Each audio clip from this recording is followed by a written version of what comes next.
luore koda mano meko mar mandago. Nyakura moge jua gazet kawuono gima biro kanyo ka orangwen. Me wacho ni nyoro kit kano make. Kaunti ma Uasin Gishu ngwech. Nakuru ngwech Nairobi. Kauno onendo mano etesedo bilano ma Central. Kachiel koda ji moko ariyo mabende makitudo kod weche gi mago mag mibadhi makoro tudo sirkal kinde mane nitiere gavana e kaunti ma Uasin Gishu kod jopuonjre mano chulo kacha omenda maromo kacha bilion 1.1 mago weche go mag dhi dwaro somo e pinyno mar Finland. Nyaka sani adieri mar wach ni kanja jatend piny Kenya bedo wuo mager ahinya kotenore kod weche gi mago duto mipek kar kae kachiel koda kae weche go iwacho ni nyaka sani en jombetre ahinya jambetre mar piny Amerika mantiere piny Kenya kae mabende ne wuoyo dichieng' manyoro kendo wacho ni piny Kenya achiel kuom pinje man gi demokrasia motegno kendo onge koko kendo wacho ni Kenya ma mwandu kata jogo Afrika ma ugwe Kenya ma nyaka gidonj godo e moro mayot. Koro en gimoro marito winjo odiochieng' ma kawuono odiochieng' mar adek mano mar romo magala moro mar governors madhi nyime kata mano mar devolution loch gwenge matimore kacha e kaunti ma Uasin Gishu e boma ma Eldoret. Nitie gik mathoth ahinya mantiere makano be wacho kanyo matimore e piny Kenya nitiere maka makoro iwacho ni nitiere koko kata tungni mano mantiere kacha Mount Kenya kinde magintie Mount Kenya ng'ama nitie kacha mondo mi okwegi mano jalo jatend piny Kenya Rigathi Gachagua nitiere kar kanyo kachiel koda ka weche moko mag tuke mantiere piny koni World Cup mag jok mamine koro semifinals oserumo kendo koro gichomo finals. England rakore kacha kod Spain.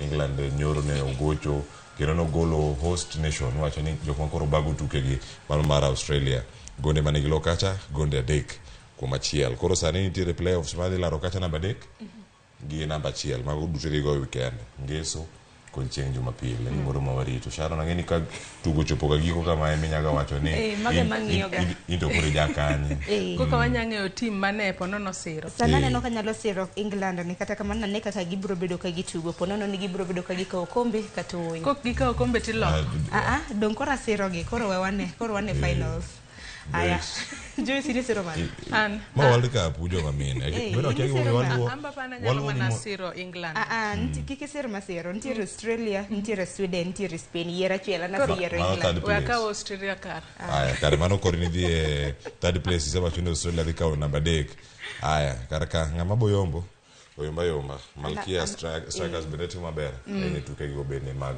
volleyball madini ang'eni mago duto wabiro bedo kwa minyo ni nyakoro mgejuang kata kamano banga ka Cleophas osekelo ni twak mano kosekelo ni nonro mar gazet Joyce Oduor biro bedo ka donjo gi twak mokwongo e chenro mar piny. Joyce do nyalo nyiso gigi biro bedo kitwake twak mokwongo nyakora mgejuang odiochieng' ma kawuono tudore kod loro kembe marego niang kata kembe mag sukari ma en kaluore ni mano osegol milome ni nitiere mogo kuom kembe mag sukari mabende biro bed kiloro kata tamo mar mondo mi kik reg niang kuom thuolo mar dweche 3 mabiro. Gino mabende nyaka sani nitiere jotelo mopogore mabende osebedo ka kwedo matamra gi nono ka giwacho ni okeno kang mar piny owacho mar chungo kembe makamago kata tamo kembe makamago kik dhi mbele kod chenro mar rego niang. Nonego be ni weyo kembe makamago ong'ad bura kigin ni waneno ni waonge kod niang moromo we koro wachunga chenro mar rego niang. Mane twak mabende wabiro bedo godo nyakwara Mogejuang kalore ni gwenge go mag Nyanza bende nitiere moko kuom kembe marego niang mabende olor nyaka sani. Jotije mag kembe go biro bedo katimore nade to mano biro ponono thiro chumi mapacho kae e yo machalo nade. Wang'eyo ni nengo sukari sani oidho matamra gi nono. Sharon ni nyiewe kilo achiel pesa di kilo koda nyiewo na nyiewo 260 mano kilo achiel matende ni kilo 2 sani nyalo mana bedo 520 akeni koro jo Kenya biro timore nango kata kamano nyakwara Mogejuang mane twak mabenda biro bedo godo kod jalony mabenda biro tudore godo achiel kachiel e studio mar okinyi makawuono tok mano to donje mbakoromo kichomo mbakoromo kacha ndikine wana gi Sharon kata nakone ni nitie duka moro maduong' moro mana dhi to kanyo kondiki ni kikikaw kejedi ang'wen mano mar sukari kikikaw moyo kejang'wen koro kikne ni kata e trolley kiting'o keji ariyo kata 3 awachne 3 kochopo 3 tiko na duoko achiel To kata ko ondik milome makama to nyalo goyo deal gi ng'ato wach ni adwaro sukari kilo 4 adhi gi Sharon. Tang'ise ni Sharon kauna kilo 2 amba kaw kilo 2. Ng'ama bro ke? Une katelo. Maga chude. Kaka manya korom ge jwang ka Jose kelo ni twak e chenro mar pinya kelo ni chenro mano mar poko pogore okiny makawuono pok mabendo bro bedo kwa kelo en pok mar jalno ero mabendo bedo kaloso jiko matiyo kod sola ikete mna chakra seru ginus nyaka saa 3 mar okinyi bang' mano nyawadwa Cleophas Oluoch biro bedo ka kelo ni twak okata mna twak chal mar fwambo kawuna ang'yo ge twak ni manade abro bedo ka kelo ni twak e chenro mar mbako romo duchi makawuono twak wabro bedo kwa lose kotendre kode higni 10 mago mag loch gwenge sirikande mag loch gwenge chakre ni gi chaki pacho kai na gino Joyce dwaro ni mulo weche mag thieth duche manyoro kawuono wamule weche motendre kod wards mabende wantiere godo MCAs magwa bende gisetiyo makare mar chwalo tije kata na dongruok mopogore opogore kuma bende gintiere koro mana kapile ioronwa ote Cleophas mana kinyalo meda neno kine Ramogi jwangen mana magwe wacho ni kine mango loso kode wacho ni weche mag oversight kata tiyo mag MCAs kris bedo ka gitiyo igni 10 osekalo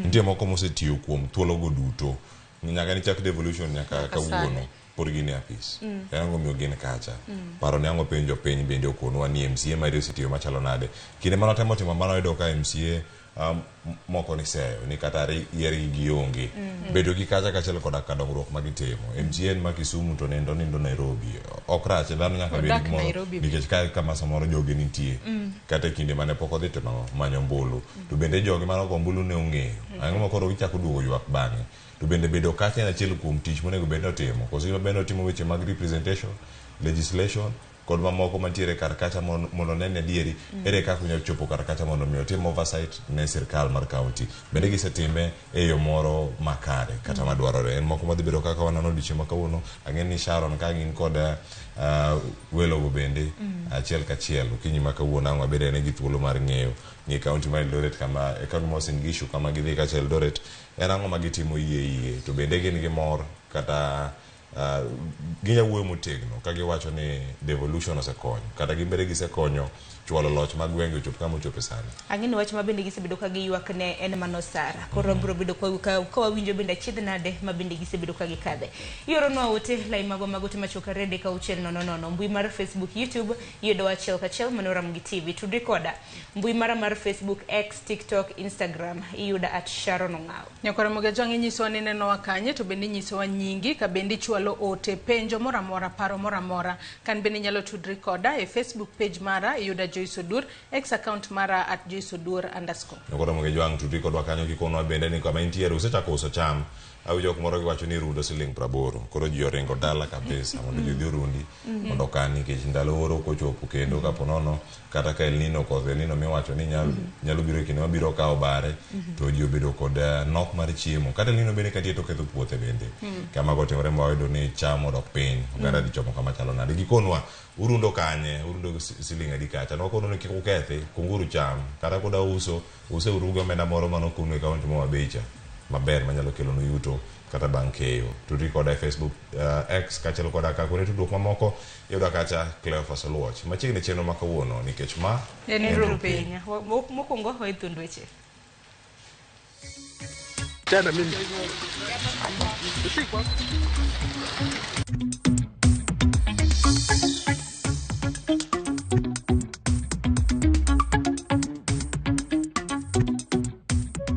And I am told that in the next 60 days, we should be able to transfer all the remaining functions to our counties.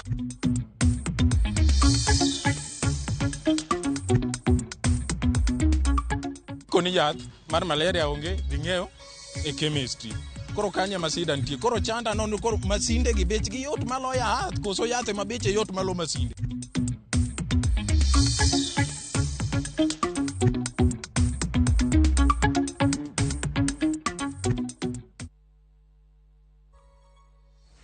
Nyakor mgajwang dakika na pagadek tok sa pagaru marokinyi gisani harwakini machiegni weche mago manyene nyinga Sharon Ong'ao kwacha kweni seneta Mawasin Gishu Jackson Mandago kora chije mamoko maitudo kod lal mar omenda mag siro som jopuonjore mawuok e county no ogang'ne gi hete sendo bila Nakuru Central motelo ne chwalo gi e doho odiochienga makawuono Mandago ne odadhog gi obila mag okwach kich mondo ler gimomiyo kata mana gimong'eyo ewi lal mar omenda manowinjore ochwal godo jopuonjre e pinje mago mag Finland kod Canada.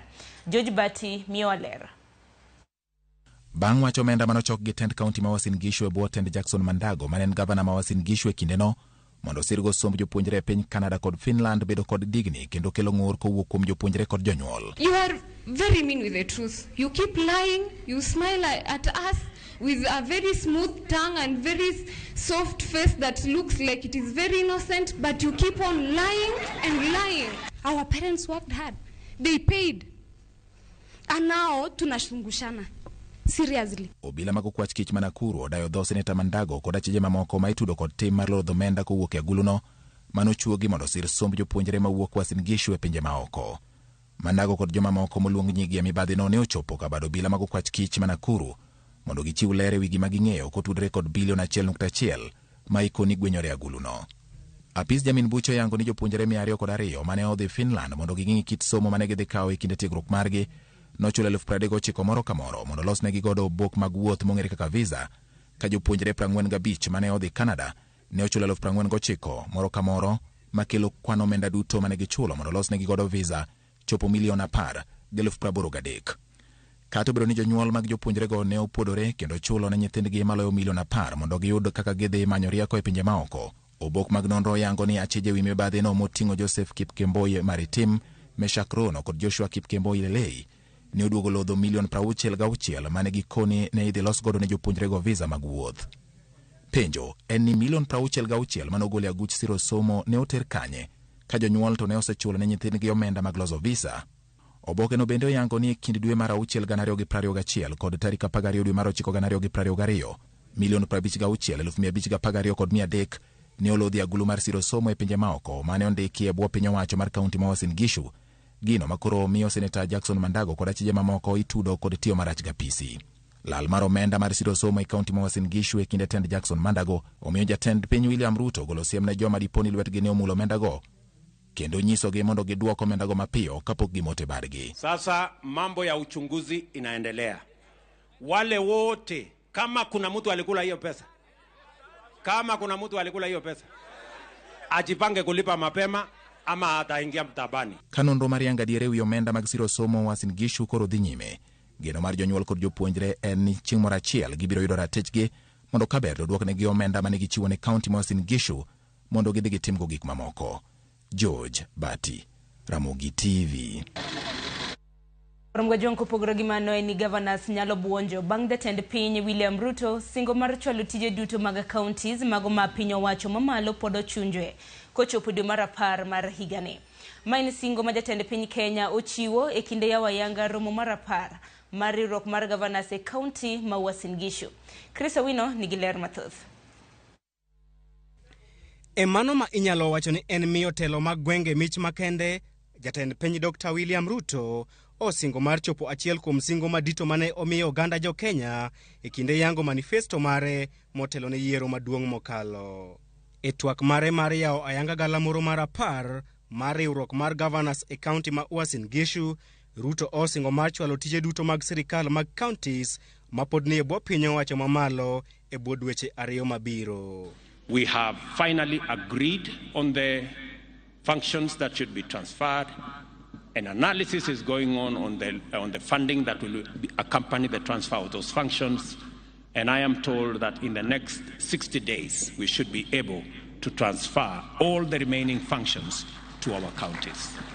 E kinde yango manifesto mare motelo ne yiero maduong' mokalo, Ruto ne osingo mar chwalo tije duto mag sirikal mag counties ma sirikal mamalo pod ochunjoe e bwo dweche 6 bang' kawo telo. Governors ma pacho kae osebedo kasayo piny owacho mamalo kuom ng'wano tije ma onego chwal kod sirikal mag counties kaka weche mag thieth, weche mag pur, weche mag pi e kind migepe mamoko. Jatend piny oyie ni deko chwalo pok mar omenda ne sirikal mag counties nyalo thiro chenro mag dongruok kendo goyo bade piny ni piny owacho nyaka tim duto manyalore mar neno ni counties oyudo omenda maggi e wang' sa e kinde mabiro. Unlike last financial year, where we crossed the year with about 30 billion due to counties, this year I did make sure that every cent that was meant for counties was paid before we closed the books for last year. And again, we have paid the July allocation on time. I intend, to the extent possible, to keep to this schedule. Ruto kata kamano ogoyo tung'ne piny owacho mare kuom medo pok mar omenda ne sirikal mag counties kowuok e bilion 370 nyaka bilion 385.4 e hiko mo mar 2023-2024. We also gave a commitment to support the bottom-up economic transformation agenda by promoting stronger performance at grassroots through collaboration with county governments and enhancing the equitable allocation of the county governments from 370 billion in the 2022-2023 financial year to 385.4 billion in 2023-2024 financial year. Kata kamano, Ruto ko pando ich wang' mare ewi weche mag mibadhi e moko kuom counties ka owacho ni oganda jo Kenya ne ok ogoyo ombulu ne katiba manyien mar golo mibadhi e sirikal mamalo nyaka e sirikal mag counties. As far as I can tell, it was never the spirit or intent of the people of Kenya to devolve corruption, mismanagement, and malpractice to counties. Counties must not become drivers of scandal, incubators of graft, or embezzlement hubs. The people of Kenya deserve better. E romo nogo no, MCS ne ogolo ywak margi ka gidwaro ni odew gi korka weche mag osara kaachiel kod omenda mambalang'. Their community obligations, Your Excellency, as you well know, may not be sufficiently captured in their job descriptions. Yet their remunerations has been reduced over the year. Your Excellency, you can imagine those who were county assembly members in the previous and ran again to be re-elected, only to come and find that their terms had been reduced. Chris Owino, RamogiTV. Nyakwar Mgajuange ni higni 10 nyaka ne loch gwenge chak tiyo e pachoka. Sekta mar thieth en achiel kuom mago manochwal ni counties. Gin ber mage kata midhiero mage ma oseneno e sekta no nyaka ne miye counties mondo tae. Jafwambo marwa Simfra Sokinda oloso gi jopiny kod jotelo mago makaluo e wi okenge ma osego e sekta mano mar thieth. Wawinjanna. Higni 10 nyaka ne loch gwenge chakre pachoka, migawo mar thieth kaka achiel kuom migepe mano dar motere gwenge pod kalo e achiedh nade mathoth. Riwruok mar lakteche alwora ma Nyanza ywak ni ng'ikruok maduong' e sekta mar thieth en nok mar omenda ka jopiny to ywago nok mar lakteche gi yedhe e ute thieth mag piny owacho. Ne waloso kod moko kuom oganda e kaunti ma Kisumu kod Mombasa ma ywak ni ute thieth mag piny owacho onge yedhe ka bende jotuo ijwang'o mana e lwet jopuonjre. E hospital mar sub county ma Pap Onditi ne atero minwa ka nigi sida mar lak. Kadhi en gi rem moko nyal konyo mondo mi ogol le lake, kodhi ni daktari onge, kiny kodok ni daktari onge, orucha kodok ni daktari onge, ten en gi rem. No wach no kel kaba moro ni marwa ni aken en mar siasa, aken en marang'o. Sani kata kidhi osiptandwa gi iyudo ka inyisi ni yath onge. Koro wawuoro ni to NHIF kidhigo ni dhi thiedhi to yath onge nade. Governor oyiero joma politicians e weche ma kaka chief officer mag health. Ka ng'ano en ja siasa, ogole odwoke another ministry, omanywa chief officer motegno mong'eyo weche yath ma koneno ka daktari tuo makosa to koni timo kama. Nyaka ichak loso gi dhano ama nyaka maybe king'e ng'ato maduong' kanyo nyaka igoni sim koraka konyi. Gavana ma Migori Ochila Yako wacho ni kata obedo ni pok gichopo kama ber e sekta mar thieth e kaunti no, gisetemo gero ute thieth kod keto yedhe. Sani kidhi e kuonde thieth magwa, ibiro yudo ka gitiyo kende yedhe nitie, ibiro yudo ka dakteche wa nitiere. Mana achiel kuom gik mane ok timore, ok awach ni waseyudo 100 ewi 100. Taneno ka hawo mana 70 ewi 100. Wach ni osir kod moko kuom oganda mawuok Migori, kata kamano gidwaro ni mondo gavana oket lakteche mayulo e tich tesre. Oganda gi bende ywago nok mar yedhe ka gichich ni samoro yedhe go ikwalo. Otimo gima ber. Gichaneno ka hospital sani igero, ute moko igero, jotije bo imedo, kendo aneno ka kar yath kaendi temo kete yath kabisa. Ta kwaye mondo mi kata ka yath ni hospital kamano, nitiere dakteche moko ma ben gi chemistries gi oko pod ginyalo kwalo yedhe gi endi mondo giter kocha. Koni yath mar malaria onge dhi ng'eyo e chemistry. Koro kanye masida nitie. Koro chanda no koro masinde gi bech gi yot malo yath koso yath ma beche yot malo masinde. Jakom mar riwruok mar lakteche alwora ma Nyanza Dr. Ndonga wacho ni sekta mar thieth pok otimo makare kaluwore ni omenda miketo ne ok rom. Waseneno ka budget ma wamiyo healthcare is less than 10% in our counties. Mano starve counties from reaching its level. Madimio service to the common mwananchi. The other aspect of UHC and governance. One is so the political leaders, the governors, the MCAs to oversight and to put up legislation. Madi miyo UHC obed successful. Ndongo golo paro mondo sekta mandiko lakteche oduoki e piny owacho mamalo. What relinquish human resource for health to the national government so that pesa ma ingo matin ni ma wayuak ni tin, you can use it to improve the other aspects of health. The national government samawatimo budget. Number one, budget mar health onego bed 15% of the total budget. 70% of the budget mar health onego di to the county. And specifically ring fence for health. Karomo mar governors odonjo odiochienge mar ariyo kawuono e boma ma Eldoret. Oganda gombo ni achiel kuom gigo monego rie chutho en sekta mar thieth. Simfrozo Kinda, Ramogi TV. Nyakorom jonko dhi nyime gi weche manyien en ni od bura mamalo opodho paro mar twak e wi lalruok mowinjore obedi e kind Kenya Kwanza kod Azimio. Jod bura duto oyie mar mondo mi twak obedi kaka yor jiwo kwe e pacho ka.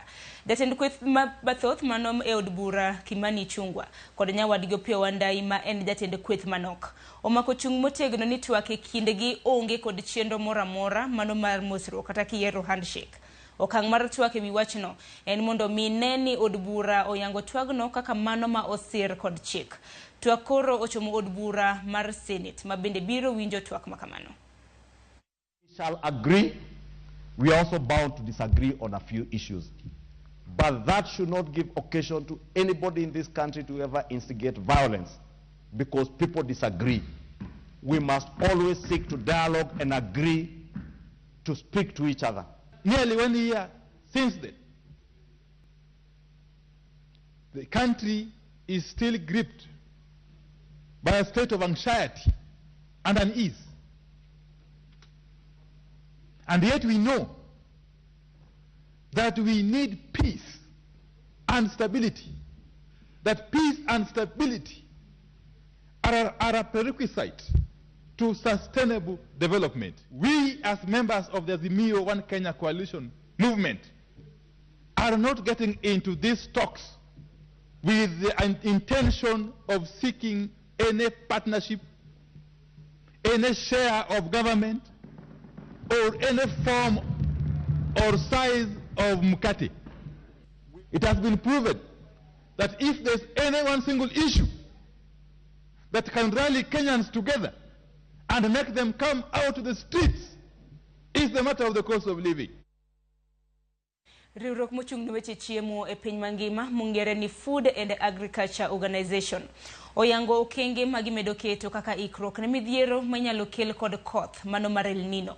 Kalora ni thoth jolony e koro chal mar kor lwasi osebedo ka wacho ni koth nyalo bedo mathoth e pinje mag Afrika ma ugwe, milambo mar piny Amerika kod pinje mago mag Asia, badriwruoge mag pinje e piny mangima mano mochung' ne weche chiemo FAO. Okoni oula mapek minyalo kel kod koth mano mar El Nino e alwora mar pinje Afrika ma ugwe nyalo ywero puothe kendo kelo kech ne oganda. Ewi mano giyango chenro mabiro pogo koth kata mna mar biro pogo koth mag cham ne oganda makodhino biro kelo negi midhiero kaka yor neno ni ngaji ok onyoro oganda. FAO bendo koni joma moko inyalo bi mar mondo misir gi omenda kod chenro mag thieth ne jamni manyalo yudore kamarach e kinde koth mano mar El Nino. Koth mar El Nino ma jolony koni nyalo chakore e dwe mar 8 kendo chwe nyaka dwe mar 1 higa manyien. Nyalo bedo mapek e piny Kenya, milambo mar piny Uganda, Somalia kod ugwe mano mar piny Ethiopia.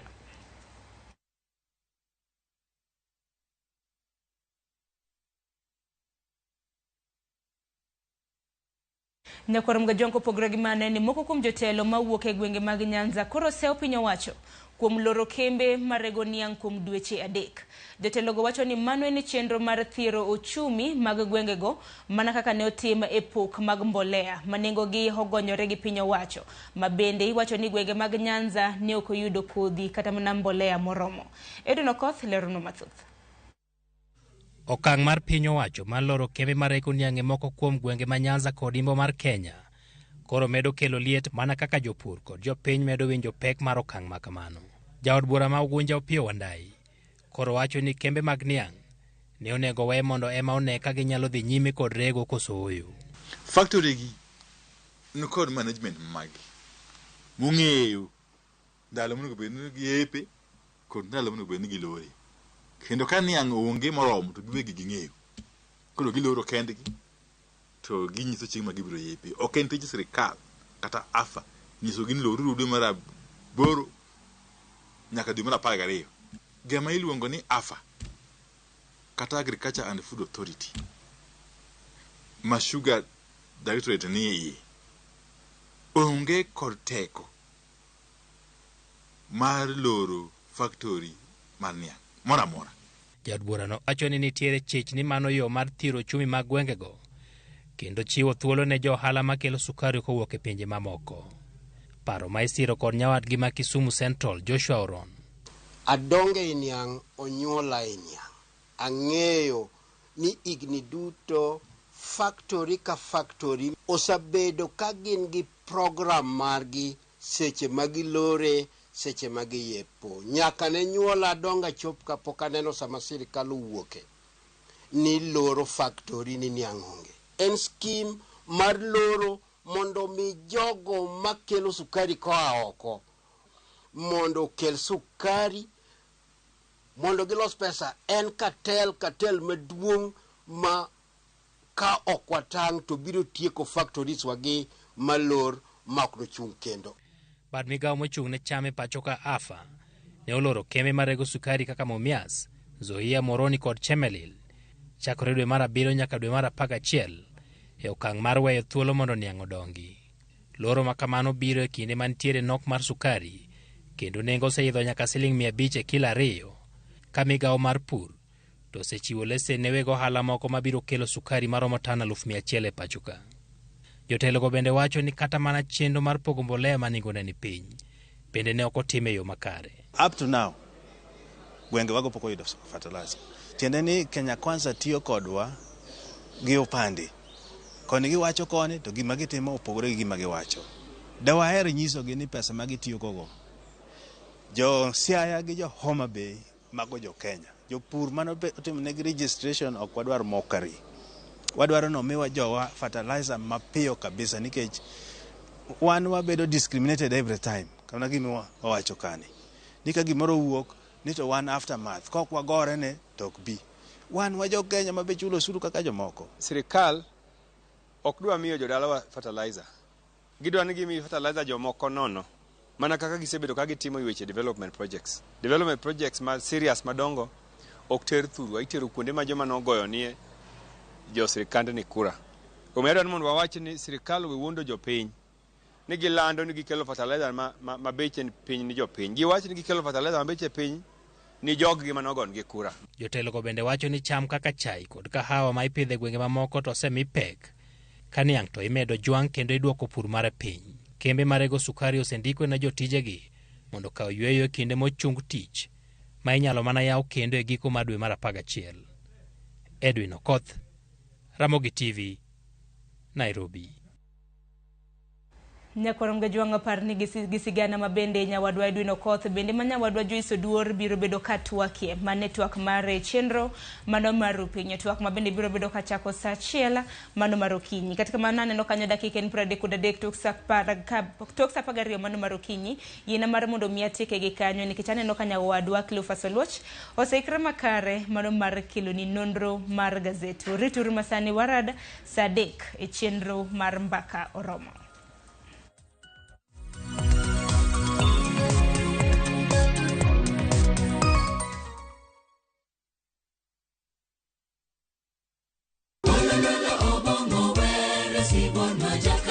wabedo jomaler e ngimawa ka warito ler mar pachwa. Kila neno lake lanikumbusha dunia hii inapita. Kod winjruok gi Nyasaye, winj wende Sabato. Jifunze kuridhika na kile ulicho nacho, shukuru Mungu wakati wote. Mamiyo wa thuolo maber mar wer kendo pako Nyasaye gi chuny moikore. Kama si wewe singelikuwa hapa. Walando gi kinda wach maber mar Nyasaye. Nyasaye okoso ni kanye ma weche olokore ngima ni di ma okinyal paro kama ni wuoke. Ng'e teko mar riwruok kokalo kuom lamo kod wer. Injili ngima, Sabato ka Sabato, mana e Ramogi TV. Singelikuwa hapa kama siwe.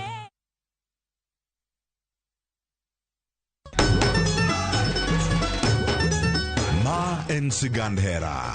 Bedo ng'at moher, pile pile abo bedo kod ero ng'ato.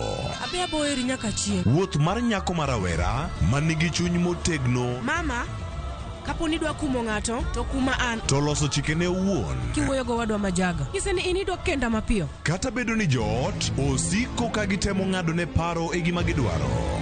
En ng'ama chal nade midwa ni mondo kend mehe? Wachna. Mae ng'ama dwaro.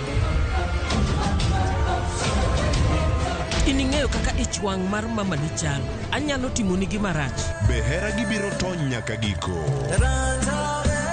Choti Sardani, Sario gi dakika 15 otieno e Ramogi TV.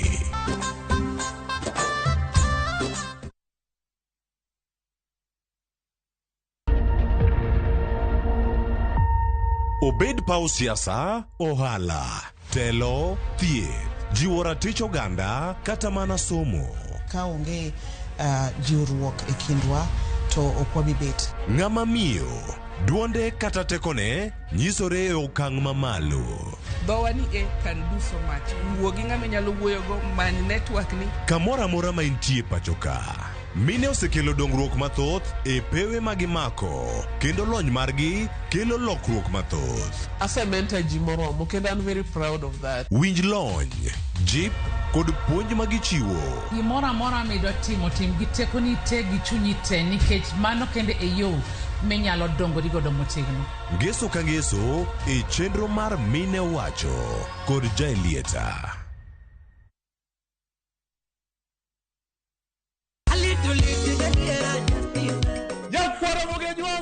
Chiegni e show mamit maratari ma iluongo ni Ramogi Night wakelo go tich abich ka tich abich seche machal kama. Ka in jahera mar luo benga kata ajawa wakelo ni ngolo mobedo piny mayueyo mana mo. Lungani kolo kol instrumental kaberni be inyalo lungani Boy Handsome Within and Without. Boy Handsome moment away aroji bed and breakfast sama pekni tilungani ngenja the entertainer. Kaka pile nya Ramogi wacho ni kete manaka. Ramogi Night, Teacher Beach ka Teacher Beach, Sangwen Otieno.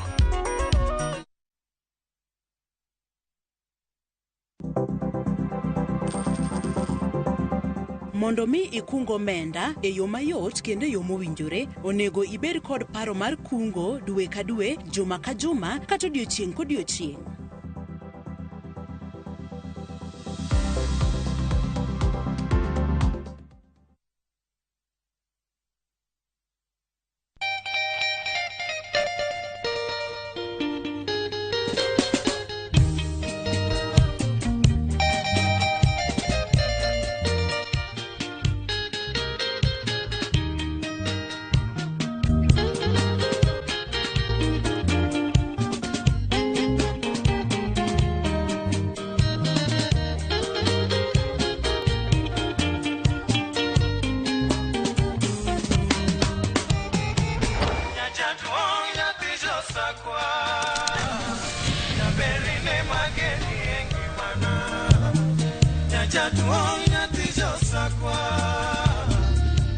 Radio Ramogi, Cartoon Jaluo. Radio Ramogi.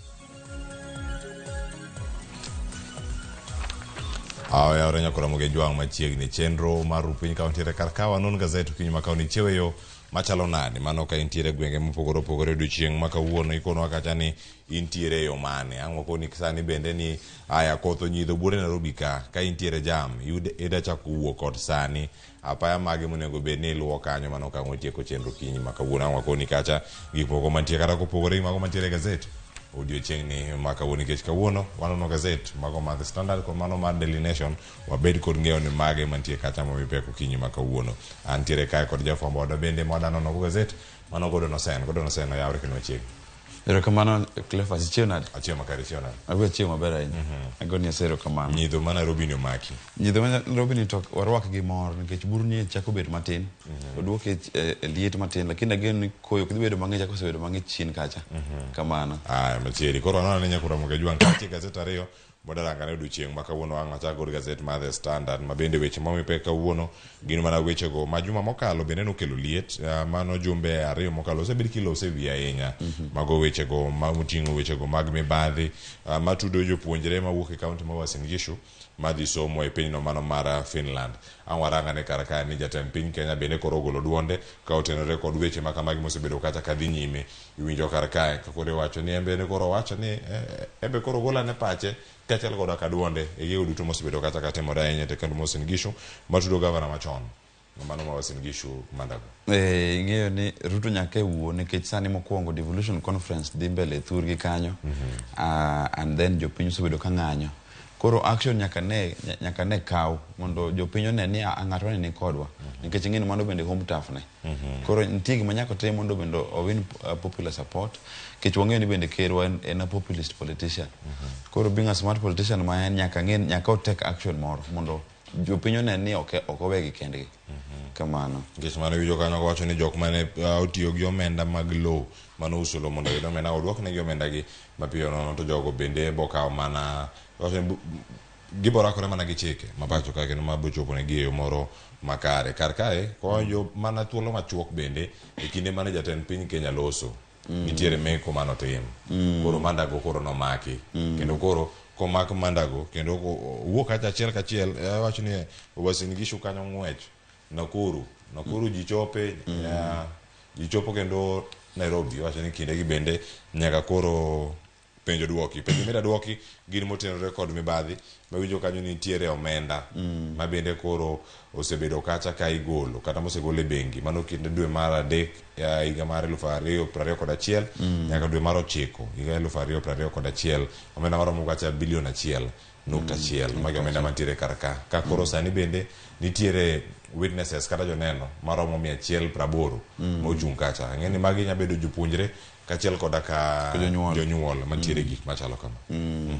Ng'eyo ni en gima ber I hope ni ibro miye thuolo ni bende mondo defend himself lakini ageno ni case ni ok bi drag forever nikech king'iyo witnesses 180 mano dhi kawo kinde marom nade mondo case orum en kinde madhi kawo kinde mararie lakini apani an gima nyalo wacho kuom wach ni endi lesson ma jopiny onego lan en ni ka ji ok oling' thi ok iywaga te ling' thi kiwuok oko mi iwacho gima hinyi to nyaka iyud konyruok nikech iyudo ka wik mokalo jonyuol kod nyithindo ma ohinyore e chandruogni endi osebedo ka timo maandamano osebedo ka wuoyo osebedo ka wacho wechegi duto te omiyo action okawore koro gimoro amora protest pod timore kendo protest pod keloga matunda ka ji wuok oko mitugo gi placards gi kwe maonge go ng'ato lakini wewe kiwacho pachi tiwacho adier nyaka matokeo wuogi en moro morito winjo kata ni mancha bende nyatimore yo mane kiawo ite mar ariyo kanyo bende nitiere sigana moro mano motenore kod wechegi mago mag Finland nitiere kanyo omenda maromo kacha iwacho ni kinde mane jopuonjre ikore mar dhi loka nitie omenda mar visa maromo kanyo 49,000 mane jopuonjre maromo 45 ne chulo mago omenda mabende nitiere kar kacha kachiel koda ka jopuonjre maromo 202 nitiere kacha mane gichulo wechego koro mag visa processing mago mamoko mabontiere kar kacha mane romo koro 39,000 kaka machielo nitiere omenda mane jok ma jogi duto mane ochoko wacho ni kindgi duto omenda mane gichoko duto ne rom nade ero milion 10 ne nitiere wiye kanyo kod 83,000 igi duto omenda duto mane ogol e account mano mane oting'o omenda gi mane jopuonjre gi bende ochoko romo nade mano kama gintiere kar kacha romo milion 66 magi omenda makoro jogi nitiere mano oting'o kacha maritim rono kod lelei mago omenda mane igolo e agulu machalo kama en gimoro mana kaka isewacho kanyo Gordon en ni ma pod nonro bro dhi nyime mano mar nenane sigana mopogore opogore mantiere kar kacha mondo mi yud sigana nyaka Ramogi Jwang some ite mar 2 kod mano mar 6 gazet en mar The Standard kaachiel kod weche mamoko mapod nitie kar ka ang' waranga ne e gazet maiye mana ang' waranga ne ite mar 3 ite mar 3 kiwacho kanyo ni father fails to rescue his 2.3 million property in child upkeep dispute en gimoro ma osebedo kacha katimore kendo ma en bura moro mosebedo kacha e doho mamalo ka koro sani doho no mamalo okwedo kata odagi appeal ma bende koro nitie jal ma koro bende okosebedo ka chiwo luor ne doho kotenore kod ng'eto maka magi madhi nyime kako onego bed ni irito nyathi kata weche mag chwalo kony ne nyathi kata kaponi opogore kod min mare en story mawacho ni family ni nitie ka jaduong' nindi jaode gi nyithinde odak oko to idwa ni mondo oor pesa mondo konygi apa nitie ka chochni obet e kind dak kanyo koro osebedo ka en wach mosebedo e doho lakini apa ni okosebedo komiyo doho luor ka iluonge mondo wach achiel ariyo kata tim achiel ariyo to koro otame koro owito mwandu ne maromo 2.3 million. Ana moro maduong' nyakora moya ka bura makamo makichope do chope do mondo midwoka penjo mantiere kar kacha chopo no beber samoro nyalo konyi gik mathoth kama chelo nitie sigana moro kama nyadendi moro kama no mak nikech no kwalango no kwalo simu mane e county mana Nakuru kendo gima nitie kar ka simu mano kwalo mano Samsung Galaxy phone mabende nitiere kacha iwacho ni ko simu no simu no bedo kata ni usisiling 23,000 koro en wacho jegni 38 okono doho mano magistrate ni no kethra teche tie jogo mano bambe ka entiere sel gin gik moko matimore kendo ka yudo ka gik makamago dhi nyime iwacho kanyo ni koro sani no kwedo paro machalo kamano mano Irene mano ng'ama no kwal simu kuome mabende koro notero nyadeni makama kata momaki to gik makamagi potimore godon men mano en wach malich ahinya iluongo ni sexual violence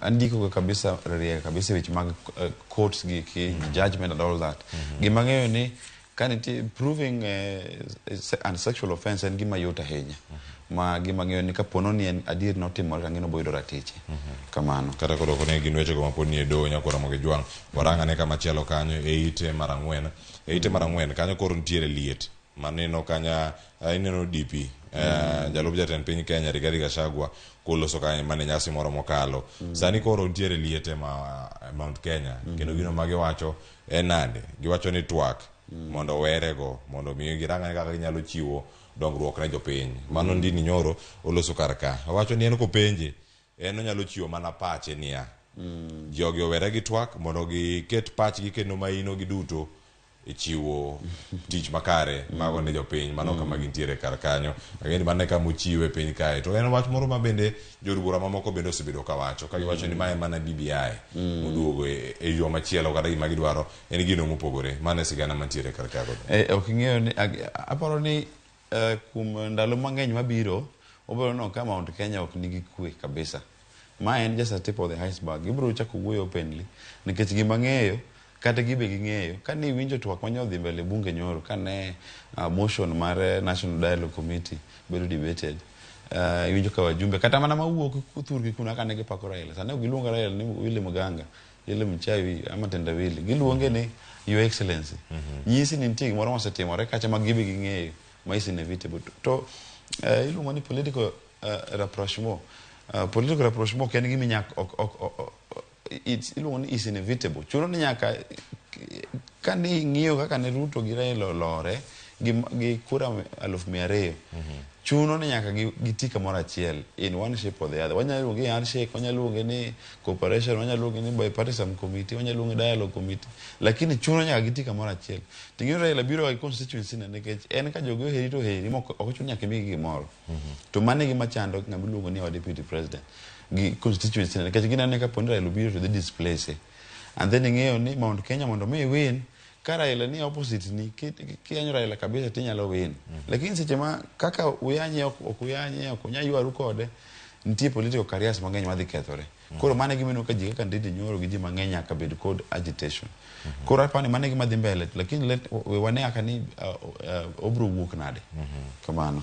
Aya koro Ramogi Jwang mano bende kidarange kar kanyo so mane ite mara ang'wen ntiere liet kacha mane Mount Kenya. Tiende nang'o kinde makoro bende twak dhi nyime mano twak moting'o kweth mar Kenya Kwanza kod mano mar Azimio dhi nyime kacha Bomas of Kenya. Koro Ramogi Jwang kama chielo waranga ni malo kacha mano ite mar beach waranga malo weche mantiere kar kae. Koro ntiere jaukwatich moro DCI officer moro mane owito ngimane kata mane onegi mano e kaunti ma Nairobi kar kae kendo jogo mane onegi kata jo maundu nitie jalo machielo kanyo mane omaki kendo kano omaki kacha koda okwach kich wachore kanyo ni mana light mano mag apiko mano tiyo go taya mano mar apiko mare ema koro chwalo jogi mochopo nyaka kama nitie to dhi yude kanye odhi yude apiko no mano ti godo mana ilego kanyo no ti godo e nek mara Mayaka nikech Mayaka bende achiel kuom mano David Mayaka mane juma mokalo mano chieng' tich ariyo no wito ngimane gweng'o ma Mihango mantiere kacha Kayole kendo ni gimoro ma iwacho ni kaluwore kod tipono mag wang' dede kata CCTV ne otero gi magichopo kar kanyo kendo nonro ma pod idhi nyime tim en gimoro merito ne odhi chalo nade pod. Aparo ni gima duong' ahinya manyalo wacho kanyo en ni polise magwa gin joma tiyo tich matek ahinya ma kapo ni gidwa ni mondo gitim mondo gi solve crime to ginyalo tiyo maber. Gimarach gi jowa ni josiasa matiyo kod polis marach lakini kinde duto te wan kaka jopiny onego wa support police nikech police tiyo tich malich ma kapo ni nitie crime onego bed solved to kendo gitiyo maber kabisa kendo kaendi CCTV forensic evidence omiyo gidhi magiseyudo ng'at ma achich magichich godo kendo ng'eni ng'ano ibiro tere doho mayud hakine ma ng'ama nonegi ni bende family no yud ratichgi.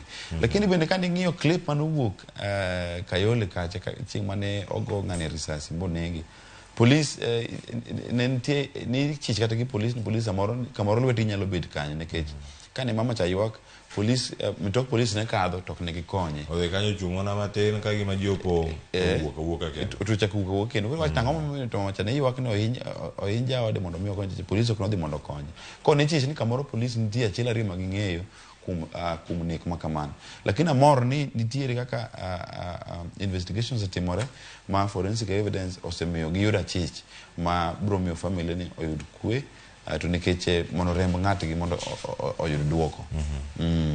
Koro Ramogi Jwang mago weche mantiere kar kanyo bende irango kanyo ni ere kaka ginyalo yudo ratichgi e kinde manono ma kamagi pod dhi nyime nyako Ramogi Jwang waranga ne kama chielo bende ka mana kaka nwakoni kacha ite mar auchiel wechego mag county pod dhi nyime ka koro sani iwacho ni sani oganda jo Kenya onego bed ni chopo yo machalo nade winjruok mane kind piny Kenya kod piny no mano mar Amerika odiochieng' manyoro Whitman ma bende nitie kar kacha ne loso mano kama ne nitiere kacha mano jambetre mar piny Amerika e piny Kenya kar kae mano Meg Whitman kendo kama nitiere kar kanyo e ite mar abiriyo iwacho kanyo ni nitiere ties ma koro wechego mag ohala ma piny Kenya nyalo bedo kacha ka yudo bende ka gintiere kacha kod winjruok makare kod piny mar Amerika. Iwacho ni piny Kenya e achiel kuom iwacho ni stable democracy kata kama nitiere kwe moko bende kama gintiere kar kanyo nyaneno kar kanyo nitiere mwandu mopogore opogore mano kiwacho ni weche mag dola kachiel koda ka bero ohala e kindgi gin mage nitie wechego mag okumba nitie wechego mag timo ohala e yo makare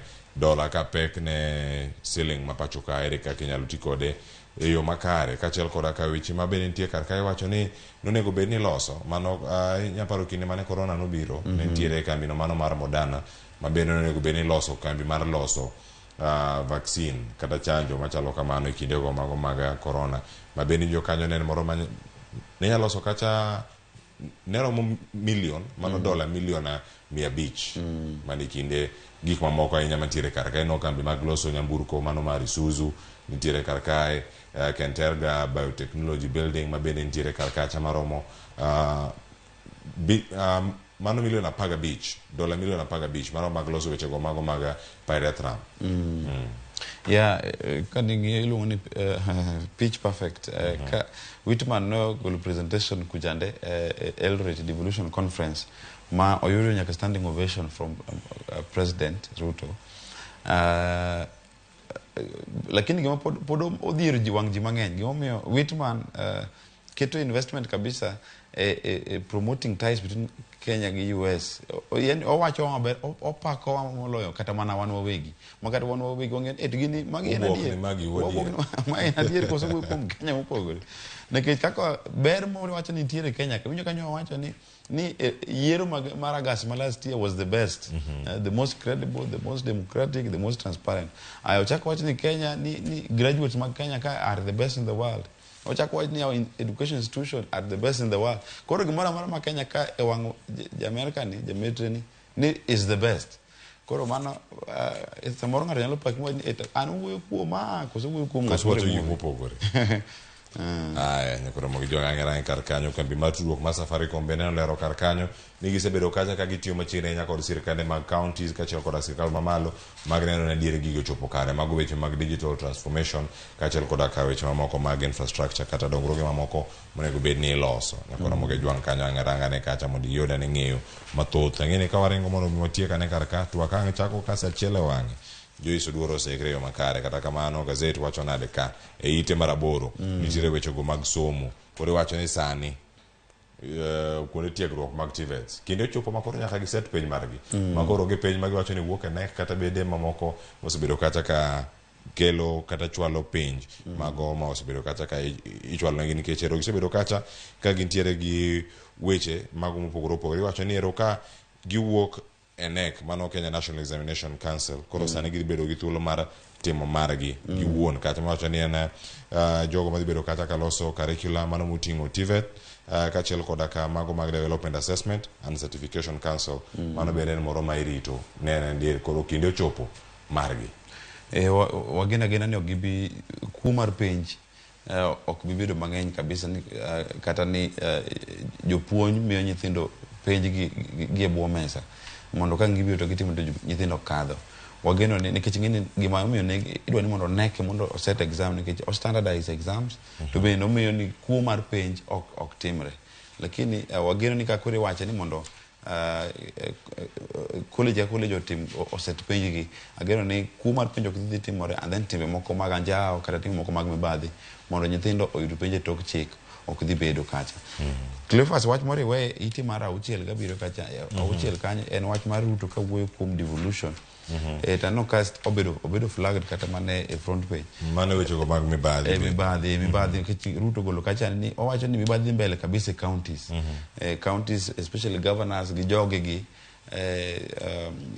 gitiyo marach kod pes jopiny ma pes jopiny ok kon jopiny koro oywak ni wang'ani to ok dhi bedo business as usual ni serikal bro kawo atua kabisa ni jok manade ma ketho pes jopiny ma keto pes jopiny kama ok onego kete kata jok matiyo gi pes jopiny en gavana kata en CEC kata ng'ama nade to tiyo kod pes jopiny e mondo opuonj nyithinde kata mondo ogerre kata mondo timo ohande mondo bed gi mwandu en wegi to jopiny to chwanyore. Apani wano point ma wach ma adwa ni mondo awach ne jopiny. Erokamano ite mar auchiel kanyo koro Ramogi jo to bende goro ne paro ni ma ok en telo mokwongo ma bende weche mag mibadhi e counties bende imulo kata ituomo bende wadhi neno pogruok. Jatend piny Kenya Uhuru Kenyatta nomule mowacho kanyo ni ng'ato yanga ne gige ni mwandu mage ma intiere godo kane pok idonjo apis gi tok asedonjo apis gin chenro mage mantiere kar ka. Ageno ni keche track record mar ker to ok encouraging ahinya nikech en gima owacho ga pile ok gima otimo. Kowacho ni ok adwar handshake to timore. Kowacho ni ok odwar gini to gicha matimore. Ageno seche mowacho ni ibiro kawo atua ne jok manade maketho pes jopiny omin gima wacho kendo atua biro kawo. Lakini bende kata ka ok okawo atua kinde e higni mabiro ni jok manade maketho pes jopiny wache gola siem no kende nyaka mi jomoko buok, nyaka mi jomoko dok. Koro apani kaka jatelo nyaka to wach, koro en mana kare. Aya, wadhi ne ite machielo ka waranga ne ite mar 14 tie katun kanyo, campaign gi campaign mantiere kar kanyo, koro awinja ne kanyo, kaita waranga ite mokwongo gazet mar Daily Nation, mabende chal gi ma wamulo sani, ngene ang'o tika dakika achiel mabiro, to sani katun mantiere kanyo mana pati e buo dakika achiel mudong' momedo kar kanyo mondo mi ang' matieke, ang'eni gi weche tuke bende mantie wiye kanyo, waranga toke kanyo mogik. Giminya neno kar ka, nitie jal moro kamoro kod tayo maratong', koti mabulu to ting'o buk moro kumachielo ting'o kiroho moro, wacho ni 25% tax on mitumba. Kamachielo wacho nade? Every household matters. Ing'eyo ni maendi gidepict minister mar trade luongo ni Moses Kuria. Ng'eni kane campaign to negi wacho kabisa ni Raila mok dwar mitumba, ni Raila madwa ketho mitumba ma jopiny ene manade. To sani ne gisewacho ni gidhi medo 25% tax on mitumba. Nikech ni bei mar lewni mag mitumba ma jopiny nyiewo dhi idho. Nikech giwacho ni gidwa ni mondo gi encourage puro pamba gi loso law Kenya ka. To koro yudo katuno temo wacho double speak mitimo kod propaganda madhi mbele. Ng'ato but kona chielo wacho ni wa support mitumba. Ni mitumba every household matters. Koro kosebedo gi telo manyo dwaro chande koro loko ni gidwa medo bei. Atamalo 25 nyaka keti. Haya, mane late mantiere kar kanyo kor moge jwang'. Ang'eni otieko gazet mar Daily Nation okang'wad thuolo mar neno ite kata wanyano mana ite mokwongo kaka chalo, mano kato ang' mar tieke teka gi kanyo weche mag tuke, mano minyalo neno tok gazet mar The Standard. England koro oyudo thuolo madhi tugo kacha kod Spain e World Cup final. Ino kanyo tugo madhi bedo kar kacha. Prediction mari nyachalo nade? Nitiere third place playoff kachalo koda ka final. Thuolo mokwongo dhi nenga mar ariyo to ang'eyo koro wasedo jaloch. En wach malich wach mar England ni en gima nyomoro wasungu kabisa. Nikech iyudo ka ne gitugo stadium ma gin ne gionge supporters. Gin ne gitie home ground mag Matildas ja Australia. Koro stadium no pong tich gi jo Australia, lakini kanye endo obedo ne gionge cheer fans, obedo ne gionge home ground advantage ne pod giwin. Koro en gima ne o encourage jogi kabisa.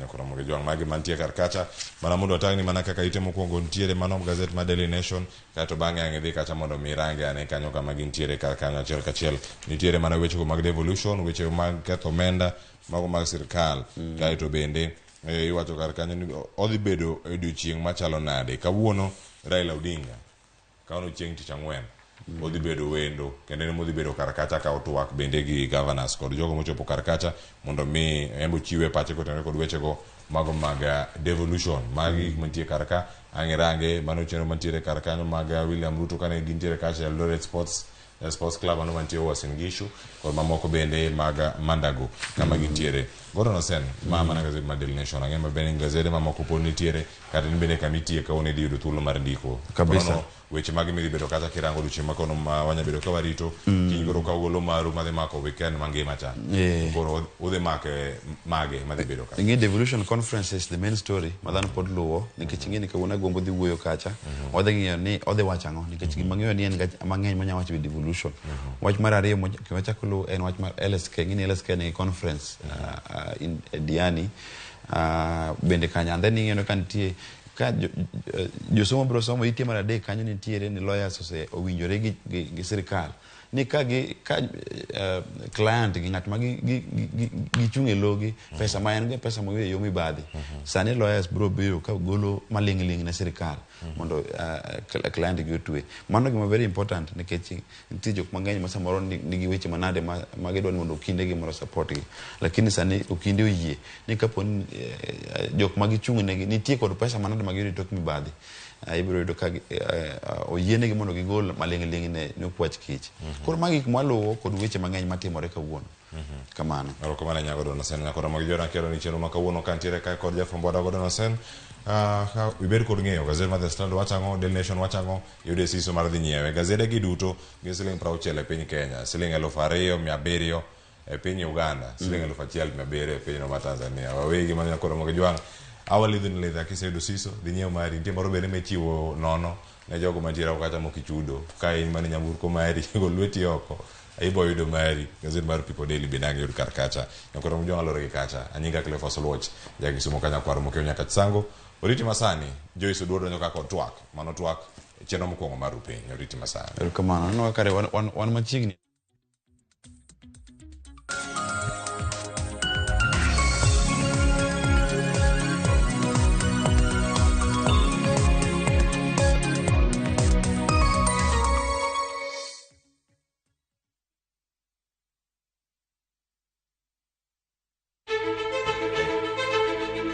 kokalo kuom lakteche kod thieth wayudo ng'eyo kaka dendwa tiyo. Nitie hormones mar ng'ama miyo kata ng'ama nyako iluongo ni estrogen gi progesterone. Kendo wayudo ng'eyo kama inyalo yude kony moluwore gi weche thieth. Daktari en tich ne thiedho oganda mondo oganda odhi maber. Kaka wadak e kinde ma ok ong'ere, ngimawa en gima duong' moloyo. Ka en ng'ama osiko ka ywaka en kama osechopo dwa kawo ngimane. Kineno science gi wek rito. To e penj laktar wakelo ni lakteche molony to gilero ni weche thiedho tuoche ma opogore opogore kod rito kit ngima maber. Wanyalo tiyo kod chiemo e geng'o thiedho kachiel kod timo bero ngimawa bende. Yes, erokamano.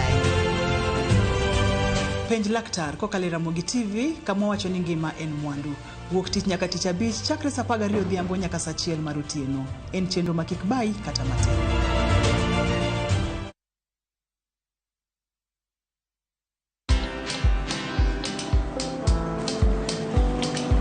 Niaje? Ni kama unashangaa kwa nini naangalia simu with so much focus, eh? Usishangae sana. Nimekuwa ndani ya story kabisa. Ni kama ile ya juzi. Ni kama nilikuwa hapo iki happen. And when this new market was being opened, ni kama nilikuwa hapo tu. Hata vile local tourists for a special rate at the coast, I was there. And when this new road was being commissioned, I was right there. Na hata wewe unaweza kuwa ndani ya story wherever you are. Just download Citizen Digital. Stay informed on all the news and events as they happen across the country, the continent, and the world at large. Download Citizen Digital, Kenya's #1 news app.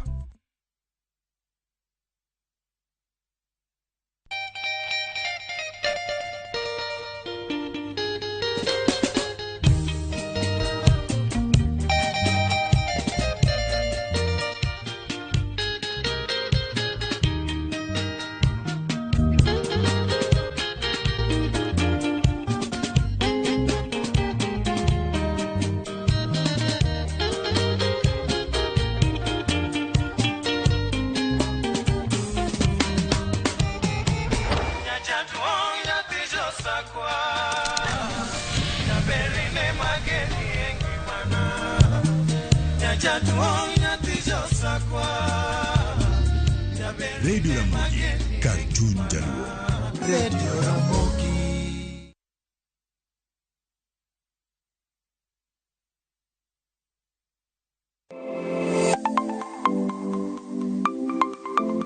Nyakwara Mugajuanga, ng'ato ka ng'ato inyuolo kod pok mare makende. Hero mara mar okapu nochakre chon. Nafwenyo ni mae gima hero timo, mae gima lwetega nyalo loso.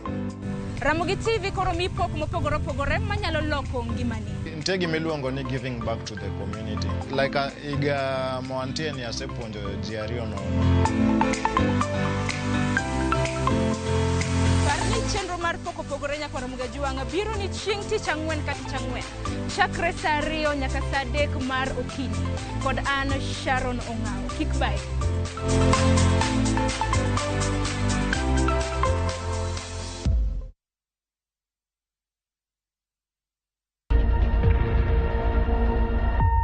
Obed paw siasa, ohala, telo, thieth, jiwo ratich oganda, kata mana somo.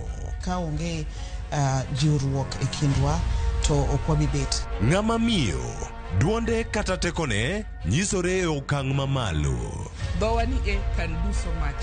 Wuo gi ng'ama nyalo wuoyogo many network ni. Kamoro amora ma intie pachoka.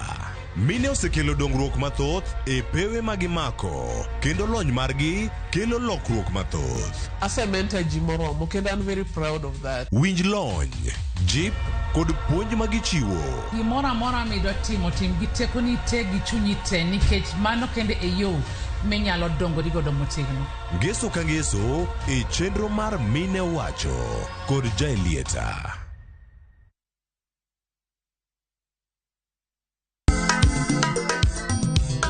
Ma e chenro makelo ni danji malie. Kik od belo bai. Wakelo ni be. Ang'o mirito? Aliye juu. Fuata. Ma e chenro makelo ni duond yawuoto nagi. Apuro puoth ngima, apuro puoth poetry bende, apidho kodhi. Duond mine. Mine nyalo. Kod ohala. Ng'at mochako ohala nikech ng'ane no ochako. Gino gi bimbo. Mbak ndalo. Wuoyo go ganda mar onagi ka jiwo gi kik gibedi gi luoro. Kod Stella Brenda, Lynn Ramogi kod DJ Kolo. Wuok tich nyaka tich abich, saa 8 odiochieng' nyaka saa 10 odhiambo. Mane Ramogi TV.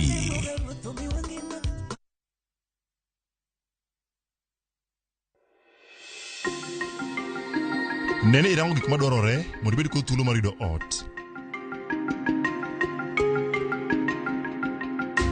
Chak kungo ne deposit mar atamalo 10 madwarore mondo ibed gi thuolo mar bedo gi ot ma oluongo nyingi. Ndikri ka idiyo *832# kata gwel mbui mar www.bomayangu.go.ke.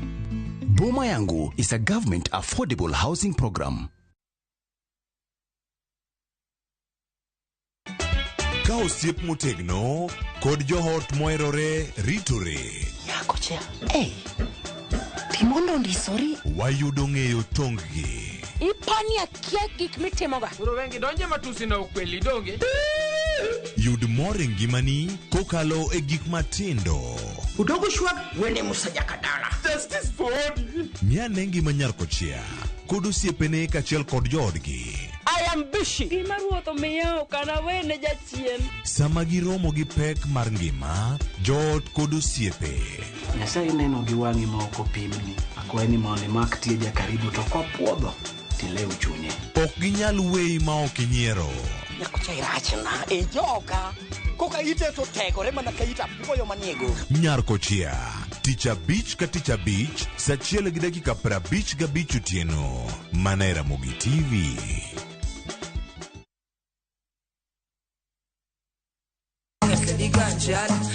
Kitume mawakelonu otenore e ndhadhu magi.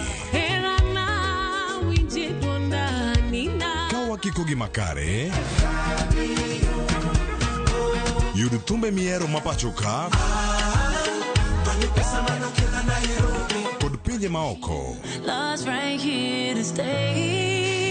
Yud thuolo mar winjo thumbe manyien e chenro mar Pado Manyien mabiro biro ni wuok tich nyaka ngeso chakre saa 5 okinyi nyaka saa 6. Kik ibari e chenro miero e wang' jowi mari mar Ramogi.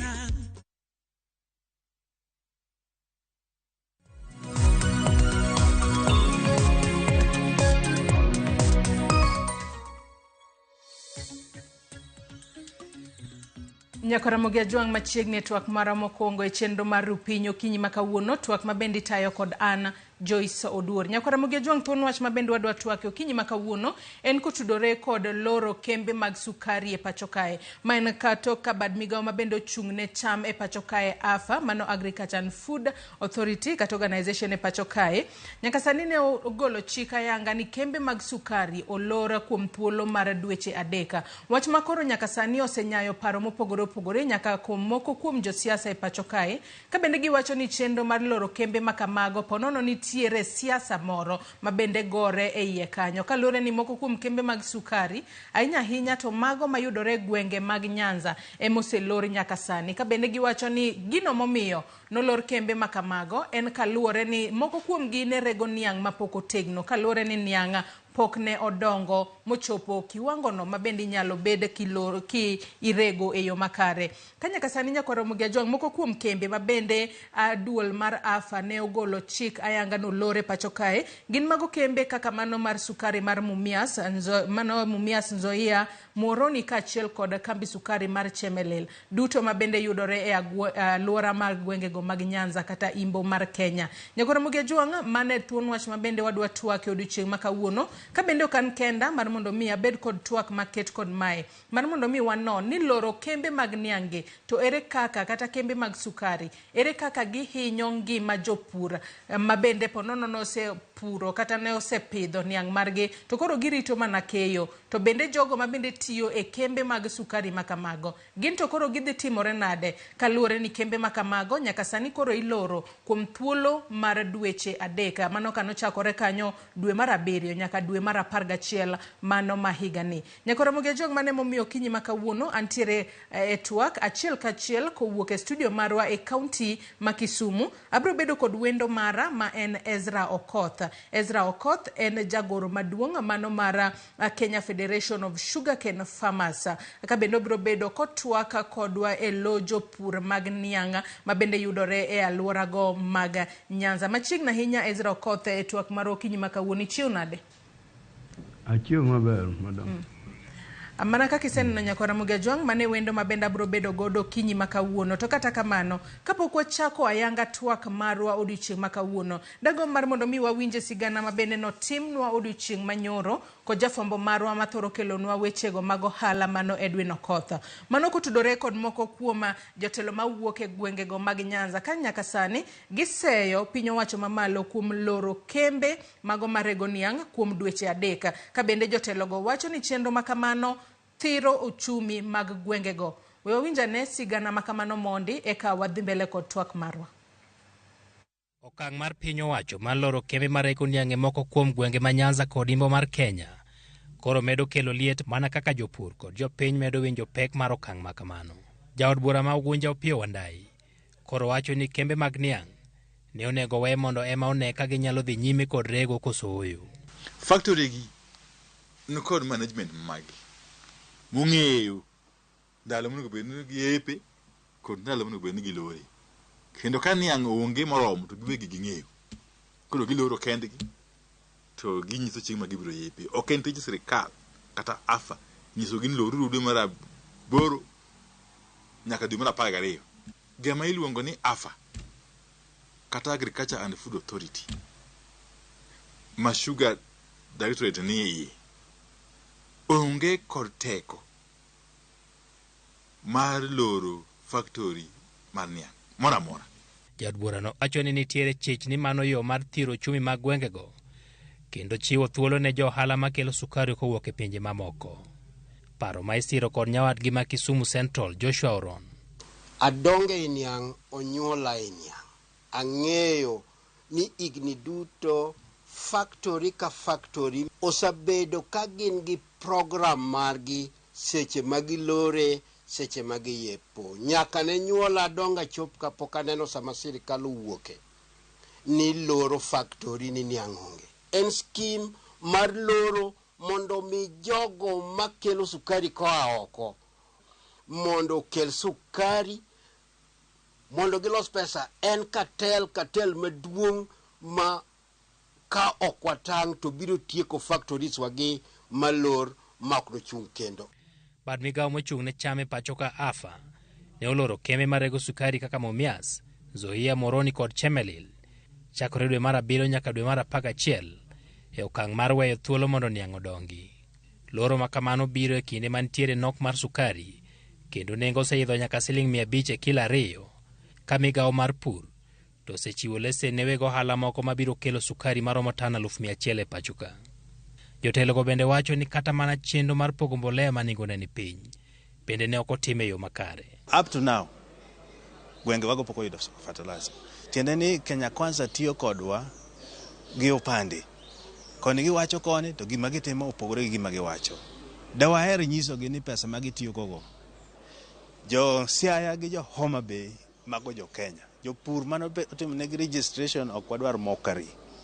wadwaro nomiwa jowa fertilizer mapiyo kabisa nikech wan wabedo discriminated every time kana gima wawacho kani nika gimoro wuok ni to wan aftermath kok wagore ne tok bi wan wajo Kenya mabe chulo suru kaka jomoko. Sirikal ok dwa miyo jodalawa fertilizer, gidwa ni gimi fertilizer jomoko nono mana kaka gisebedo ka gitimo weche development projects ma serious madongo ok ter thurwa, itero kuonde ma joma nogoyo nie jo sirikande ni kura.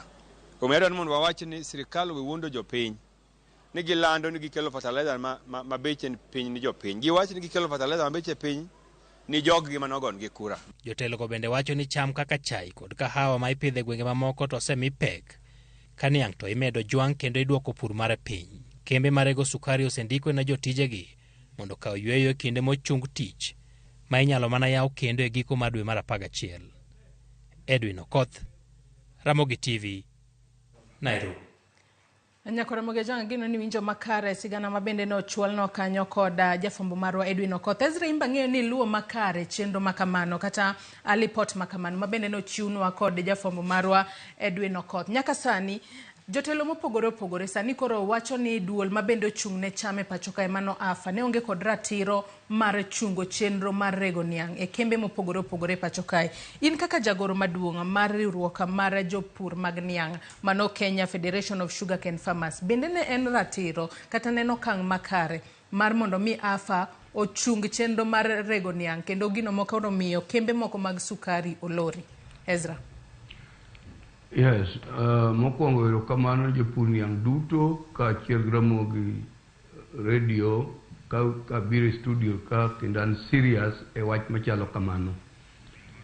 Omiyo jopur ochik itgi gi any stakeholder te, wabunge, MCA, senators te, governors nyaka high table ma national government. Wachno osemiwa midhiero kaluwore ni sani ji obedo gi midhiero ma kama gidhiye onge, kama gichike onge, kore gatache otamowa ng'eyo. Mokwongo gimonego tim kapok otim mago ni public participation nyaka tim ne jopur, kendo be gima kendo lich nyaka migi notices kech wane ma wan major stakeholder makelo raw material. Ka onge japur onge factory, ka onge factory to onge japur. Koro ji ariyo gi onego ng'igi kidwa tim decision machalo kamago. Ok wadagi decision, but wadwa ni luongowa kaka stakeholder, kaka jopur mochung' ne jopur ni mae gima wadwa timo. Koro wambe giyudo pachwa kanyo nyocha ok odhi maber ahinya nikech yude noluong Millers kendo confirm wan nokoluongwa. Omiyo gimodhi nyime ok wang'eyo nyaka sani. Koro nyocha wabedo gi buok kendo wasego simbe kuonde manyocha decision go omedo. Omiyo kadine Miller be miwa wechegi di nyocha wakam up very quickly on behalf of farmers. To Ezra iwacho kanyo makare ni nonego bed ni isumo paro kowuok kuom jopur. Ng'ama nonego bed ni wuok oko to sumo paro kowuok kuom jopur kata timo public participation ne jopur kapok okawo okang' makamae mar chungo chenro mar tero niang' e kembe makamago. Ezra. Wan gi sirkal ariyo, county government to gi national government. Gine monego ne gimiwa direction kech gine ma gin gi policies, gine ma gin gi communication from down up to the national. Koro jopur wan kae to ka gise communicate kodwa kaka jotend jopur, to communicate gi farmers, to wawinjore gi Millers ni mae the way to go. Gino ne ok otimore kendo confirm ni en gima kamano. Kata soka direct kawinja en adieri, Minister mar Agriculture en adieri, county government en adieri, mae kama chochni owuokie. Ilero kanyo makare ahinya. To koro kang' makamae keto ngima jopur e yo machalo nade? In kaka jagoro maduong' mar riwruok mar jopur e pacho kae, e kinde ma bende japur oseketo niang' mare puodho kacha, niang' onego bed ni kawo thuolo mar ndalo maromo nade kapok odongo makare mar mondo mi odhi otere puodho kacha mondo otere kosegole puodho onego bed nobede puodho kuom thuolo maromo nade kapok ogole mondo tere e factory kata kotere e kambi mar mondo mi orege. To loro chenro makamae dhi hinyo jopur e yo machalo nade?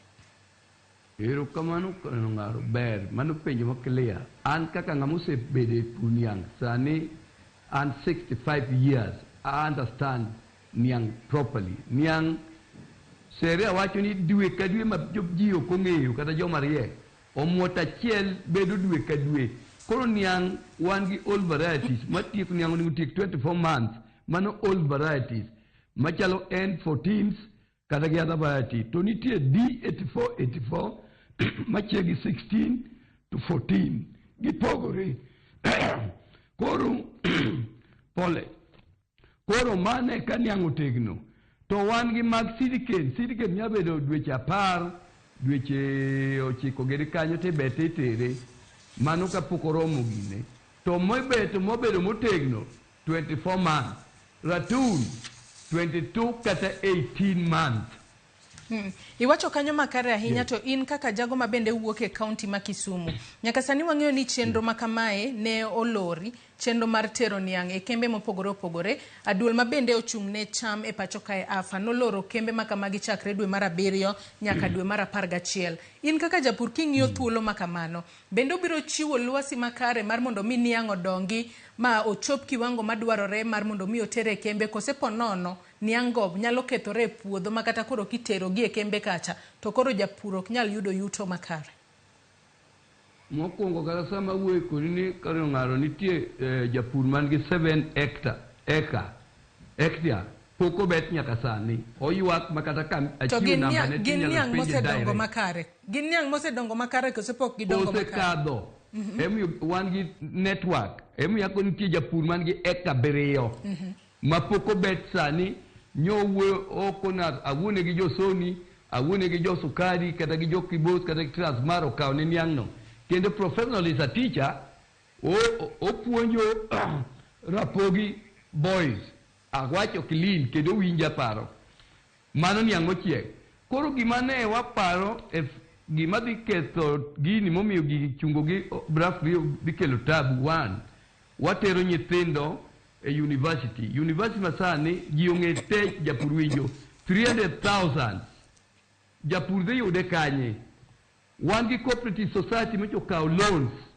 manyocha idwaro sani giyudo report ni gidwa ywa ting nikech kaluwore nikech gin gareas mane milas odongo chien kendo idwa chak ket areas ma 4 months mano gigi dhi medre koro gin dhi kelo midhiero matek primary dwaro pesa secondary dwaro pesa college dwaro pesa plus chiemo jotich be dwa tiyo ka kembe waongo gi be oti midwa lorgi ka giling kan gi experience ka masin ok nya ringo odhi bedo gi tabu makako dhi chier dhi tamo wang'a nikech pipe mag mauta go kalo gi old machine mag government mill dhi kelo kendo chandruok malich afadhali oringi kata an mitokana ni amore gokinyi koro chungo gini tiang' ni kama milas te noningo come up kopenji gi sirikal ni niang' oromu nyalo beto yes ka onge mila ma niang' onge kuome no ema nyawa ni ata dwa loro ma kata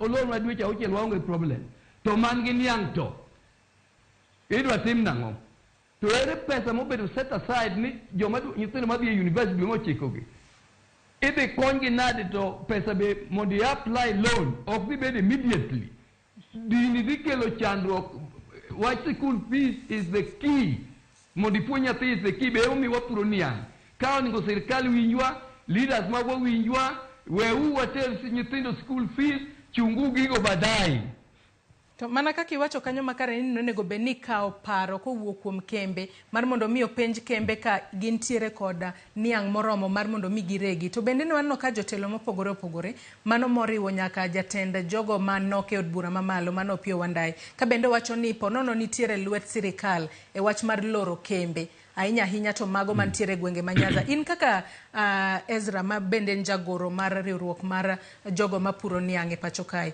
bende paro ni ponono nitiere siasa moro magore kanyo gino momiyo sirikal mokawo kang' mar loro kembe ma ok wuon kembe giwegi kalore ni gine magineno ni nitiere nok mar niang' we koro walori mokwongo yiego Opiyo Wanga otiyo matek kata sani asewinjo gik mowacho gima wacho kaka Secretary General Ezra Okoth en niya ni kambi kiluongo millers nyaka luong leaders of farmers ging'eya kendo an gi certificate moko manyiso ni mane role moninga play ok oninga tich miller ok oninga tich any leaders tatiyo tich japur mano yiera kata sani aseluonge yiero kata ka dong ng'ato bokawe nikech aba sego gini matek ahinya to kanyal we kapok gik moko bedo place machalo kaka soka akini pok waneno 10 years down the line emiyo gigi rokni to kothe moko to nigi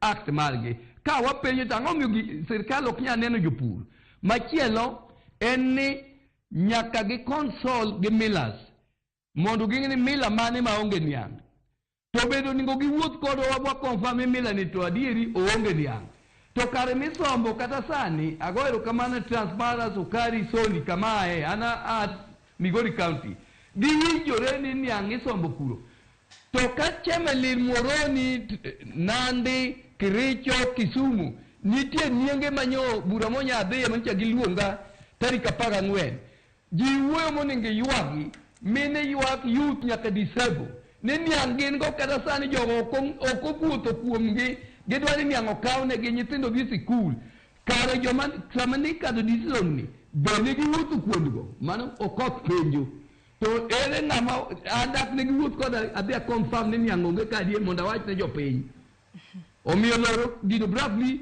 ok wan for it wadwa no yawe very quickly kendo mondo gini mar ariyo sukari ma oko ni sani ero giwacho ni sukari oningo kel ka oko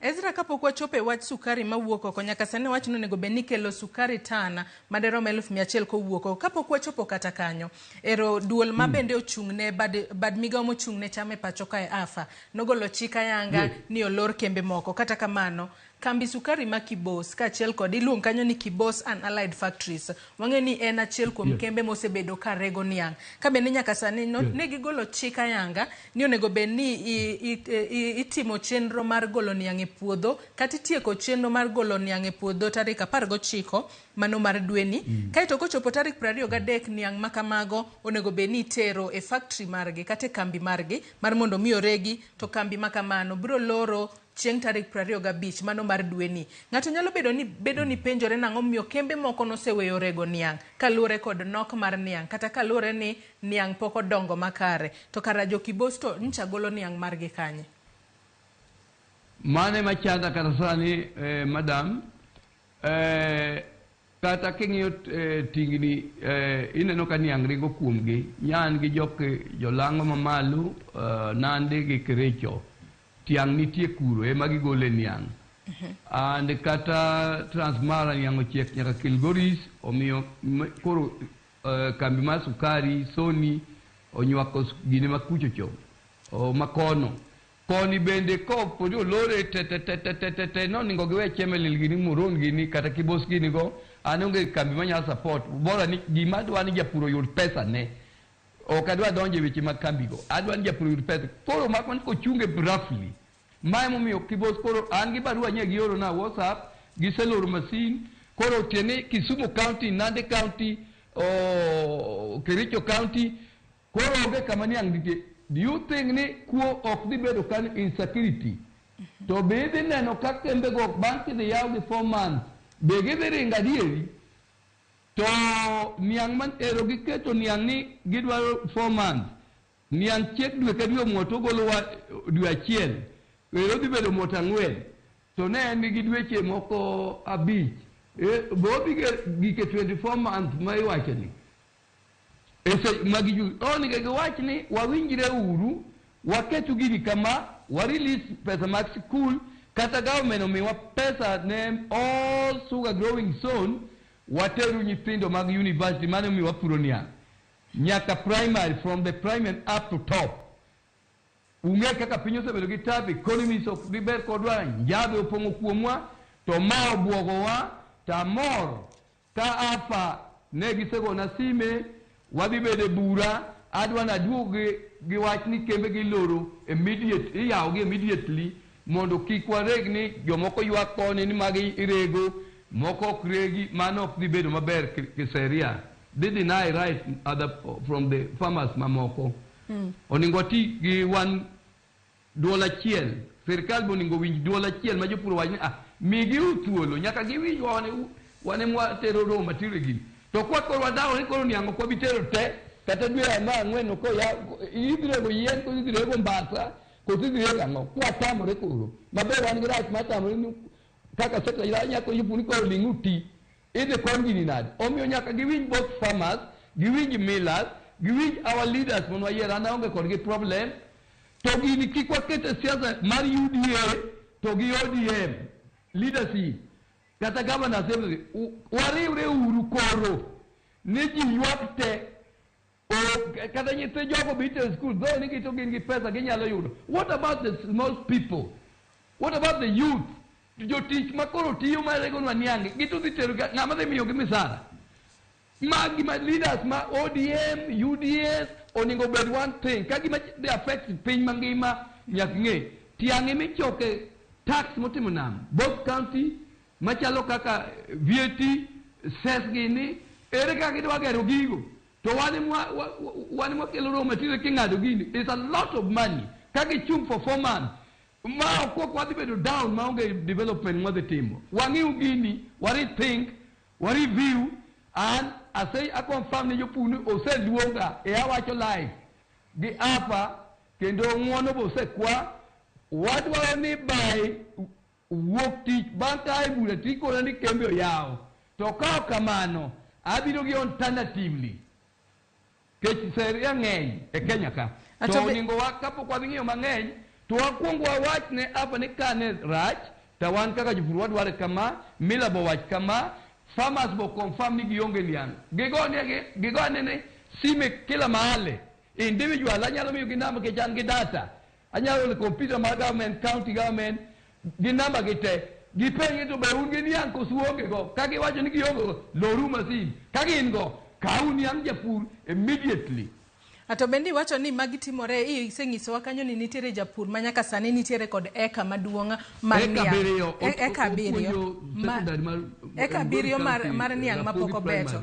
Kata kamani iwacho ni loro mar kembe makamagi timore kinde ma bende nitiere nok mar sukari e pacho kae. In kaka japur mar niang' ma bende osebedo ka puro kuom thuolo malach. Bende nyalo yie ni nitiere nok mar sukari e pacho ka. Gino momiyo tarik 2 mano dwe mar 8 mano mahiga ni. Jatend piny William Ruto no yie mar mondo mi ochiw lesen ne jogo makelo sukari kowuok e oko. Bende nitiere nok mar sukari e pacho kae. To sukari mawuok oko ponono nyalo hinyo jogo maloko an sukari e pacho kae yo machalo nade Esra?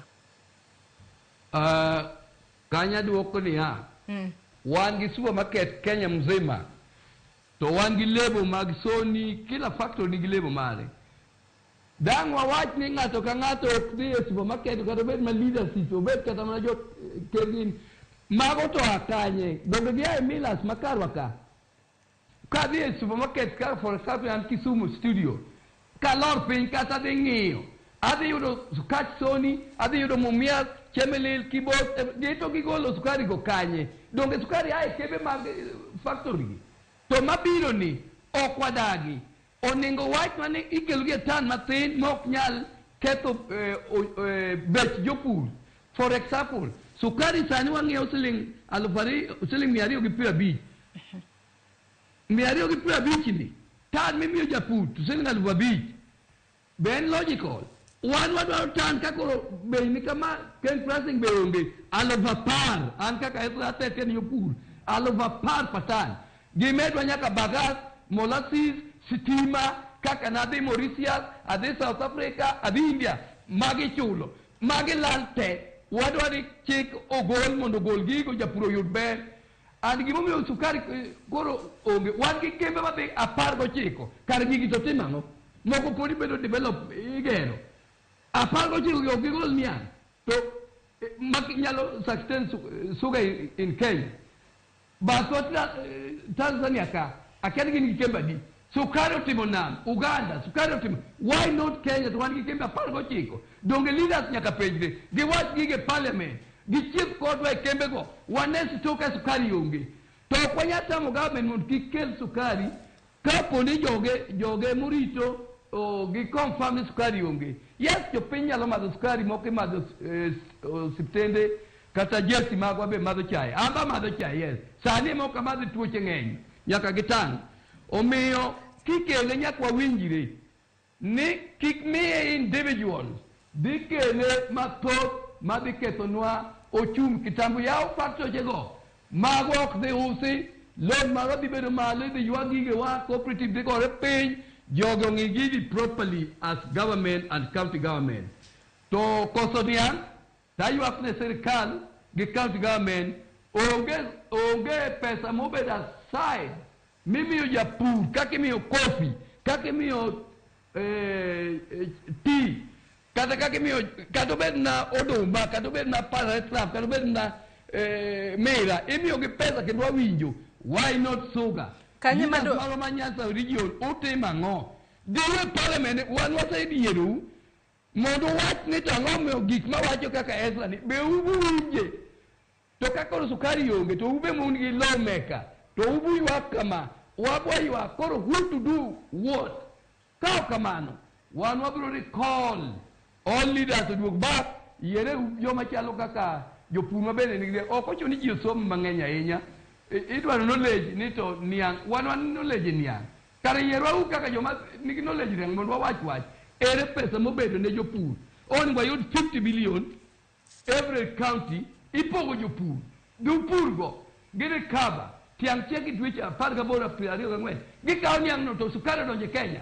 Ezra dwani mak na paro no gi kanyo. Ezra dwani mak na paro no gi kanyo. Wacho kanyo ni siponono nyaka sani okete ong'ala manyimi weche go mag kahawa ka achiel kod majan to weche mag sukari to sirikal oweyo chien. Paro na dwani mak na mana gi kanyo mondi wakao yoyo matin gi sani nyaka Ramogi Ajwang pod antiere to akae kotudore kod loro kembe sukari atwa kod Ezra Okoth mabende njagoro maduonga mar riwruok mar jogo ma puro nianga e pacho ka. Imedo chwalo nwa ote mari kitudri kodwa kokale namba mar ote machuoka mainari adek auchiela no Facebook kacha ibiro yudo wa live Ramogi TV X account maro yudo wa @RamogiTV. Wamudhu mana pi matin kaeto waduogo wadhi mbele kikidhi mabor.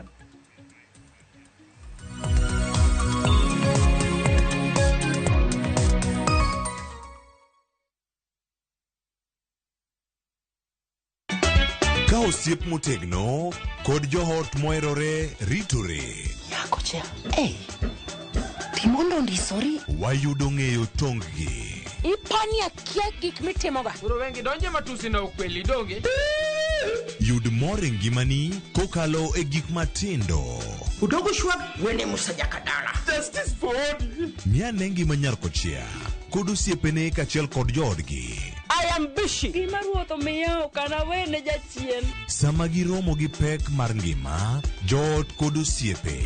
Nyasaye neno gi wang'i ma ok opimni. Akwaye ni mondo imak tieja karibu to kopuodho tilew chunye. Ok ginyal weyi ma ok inyiero. Nyakocha irachna e joga. Koka ite to tegore mana ka ita puoyo maniego. Nyarkochia. Tich abich ka tich abich, saa 1:55 otieno. Mana e Ramogi TV.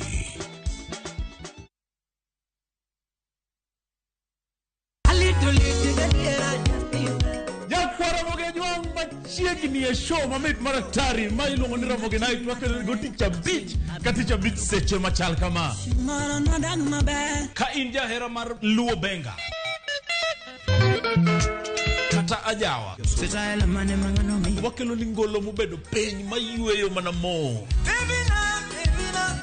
Lungani Kolo Call Instrumental Kaberni be inyalo lungani Boy Handsome Within and Without. Boy Handsome moment away Aroji bed and breakfast sama pekni tilungani ngenja the entertainer. Kaka pile nya Ramogi Ajwang wacho ni kete manaka. Ramogi Night, tich abich ka tich abich saa 4 otieno. Kokalo kuom lakteche kod thieth, wayudo ng'eyo kaka dendwa tiyo. Nitie hormones mar ng'ama miyo kata ng'ama nyako. Iluongo ni estrogen gi progesterone. Kendo wayudo ng'eyo kama inyalo yude kony moluwore gi weche thieth. Daktari en tich ne thiedho oganda mondo oganda odhi maber. Kaka wadak e kinde ma ok ong'ere, ngimawa en gima duong' moloyo. Ka en ng'ama osiko ka ywaka en kama osechopo dwa kawo ngimane. Kineno science gi wek rito. To e penj laktar, wakelo ni lakteche molony to gilero ni weche thiedho tuoche ma opogore opogore kod rito kit ngima maber. Wanyalo tiyo kod chiemo e geng'o, thiedho, kachiel kod timo bero ngima wa bende. Yes, erokamano. Penj laktar kokalo Ramogi TV, kama wacho ni ngima en mwandu. Wuok tich nyaka tich abich chakre saa 12 odhiambo nyaka saa 1 mar otieno. En chenro ma kik bai kata matin.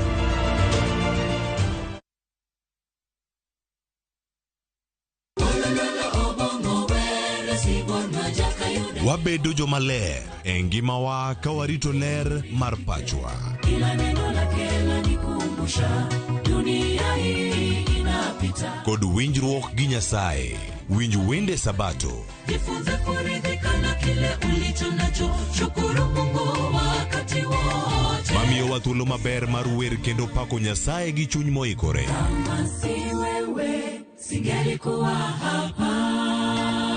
Walando gi kinda wach maber mar Nyasaye. Nyasaye okoso ni kanye ma weche olokore ngima ni ndi ma ok inyal paro kama ni wuoke.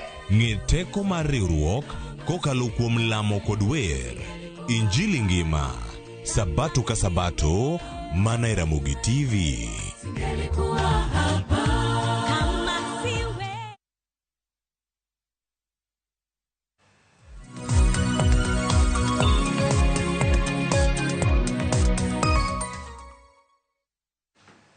Machiegni kendo nyako Ramogi Ajwang' kaponi e kitudri kod okinyi ma kawuono pok ilewo ahinya kalore ni thuon wach mabende watwake otudore kod loro kembe sukari ma en tok duol ma ochung'ne cham e pacho kae AFA nogolo chik mar mondo mi olor kembe sukari kuom thuolo mar dweche 3 e pacho kae mar mondo mi ochiw thuolo mar mondo mi niang'a odongi. Wach mabende nyaka sani osebedo ka nyayo paro mopogore opogore kowuok kuom moko kuom jotelo e pacho kae ka moko kuomgi ahinya to mago motenore kod kweth mar Azimio la Umoja One Kenya Alliance sani koro lieko ni wach makamano en wach ma siasa nitiere iye. Mano wach mar loro kembe mag sukari e pacho kae. Mane momiyo podi antiere twako kinyi makawuono kae kitudri kodwa antiere kod Ezra Okoth ma en jagoro maduong' mar Kenya Federation of Sugarcane Farmers.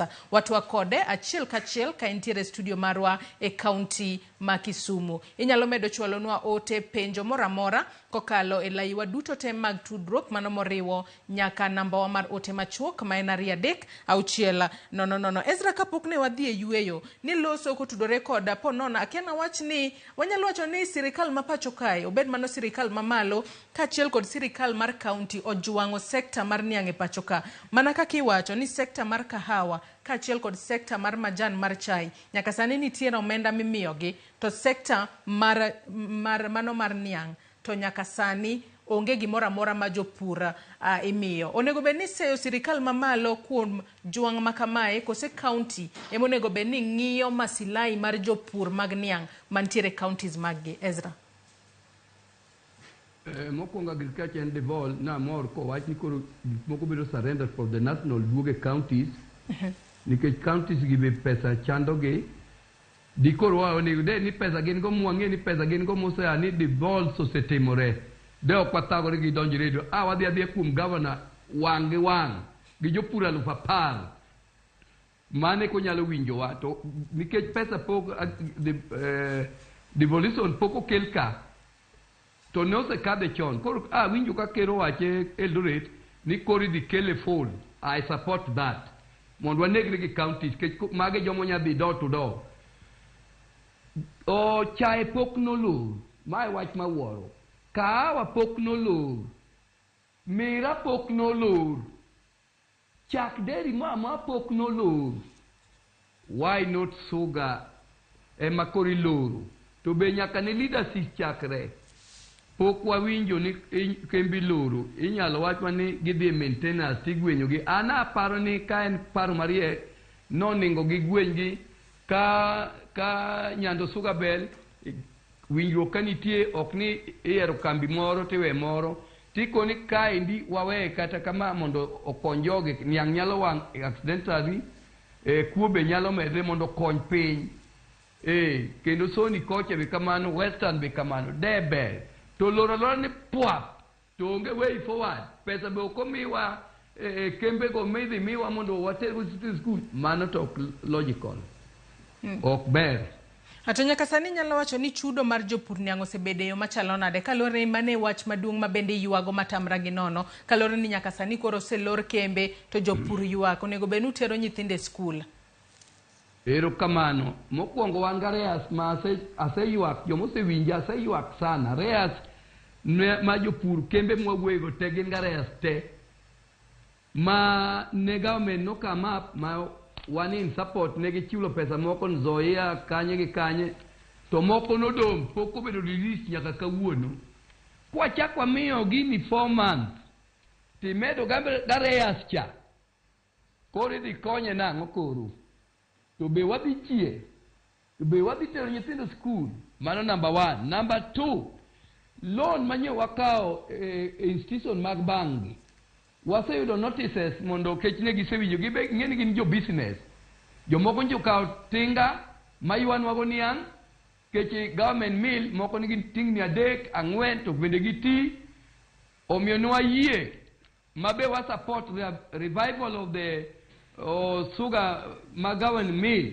eta wadi mondo time kata ma tomorrow mana jopur moko mowuok ma ok ang'eyo mabandia mapingo revival of millers mago jomoko ningo chung kata liel kata mna bura mora mora wadwa ne wasetamoni kembe okusi to gichagi bukore ni mondo government kik revive kembe machalo miwani osetieko ka igni nyithindo yuaksa to ng'ato chako wuok somewhere moko penjo koth ok openjo federation motim ni jopur e Kenya mangima ni to kembe gi uyie mondo gi wawachne correct wayie support government okel gig be omiyo wayuak bilani diko girego ni clean koro wach chudo en ni sani tienge ne giringo kidam kalore ni ne niang' onge diere no sani ko ne girego maber ne gichulo pesa ma sani rego ni jomoko nja wacho ni gichul ka in gi 200,000 give me 70% of that man the rest follow mano ne beta jembo moloyo chung kendo gisetemo mano kendo jopur dhigo maber that percentage ne chulo loan ne cooperative societies outgrow companies to wambe kaka individual wakao loan machalo equity what ke chinya dogo niang' nikech pod waonge sugar development levy ma koro chikni be okwamo kanyo wabunge to wan go 300 gi wiye emiyo akoni siasa ma UDA gi ODM koro kadwa winjo an kaka japur niang' kechato kadwa komo amo giriwre mondo gigolnwa suga kaka kembe mamoko nigi kothe mamoko nigi act gi mabe mokelo choch maka gi controls importation in law 10 years pok wabedo gi suga act wayiero ji kiny ka kiny kar wabandon wapudh niang' oko wadonje sani oduma nigi pesa maber ndi nikech gorogoro 200 and something we can go there bakado nitie everything ananyalo wuok kata landu gi to inana ka ji ochako pudho niang' oko awacho ni adieri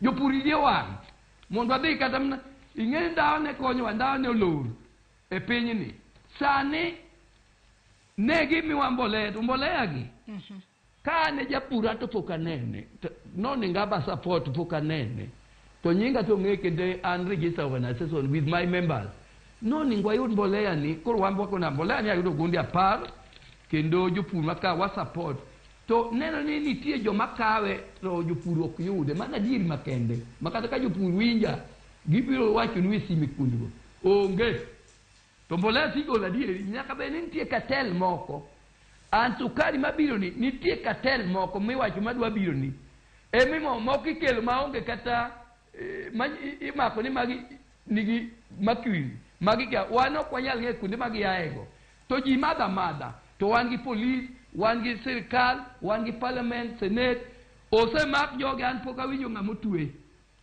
e jok miwinjo kelo sukari poka winjo ng'amotwe since government manjo dhi ma wan go nite koro chako mondo kadho pass kucho chien kucho sometimes 70 years poka winjo ng'amo makni ni kelo sukari marach neno to anene TV sukari bubu waneno mabe oningo wabunge okete tim interior minister okete tim adan ng'amo makata eso emokele to kabedo gi permit makauru to weyo joma dongo to kumaki joma tindo to rada dakika chiel ma oningo wekata nitie kotho moko man gi pesa midieti otke mago be gitameji gondi bono wuok kucho ni magi koro weuru koro watu timna niangu chungo koni koro watim nango ilero kanyo makari nyando suga be inyalo bembe suga be ko pogore gi niang wawacho jafat wabunge maka winja nyaka governor ere cross group ginyalo siam ni mae makoro jogi dwa bedo go ntasi wawacho dieri nyando suga be ano kadaka to benda an gino le wan koro akocha wanyalo puro ndawa wanyalo pidho duma o goli be wuok sani rabuon ni kocha factory kuro soni kono koni to ere gigi western ere gigi ko watim na oka giloro gigi ilero kanyo makare ahinya wasoma ne moko kuom ote mabende aneno ka joneno magwa oronwa kokale namba mar 3 ka bendi wacho ka ni Ramogi TV Kotolo kan Nakuru awuro ni kembe sukari iloro jotich dhi pacho yawa ma en leta ka bende Eriko Gola kantiere Chemelil wacho niya kik wawuondre ni loro kembe dhi konyo wapenjre ni en ang'o momiyo kinde maniang pongo factory to pes jopur pod lal higni 3 poko chulgi ni mar factory orego lal ni to factory to gintie wacho kae ni to gitero e maintenance piny maru pile ka pile karakibos to yudo niang kanye management kosetamo kembe moko to mana wachgi mago ote mabenda no ka joneno magwa oronwa kokale namba mar 3 nyakora Ramogi Jong podi medo tudri kodwa kokale Facebook kacha kama bende wantiere live okinyi makawuono ilero kanyo weche mopogore opogore asani Ezra ka bende pod wantiere twak okinyi makawuono wach mabende dago mar mondo mi watwage en kotudore isewacho ni ina kaka jagoro maduong' mar riwruok mar kembe mag riwruok mag jopur niang' e pacho kae duol mabende ochung'ne chame pacho kae kata afa gweli mar mondo mi udhi utwage ahinya hinya kotudore kod wach mar loro kembe mag niang' ncha neno kugolo milome moro kaluore ni ponona nyalo wacho ni nitiere yuarruok moro matin e duol mabende ochung'ne riwruoge mag jopur mag niang' e pacho kae bende nitiere kaka unyalo biro motegno kata unyalo chung' kanyakla un kaka jopur niang' ahinya hinya to jogo mayudore alwora mar Nyanza mondo kudhi mbele kacha kuchwalo yuak maru tuchwal yuak gi duol achiel maonge yuarruok moro amora Ezra mokwongero kamano kawuono adwan jopur winja maler mondo apog gigi koro ka gihero to gibagni kuro emiyo wabagni kata sukari koro ne giloro kambe maonge authorities mag jopur namba 1 ne nitie an chairman mar Kenya National Sugarcane Farmers Union adwa ni winja kanyo registered ne nitie Kenya Sugarcane Growers Association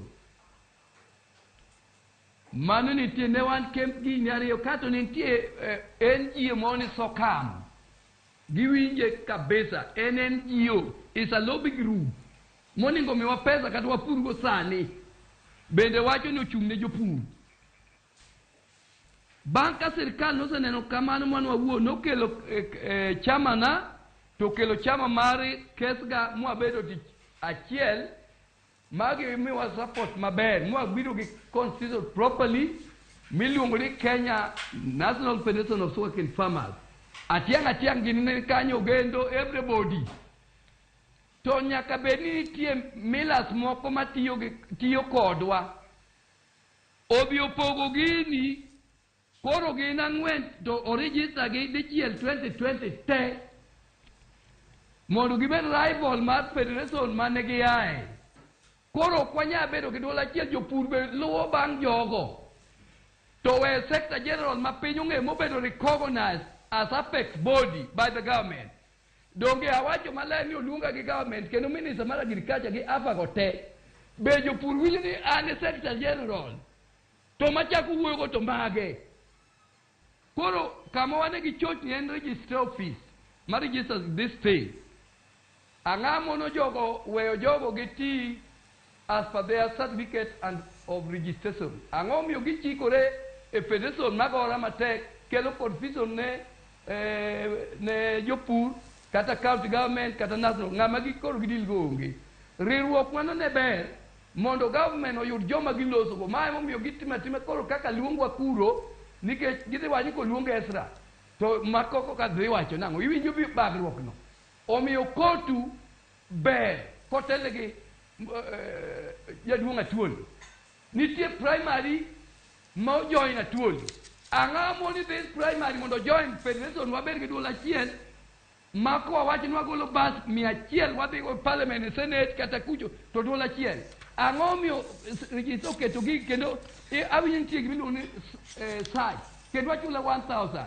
kapok register gigi be ineno ni moko nitie yes wawacho ni the law is very clear mawacho ni ng'ato ka ng'ato nigo uhuru mar register anything an aonge gi objection mano but ka nitie apex body dagi direct mondo mi gigini wan ok wachuno ni mondo gijoinwa but ketho nying federation use nying federation letter mar federation wasendiko ne Professor Nyong'o hapa governor ma Kisumo best friend kendo chairman mar regional economic block hapa nigi winjo to koro sani governor paga ngwengo ema wachni o affect poka winjo governor mawuoyo Nandi kure Nzoia kure ang'o matimore ka e region economic block to kae wambe ko waywa kaka jopurgi mabe nyinto ase propose jopur nwanyalo choko pesa mathin kanwa kanyo mondo mi wakoro wanyadhi kaw kata watero nyithindo school one in support kendo wadwaro gino kabisa to dagi wuonwa koro ma kama koro omako gi government 14 gi koro miyo anang'e ni Kenya National Federation of Sugarcane Farmers led by Secretary General Ezra Okoth, Chairman Ibra Juma, joining organization. O atiang ni kambi machielo, Narupa ni kambi machielo, Ogendo ni kambi machielo, Arumbe ni NGO kuro, koro jopure moningo bed maria ngento ere kamwalo mondo wabedi. One ki cooperative members te, outgrow company te, kech mago primary moningo join federation for their benefit.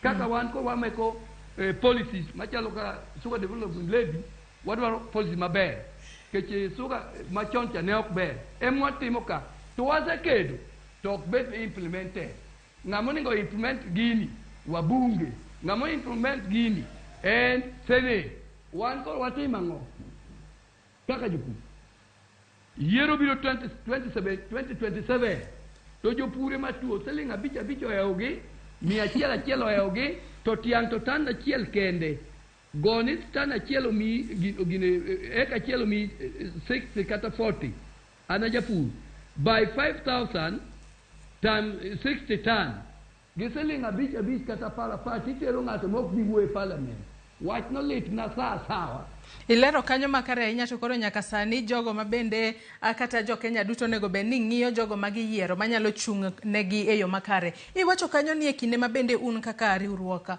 mag jopur mag niang'. Iwacho ni nitiere jogo ma millers tiyo godo. Wanyalo wacho ni millers tiyo kodgi e yo machalo nade to ero kaka mano ponono hinyo jowetegi ahinya nyato gi sani makoro lor kembe to bende kinde mabende ni loro kembe no wach ni kembe go mabende yudore Southern Nyanza gin kendgi ema gibiro dhi mbele kod tiyo kalore ni gintiere kod niang' moromo. Ane studio ting'eni money is power. Money is power no diriyo. To kadwa kuota wacho ni some millers oningo mago koro si adie molo. It is not my role. Matine ne gimiyo jopur go pesa kose gitimo nang'? Mondo mi wabed paralyzed koro kwa wika mi penda ng'omo non wa riwre cha. Ka pesa odire kindwa kuondigi an wa riwre sadi to koth to nigi lwete nono. Biwinjo kama kelo no. To jogi idho ndege kiny ka kiny an poka idho ndege kadhi Nairobi. Jogi chiedhe radios mang'eny.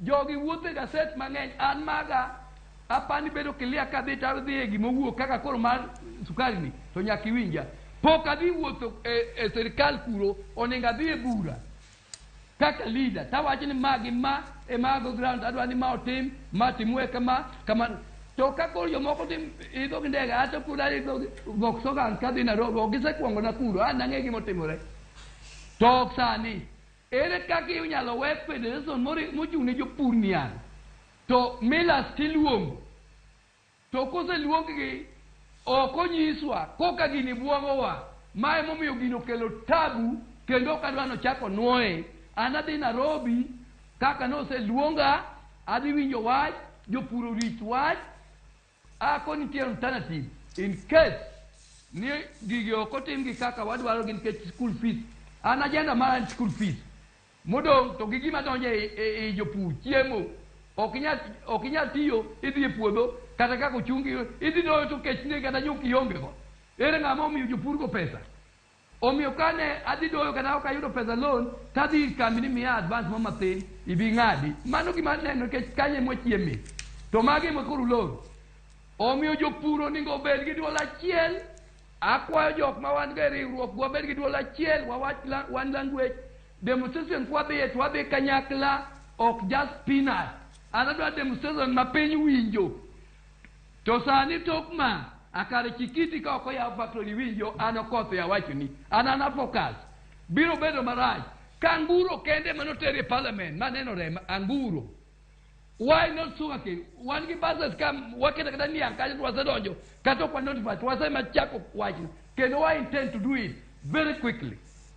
Wach machielo mabende dagom ni watwage okinyi makawuono Ezra en kotudore kod wachni mar zoning mabende osebed kitimo manyaka sani wacho ni jopur mag niang oyudo buok maduong' ahinya to ka bende doho mamalo notamre wito oko mano chenro mabende oketgi e kidienje mopogore opogore kata mano mar zoning ka bende nitiere zoning mano kaka kidieny mar Central mano moting'o kaunti ma Kisumu wantiere kanyo kod kaunti ma Nandi kod kaunti ma Kericho wantiere kanyo kod Upper Western moting'o Bungoma Kakamega, Trans Nzoia kachiel kod Uasin Gishu, kachiel kod Lower Western moriwo Busia, Siaya kod Mumias. Ka bende jopur mag niang' ma Migori kachiel kod Homa Bay, Kisii kod Narok to nitiere kidieny mano motis ni Lower Western. Wachni mar zoning ang'o momiyo un kaka jopur mag niang' ukwede matamra gi nono kendo wachni mar zoning okomoro.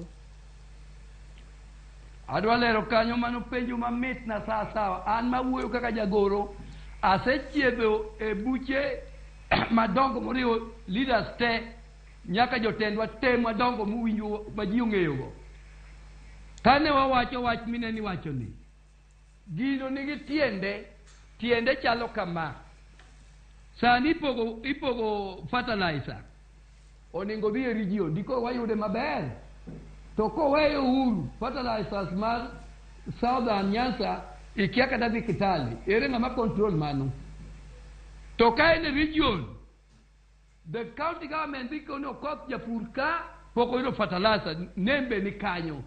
Jomoze mi fertilizer kuri go take an nikete nade to onge control mani winjo. Number 2 recovery wadwani sugar development loan okel ere kaka idwa recovery mondo gidok obed rotation okony jomoko. Apuro niang South Nyanza, for example. To me alone masing alup miadek. Apuro niang, to nianga ni. Achaka bedo kokora niang of the Western.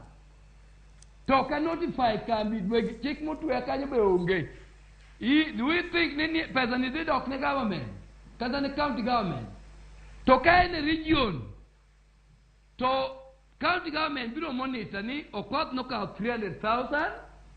Tiang mengo e kakama momiyo ne gimiye gilime pile kato gimiye det mar beto ging'ado margi kaka wakwayo jopur ke omi ng'ato loan to ka en 300 ing'ade niang' ibedo didek ing'ade matin ok ng'ade te miwe japur nono mae be omiyo shortage mar ke nitie eni loan momiyo ji kata gine ing'ado kata dichiel kendo jopur okone ojwang'gi mae momiyo nwadwa regional mondo millers mane regional go oket gi manani ka koro governors makanyo gi police gi everything nono mondo gipur niang' makonyo factor margi as per the region to kowe mae momiyo ng'ato dhi acho Busia to choko niang' soni kanyo to tero kono to eto kopur kati wachi ang'o omiyan regional no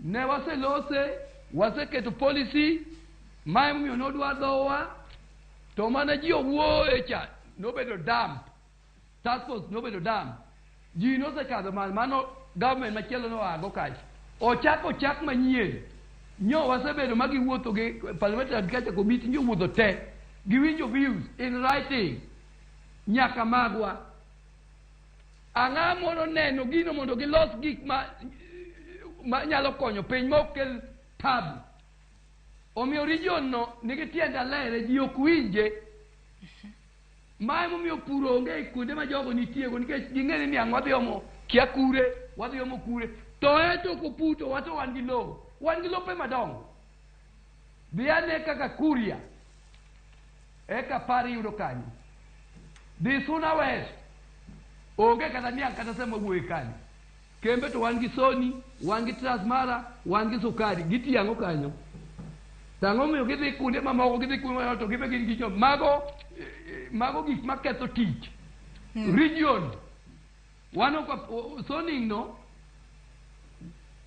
Sony onego wach kama ka ng'ato puro non contracted kend kaka sani gichie ng'ama otamo gidhi beto niang' no ok en mar ng'ato ere ng'ama otamo gi kanyo mano ng'ato gi usausa niange kech otiye gi pesa de oonge gi loan to ma wan gi loan gi titimo nang'o atieko clarification ilero kanyo makare ahinya kendo joneno magwa bende pod aneno ka chwalonwa ote magwa kokale namba mar 3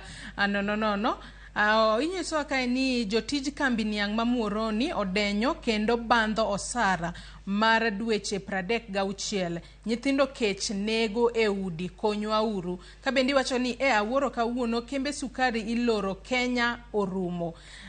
Ote machielo kata kamano nyakwara Ramogi kichwalonwa ote mari te minyisowa ni nyingi tinyisowa ni nenowa ka intiere kanye ka bende ote machielo wacho kae ni sani piny tek iparo ni kembe go ondiko ji adi Kenya bedo ran gi cartels emomiyo sirikal onge gi msimamo wacho ni in Mili Nyakogelo ka antiere Bondo nyakwara Ramogi med mana chwalo ote magi penjo moramora ma bende podi wantiere kae okinyi makawuono kod Ezra Okoth mano jagoro maduong' mar Kenya National Federation of Sugarcane Farmers ka bende watwaka inya kotudore kod loro kembe mag sukari e pacho kae ma en to ka bende nosegol chik no lor kembe makamago kuom thuolo mar dweche 3. Wach machielo ma bende dwa twake wachno mar zoning ilero kanyo makare ahinya gino momiyo un kaka jopur mag niang' ukwede matamra gi nono tiwacho kanyo ni ber kiketo gi e region mar mondo mi japur mapur e region makamano ene mowinja ber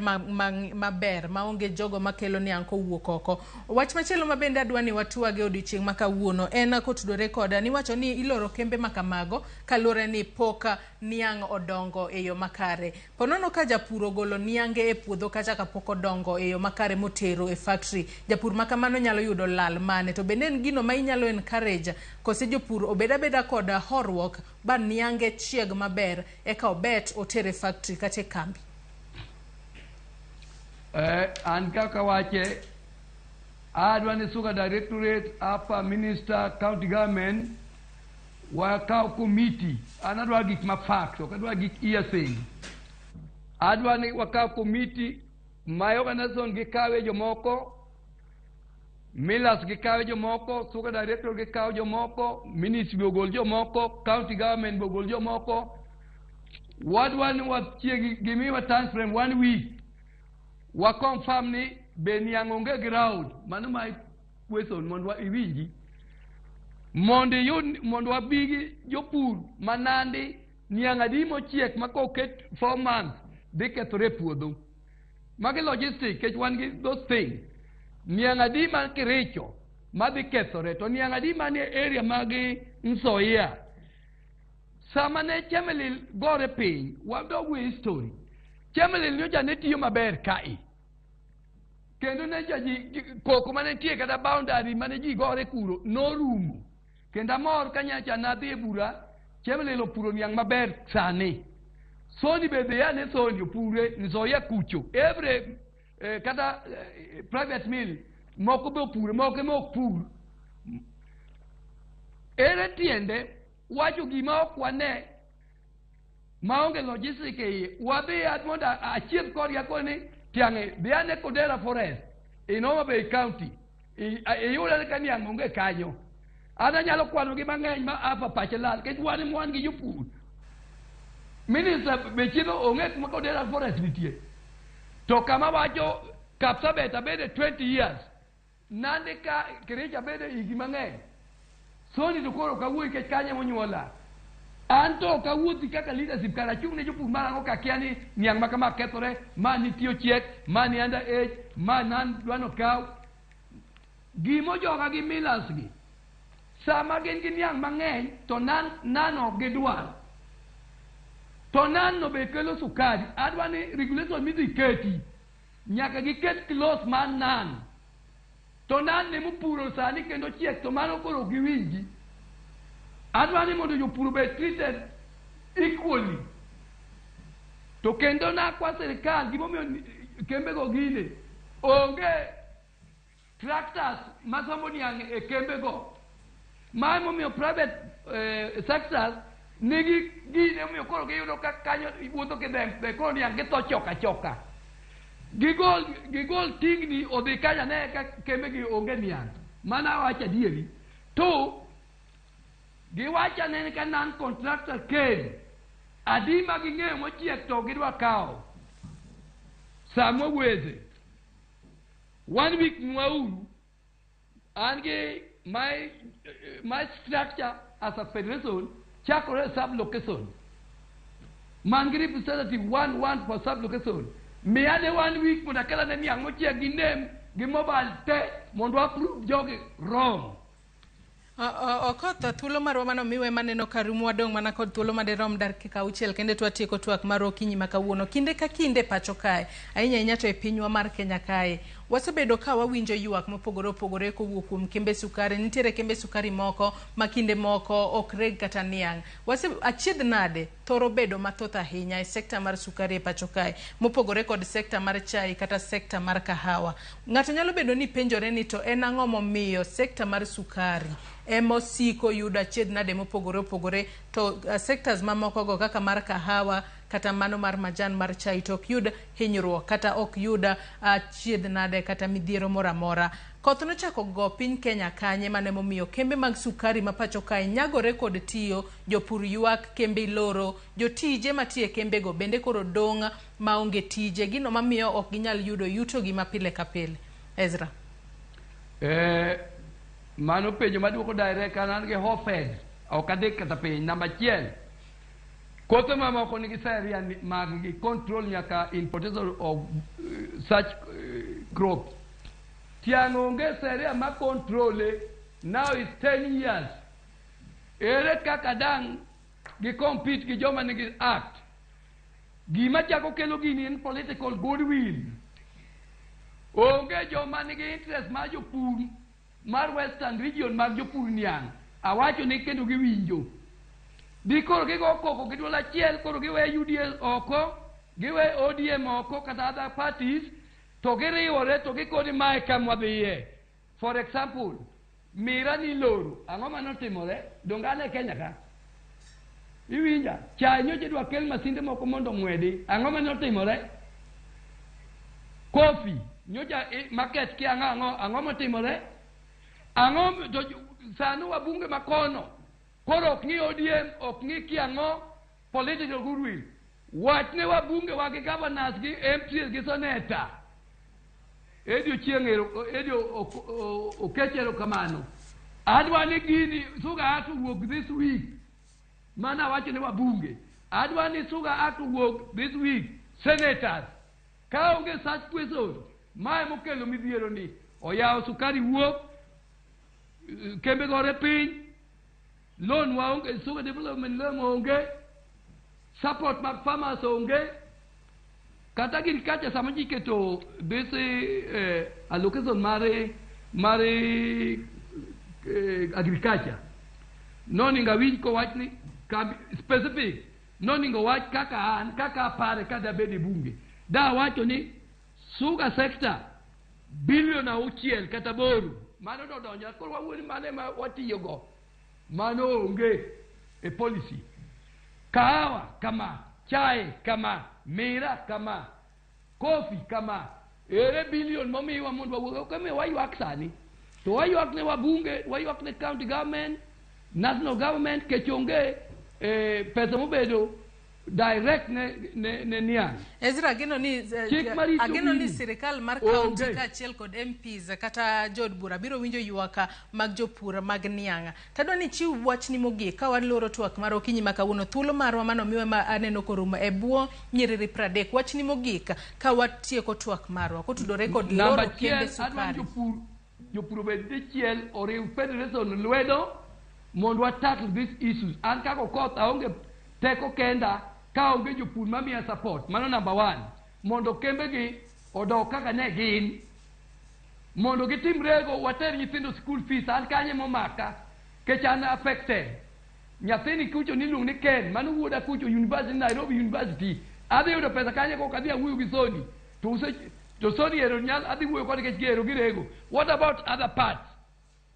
To education is key. Kendo amor gi our president owacho ni education nyaka bedi. All leaders minister mar education. Wapenjo ngito pesa mako watero jogo to mana mapio ka watieko. Mana mapio kwa tieko Ezra. Machielo adwani organization mobedo registered. Giwe bedo paralyzed nikech an dango ka kwer gin kiki register. Serio yienegi. To kiki use nying organization mar Kenya National Federation of Sugar and Farmers. Gi use margi as per the certificate margi. Ka ogitimu mano tabiro tero gi court very quickly. Kochakore kawuono. Erokamano ahinya. Wabunge to review. Giwinj wach mopio wadai be wacho owache ng'ata achiel. Daka winje mwalo kod Nyanza kata Nyando Sugar Belt kata Western. Ang'o matimore ka? Ok miyo gino onge gi impact. Wadwaro sugar development levy, wadwaro loans, wadwaro act.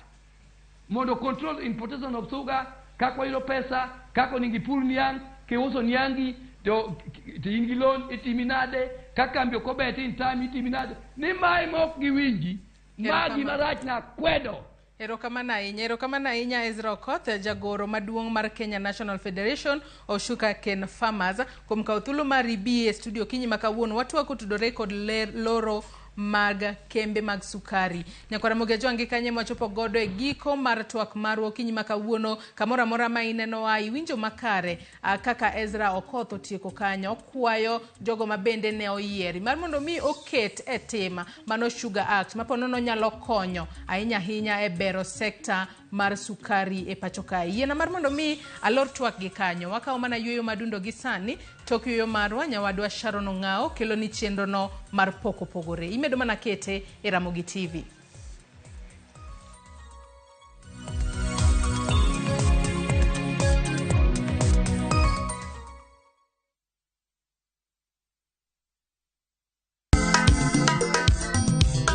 Ma e chenro makelo ni danji malie. Gik od belo bai. Wakelo ni be. Angomiri. Aliye juu. Fuata. Ma e chenro makelo ni duond ya wuoto nagi. Apuro puoth ngima, apuro puoth poetry bende, apidho kodhi. Duond mine. Mine nyalo. Kod ohala. Ng'at mochako ohala nikech ng'ane no ochako. Gino gibi mamuo. Mbak ndalo. Wuoyo goganda mar onagi ka jiwo gi gibedi gi luoro. Kod Stella Brenda, Lin Ramogi kod DJ Kolo. Wuok tich nyaka tich abich saa 8 odiechieng' nyaka saa 10 odhiambo. Mane Ramogi TV.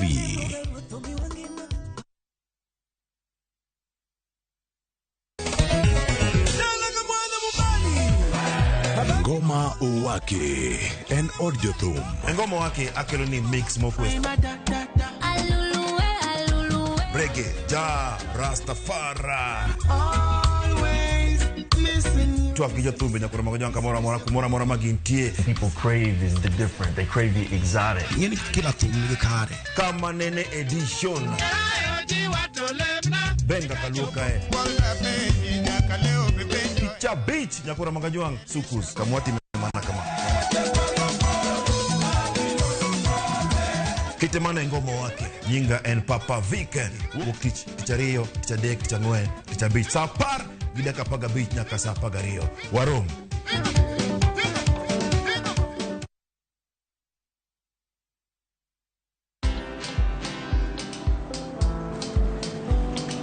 Oh, niaje? Ni kama unashangaa kwa nini naangalia simu with so much focus, eh? Usishangae sana. Nimekuwa ndani ya story kabisa. Ni kama ile alia juzi. Ni kama nilikuwa hapo. Iki happen. And when this new market was being opened, ni kama nilikuwa hapo tu.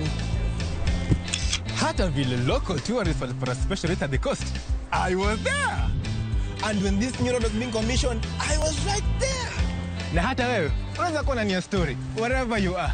Just download Citizen Digital. Stay informed on all the news and events as they happen across the country, the continent, and the world at large. Download Citizen Digital, Kenya's #1 news app.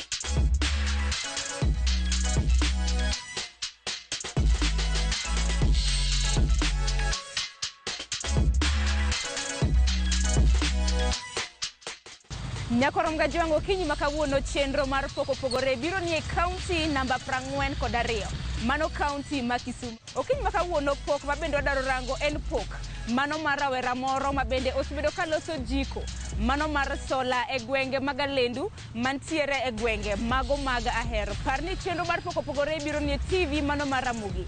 Chieng' Tich Ang'wen chakre saa 2:30 mar okinyi nyaka saa 3 mar okinyi. Mana ka pile ibedo kodwa nyaka giko mano mar chenro makama. Nyinga Sharon Ong'ao.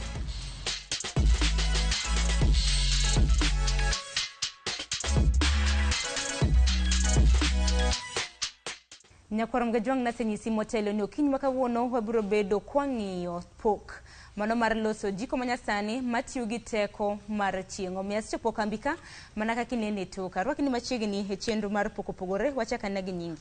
An iluongo na Alex Odundo, an aja Suba, Homa Bay County, lakini kaendi to abire e yor tich kendo kuma wantie ni en kara mar tich ma asekete maloso gigena mag theth kaka uneno kae. Alex, nyalo bana nyiso ni intiere gi pok mane? Anyalo wacho ni an gi pok mar gige mag chuma gi. Iluongo gi ni tije mag lwedo. Mana chako kane pod atin, kendo kane pod atin nahero tugo gi gige mag mabati sana. Ne wan ga gi moro ma iluongo ni kimbo cha. En kana yudo okepe no to naketho taloso gik machalo kama mtokni kama. Kora paro ni en pok mane ochakore ka pod atin sana. To kora adhi kode manyaka kora chopo kuma antie ni. Ang'eyo nitiere kit mwandu mopogore ma bende losi. Inyalo lero ne Nyakorom gajuang gin mwandu kaka mage? Mwandu manyalo loso to ng'eny. En mana ni koro gi nyalo mantie go samoro ginyalo bedo matin. But mana kanyalo chako, kano ochakore nanyalo loso gik machalo kama mashinde mag tuoro. Mago tuoro nikech an kana chako kapod atin tuore mana yudo kaka achiel kuom gik mana jowa chamo. Kich kane koth ok ochwe to ne yudo ka piny otuo to gima nodong' mane inyalo nene en tuoro. Koro kane pod watindo gima nyalo timo kaka gir yuto ne en tuoro no to gi wang'o maka. Tan wang'o maka nakia nyaka kawuono pod ok ng'e wang'o maka. Koro tuoro ne mana ng'iyo go kabisa to nikech tuoro ne tek goyo. To ne an be nan nyathi moro mane nigi rieko mang'eny mane Nyasaye omiyo rieko mar chuogo gik moko. Nachako chuogo mashin mar tuoro. Koro mana achiel kuom mashinde maloso, tanyalo loso mashinde madino oduma, anyalo loso mashinde mag pi machalo ka solar water pump, anyalo loso mashinde matiyo kata gi yamo ka golo stima kata ka go pi, anyalo loso mashinde mag mang'ado chiemb dhok, anyalo loso nitie gik mang'eny monyalo. Sani nitie jiko maloso mantie ka mondo wakonygo gimiluongo ni climate change. Odo ni jowo ng'ado yien. Koro mano be jiko ma bende asabedo go katimo research mare ndalo mang'eny. Madwani sani mondo kaber to mondo ji chak tiyo go. Nikech okinyi makawuono wasenyiso Nyakorom gajuang ni wabiro bedo kwaketo maina ahinya e pok mar loso jiko manyasani. Dibed ne nitiere gi tiegruok? Nayudo tiegruok nikech ing'e ni kane adongo kaka na pinyno to jonyuol maga bende neno kit iluongo ni chiwo mana antiego. Koro ne gibedo ka gikonya kata ng'ado rieko kuom gigo mowinjo na timo. Mane ging'ado na rieko na dhi atim mechanical engineering. Mama na tim e skul mar Kisumu Polytechnic kaka course mara.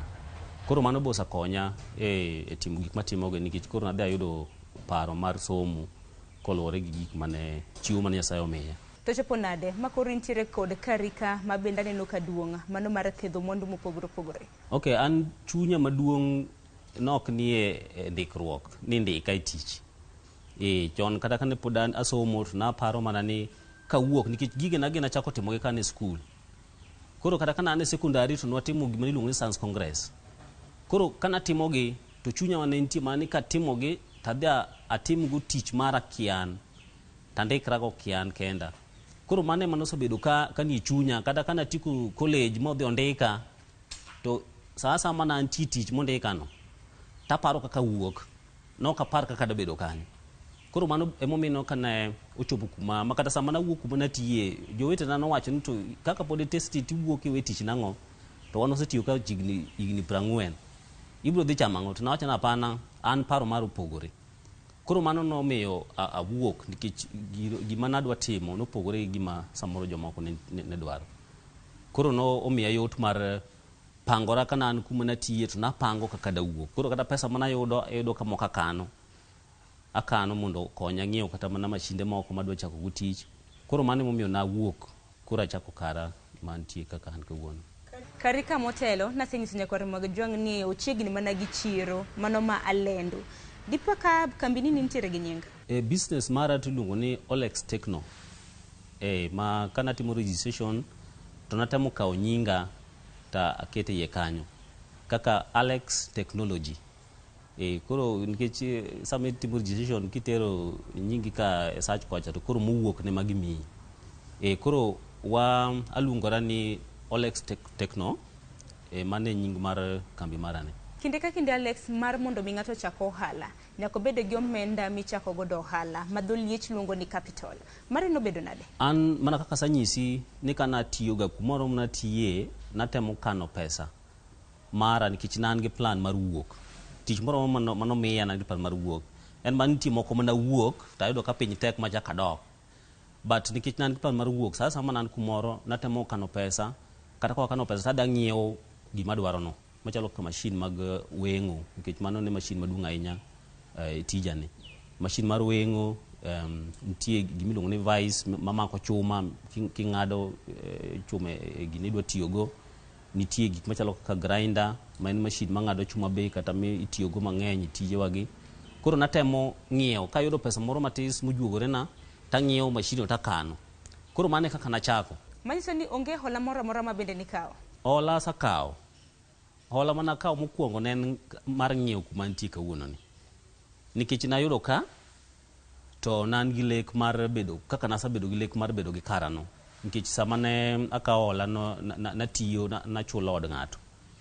Koro nikech nayudo thuolo mar lobni to pesa na onge go. Nochuna madhi akawo hola e bank mar Equity. Kendo kana dhi to ne gimiya pesa maber mana achulo ka en man noko ochulo pesa te but nokonya nikech seche mana ayudo lobni na onge pesa mora mora. Koro mano nosakonya maber kabisa. Hola be achaka dwa kawo sama nang'iewo mashinda mane ing'eyani. En machine madhi almost 700,000. To sama ne osiepna moro miya pesa mo matin to naonge gi pesa moromo mar ng'iewo machine te. Koro pesa matis mano osiepno miya no nochuna nadhi e bank kendo mondo adhi akawo loan e bank kendo Equity no. Ma anyalo paro awacho ni Equity osakonya kabisa oyanda ni. Nikech nitie kuma ne gik makoro an uno kanya yudo pesa manyalo konya timo gima dwa timo. To kana dhi irgi to ne giwinja. Kendo nyalo paro ni Equity no mane bank mosamiya loan kupore gi bank moko be asabedi. Nyaka sani wuodhi gi Equity dwach ni osebedo nade? Wuodhi gi Equity osebedo maber. Osebedo maber mana kaka sanyisi ni asabedo bank moko to pok ayudo loan. Equity osamiya loan adek maber. Mosa konya yawo wanda ni kaka neneni. Koro anyalo wacho ni wuodha gi Equity osebedo maber. Mukalo kanyalo pimo gi jomoko nikech asabedo gi jomoko kata iyudo ni an gi record maber kata mane kano pesa to kidhi tiyudo ka giketo ni rageng' mang'eny mokinyal to Equity osabedo ka winja mana kaka wacho ni kana ng'iyo lobni Equity ne nodonjo nomiya 250,000 kana ng'iyo mashinda mane ng'iya ni bende Equity omiya chiegni 300,000 kana yawo ka Equity chako miya another 800,000 koro anyalo wacho ni Equity osakonya mang'eny kabisa e ohanda ni nyaka nachaki. Kopogore gi hola mana Equity ochiwoni, bende dibed ni samoro gichiwoni tiegruok kaka nek beni timo ohandi mar mondo mi yudi yuto makare? Equity oseluonga e chenro magi moko magipuonje jo ohala ma maggi joma nigi account kodgi. Aparo na asedhi training machalo kama chiegni koro didek. Maparo ni mano ba achiel kuom gik ma gisetimo makare e ohanda ni nikech sama gin gi chenro aina go tiyudo ka gioro na message kendo adhi. Bende ong'eno dak e piny mantiere gi lony manyasani ma bende tinde nitiere kata mana namba ma bende inyalo chud godo achiel kachiel gi customers mago mong'ere kaka till. Lakini intiere gi moro ma samoro customers magi tiyo godo e nyiewo mwandu magi? An gi paybill number mar Equity, till number ma 247. Account number mara en mana namba na mar sime ma 0727236347. Yes. Koro customer moro mada chula pesa chula through that account number. Alex, wadhi nyime gi chenro mar pok opogore. Okinyi ma kawuono pok mar loso jiko manyasani emokelowa. Nyalo bona nyiswa ni jiko manyasani matiyo gi sola nichako loso karang'o? Jiko ni achako loso 2015. Achako lose kane mokwongo ne nan ga gi biashara ni chiro moro mar Kibuye ma Kisumu kae. To chiro no ne wan gi yugi mang'eny sana machalo ka Uganda mane dong to ne iwang'o giga. To kendo ne gima nochako timore kendo ni serikal ndalo no nochungo wach mar wang'o maka. Ma wang'o maka ne en chik mane serikal otamore e Kenya ka. Koro an be kaka ng'at man gi pok mar iluongo ni innovation gi Kisungu. Nachako paro nita ang'o kendo manyalo timo mondo kony jowa kok gitiyo gi maka kata kok ging'ado yien. To naparo ni wanyalo loko yugi mane magranda ni yugi ne wuok kanyo mang'eny kabisa. Koro naparo ni wanyalo loko yugi randa gi mondo bed yien ma ji nyalo tiyo go mondo kik wang'ad yien go maka kendo kik wang'ad yien kwa tedo go. Gima chielo be mano chako keda ka an kada kan ja iluongo ni innovator kamano kada kan gi pok mar loso gige mag chumbe gi to pod adwa timo biashara be. To neno ni yien en gima duong' e ngimawa mana kaka ong'eyo ni chiemo en gima ochuno kaka ot gima ochuno lawo be gima ochuno. To naparo ni yien be koro nyaka bed gima ochuno nikech ka chiemo ochuno yien be nyaka chuno.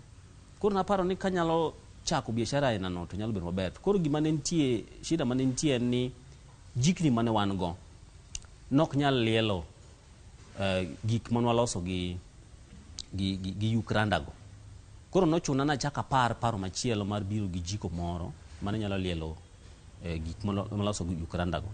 Emomiyo nabiro gi jiko man go masani ni. Ma iwacho ni jiko masani ma tiyo gi sola ni tiyo gang'o? Jiko masani ni tiyo gi gik moluongo ni pellets. Kaka unyalo neno gi kae, magi pellets oloso gi machine to magi yuk mchele.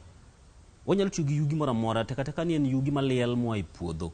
Obed yuk mchele, obed yuk randa mar bau, obed yuk oduma, obed yuk bel, yuk oganda, gimoro amora. Watemo manyo gik monyalo tiyo go mondo wagol yien oko, kik watong' yien gi sani be you about rito piny, iluongo ni rito alwora mar pinywa. Rito alwora mar piny en mana pidho yien. To koro pidho yien nyaka wabi gi rieko machielo mar weyo ng'ado yien. Nikech mano kende yo monyalo rito go piny. Koro wan gi ma pellets gi to wan gi ma be pellets but koro ma bet ka duong' matin. Ma wan olunge gi ni 28 mm. En duong' moingo ma matin. Koro gitiye jiko mopogore opogore. Ma tiye jiko bet ka duong' matis mana kaka uneno ka jiko cha bet ka duong' matis moingo machielo ni. To ma be nya tiye igi te but otiyo maber ahinya e jiko matis ni. Makoro ma sana wathoro tiyo kode jiko matiyo go e ot.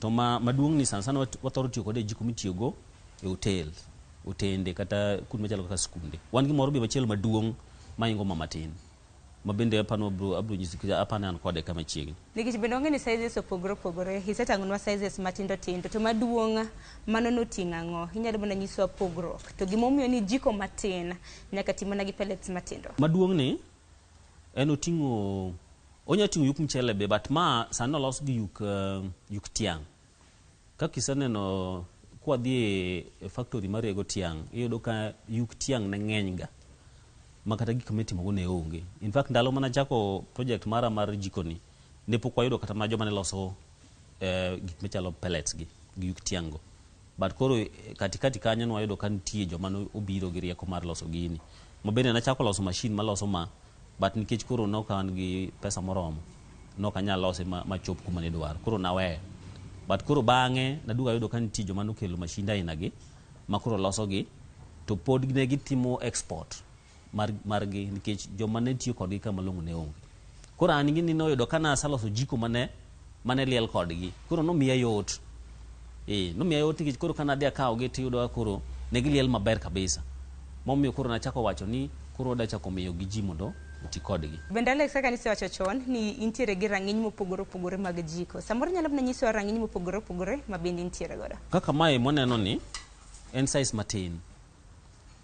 matin gik moting'o be tin jiko ni ng'eny gi mach kabisa koro walose matis kama nikech ma itedo go e udi nikech ot ok dwar mach mang'eny en gimitedo daka matis isetieko tedo and then wadwa ni sama iketo pellets gi ka to ok okaw mang'eny ahinya okaw mana moro mitedo wan gi otende nikech sama waloso gigi kwatero gi oko kacha ji penjowa wadwaro maduong' matis nikech sufriacha duong' matis ni ok nyal ting'o sufriacha koro ere kaka inyalo loso machielo maduong' manyalo ting'o koro kaka ma sana waloso ne jotende joma nigi hotels nikech hotel ng'eni itedo chiemo mang'eny gitedo seche mang'eny mano miyo kata ka waloso ne gimoro kae konyi kaka iendelea gi tedo tigolo yugi ka koro ok ichung' tedo koro in kaka iendelea gi tedo tigolo yugi ka oko timeda moko to liela ka kodhi mbele pogruok mane ma pellets ma bende jiko ni manyasani tiyo godo nitiere godo gi makaa nikech wang'eni jiko moja thoro tiyo godo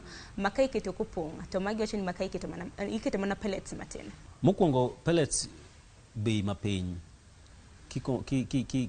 kilinganisha gi bech makaa kich makaa moro mitedo en gimoro siling 100 pellets moro mitedo en gimoro siling 30 koro inyalo neno kaka pesa mikonyo kanyo minyalo keto e chenro machielo mari mar ot okiny makawuono jal manenowa nyaka Ramogi jwang' manenowa sani ponono nonyiewo jiko ni matiyo gi lony manyasani pellets ogolo kanye wan gi joma osechako loso gi maloso gi around ka to bende wan be wadwa mondo walos gi mano wes ma pod otamwa kaka nanyisi cha but sani wan gi kembe ma sani loso pellets mwakaw kuomgi to wauso ne customer magwa to koro mbele kanyo no waparo ni kuponi wadhi maber to wan bo bed gi mashindwa mwanyalo loso pellets gi ka to koro kwa mi jiko tingi maber ni wabro mi pellets be ma en gima duong' mwaparo ni onyalo timore e Kenya mangima Kenya mangima kumoro man ki jitedo kumoro amora to wan be sani wawacho wach mar rita alwora mondo kik ng'ad yien koro magi nyalo konyowa mondo duok chien ng'ado yien maketho alwora kata kwa pidho yien kaka president nowacho ni mondo jopidh yien cha to opidho yien to ok ng'ade nikech ing'e maber ni yien achiel moromo tedo kawo kata higni 10 mondo kodongi mogik ming'ade to koro higa 10 to chwake juma achiel kende inyalo paro kaka kethruok mar piny nyalo bedo kapod wasiko man watiyo gi yien koro mano omiyo awacho ni koponi nitie nyalruok mar miyo ji pellets gi otedgo nikech wadwaro ni kaber to kiosk moro amora man Kenya ka obed ni nyayude pellet kani jiko nyini manyasani matiyo gi solar kendo tiyo nade nikech apa ni jowa samoro nyalo ng'iyo tiyo gi ma jathoro tiyo gi makaa jiko ni wan gi gimiluongo ni fan matiyo gi stima to koro nok wadwa tiyo gi stima nikech watemo wacho wach mar alwora to koro stima bende ok wanya yude udi te koro nwaketo ni utiyo gi solar mondo riemb fan man kani koro solar no nitie beti mathis ma solar no chajo makata ko gik otieno sama chieng' onge titiyo gi betri no kogi sama kata koth chwe ma ok inyal yudo chieng' maber to betri cha matiyo. Koro sama chieng' nitie to sola chajo betri cha to betri riembo fan ni. Nwaketo kama nikech gigi gimomiyo kata nok gitiga sana sana joma loso gi ne timo export oko. Sana sana itiyo kodgi boilers madongo dongo mag factories. Joma ne temo weyo tiyo gi yien mano ng'ade forest. Koro ne gitemo tiyo gi gigi.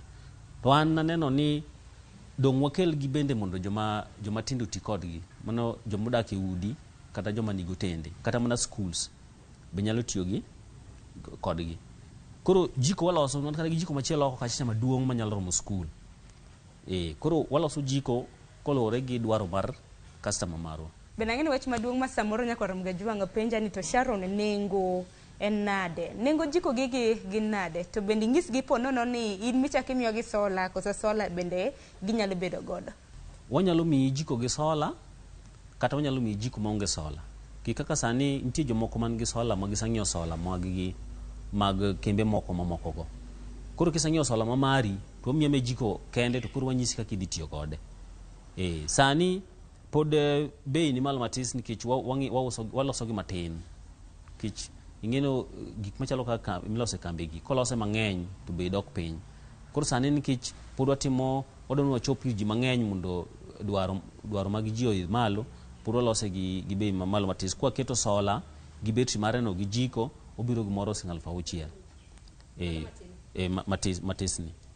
To kwa migo nono maonge sola gi betri nikech samoro iseng'iewo sola mari to wamigo gi siling' 3,000. Manyiso ni ng'ato ka nitiere gi sola nyaka obed gi pallets mago mag moko jiko. Manyiso ni ka onge pallets to jiko ok nyal tiyo. Pellets koro wan mokoro wami tiyogo. Nyaka ibed gi pellets nikech ok oti gi maka. Onya tiyo gi yien but ok wahero mondo wati gi yien. Nikech mana kaka nasanyisi dwaro marwa bende mar alwora cha. Jiko ni tiyo maber, abro moko ni go ibro neno kako tiyo. Oliel maber ma maje chalo mana gas. Ma bende kiketo ng'amo moko jiko mar maka ta an ba moko marani akungo ni tedo. Mane berne. Akungo ni tedo nikech maje nitie maber and then iro bende onge go. Emomiyo wamiye gima oluongo ni fan. Onge iro, en giro mok nyal interfere ko. To mano be konyowa nikech wang'eyo miechwa gi kido mar kendo mwatiyo gago iro mogolo gacha. Ung'eyo ber ni iro ok ber gi ngimawa. Koro jiko ni bende kwa keto ni en makoro ji tiyo kode ji ok ti gi yien. Mokwongo wakonyo alwora marwa nikech yien modhi ng'ado mang'eny onge. Mar ariyo tuoche mwayudo nikech iro moro mawuok e kendo ma kawaida cha koro bedo maonge go. Ang'eno osebedo kwa lose ber mano mar jiko ni ma bende loso e yo manyasani ni. Achiedh nade moro amora ma samoro jiko ni dibed godo? Ng'ikruok manyalo bedo go en mana gik machalo kaka fan mana nyisi ni gi weyni gi chalo mana kaka mtoka moro ma bende riembo. Waya nyalo chot. Sama waya chot ni ng'eni koro koliel kaka okoti kako tiyo mapile. Samoro nikech jowa mopuonjo gi samoro bende bopuonj kaka itiyo kode to diwe ni nyathini moro to nitie kaka inege. Koro kok inege yo makare bende yudo kata koketho fan gine maringo kan. Koro koketho gini to chuno nyaka walos machielo. Koro mage shida ma pod wayudo ka ji nitiego sama watiyo gi jikoni. Alex, ang'eni wasebedo kwa mulo jikoni manyasani. Bende ni nitiere gi mashinde mamoko motelo ma bende ni senyiso nyaka Ramogi wang'. Kuom ranyisi sani oganda dhi nyime gi keyo. Iwacho ni nitiere gi masin mano manyalo suso bando nyaka bel. Kopogore gi mano nitiere masin moro miwacho ni nyalo loso tuoro yo makare. Nyiso matin kotenre gi mashinde ariyo gi. Wang'eyo sani kaka ji keyo ni wan gi chandruok mag loso chambwa go mondo wakan gi yo makare. Koro waloso mashinde gi mondo waus ne jowa mondo odin go bel kata odin go oduma.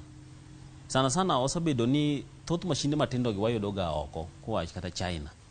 To nagombo sana ni kaber to sirikandwa ni olosnwa chenro maber manyalo miyo mashinde gi walos gi kama yot. Nikech iyudo ka mashina China to pod odonjo kama obed ni pod beche ber maingo magwa gi. Nikech marwa ni kiyudo kidhi ng'iewo chuma kamuindi tiyudo ka chuma beche ni malo.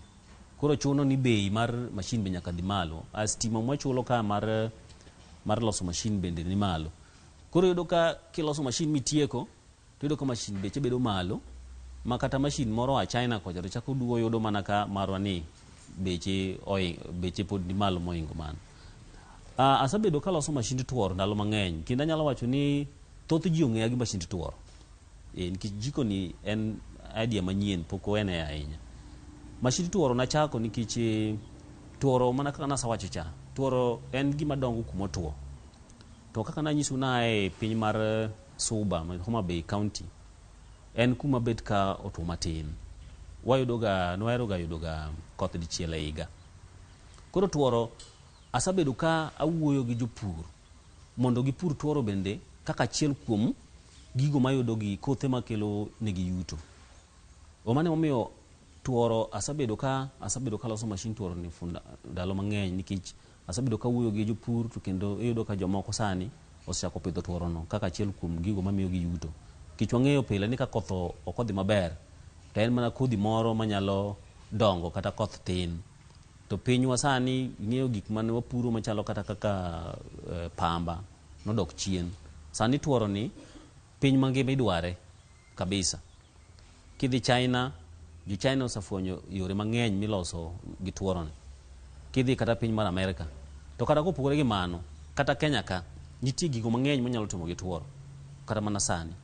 Koro ma bende en achiel kuom mashinde masabedo, nikech en gi mashinde mang'eny. Wan gi machine magoyo pote ma oko chagolo modong kaka usi, to wan gi machine bende maloso tol.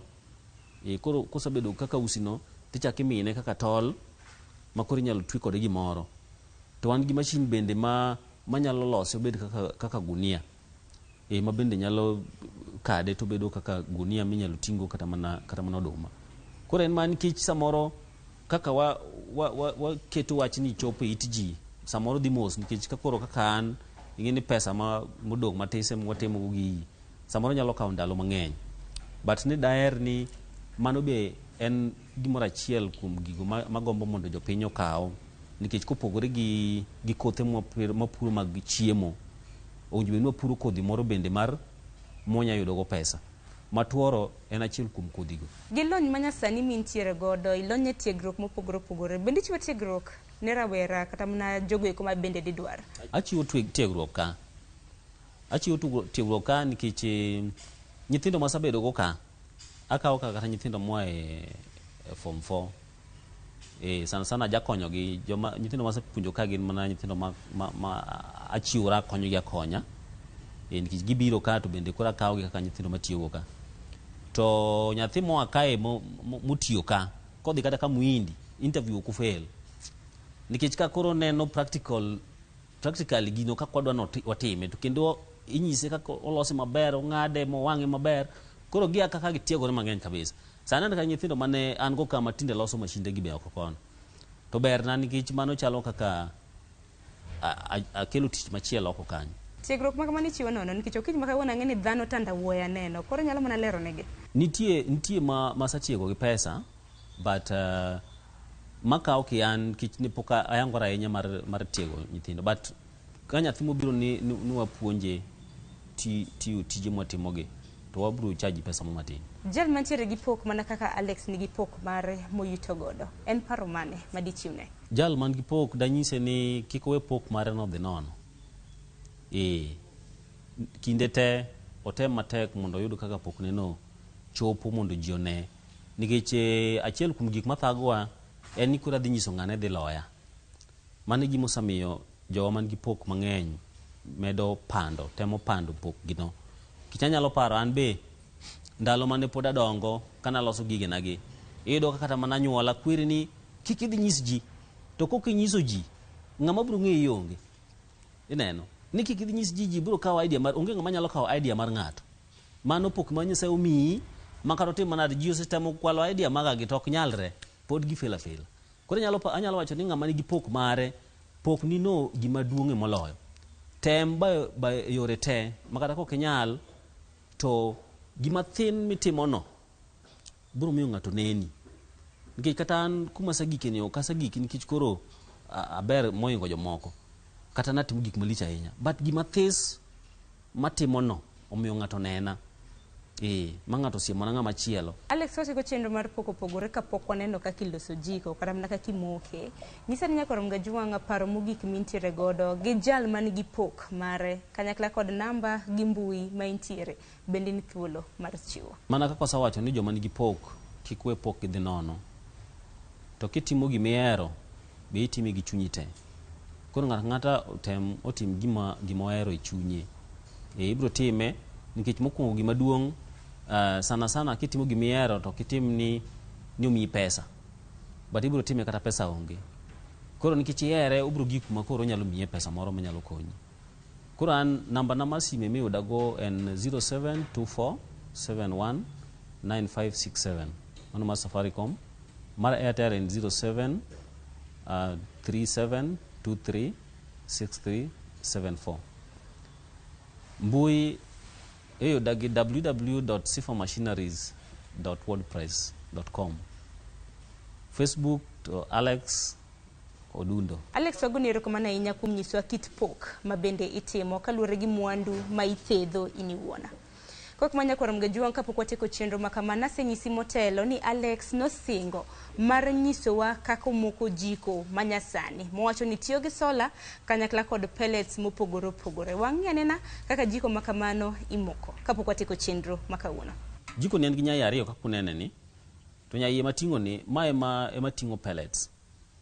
Koro kiketo pellets e ka to nyiso ni sama oliel cha to muya kinde ka antie thuolo modong' e kinde ka ma muya ma fan ogoyo ringe koro muya ni ka ringe diere ka to miyo ng'e jiko ni ok bed maliet ahinya. Obedo maliet nikech koro gima ni ka to mach mang'eny, but koro nikech muya cha be samari ngo kama to kwe koro yudo ka ok bed maliet ahinya manyalo tami mako. To bi mano mo konyo kata mana liet monyalo kelo ni e ot ka samutiyo cha. To koro nyaiye ni ema ting'o pellets, ikete kata pellets matin, ok iket mang'eny nyaka malo ka. Ikete kata matis e iye ka. To wan gi kaka imoke, inyalo moke e kalatas, ba samoro nikech kalatas nyalo thagi, samoro kako liel mondo omak pellet ni kao muda. Koro waja nyiso ga customer wa ni nyiew mafuta mathin, tikao pellet ni tikete e chupa mar mafuta no. Koro budo mafuta no, obudo pellets. Koro ko budo kaka uneno ni. Koro ikete kata matis mana moko kata maromo kamago kende. Mana mobudugo. Koro mobudugo eme ikete imoke kibrit. Ka kibrit samako to oliel to mako moko ka. Kosa moko bas iwiri kode. Oliel nyaka uri. Koro kata kaponi do medo matis medo mana matin e wiye kanyo kaka oliel no. To odhi nyaka adhi nyaka odhiambo. Koro man kichopong kaka mae onge kumigolo go yugi kaka machielo ni. Koro nyalo we ochopo kumoro tinege tigolo nyaieno tipuko gika kata tichaki moki kendo.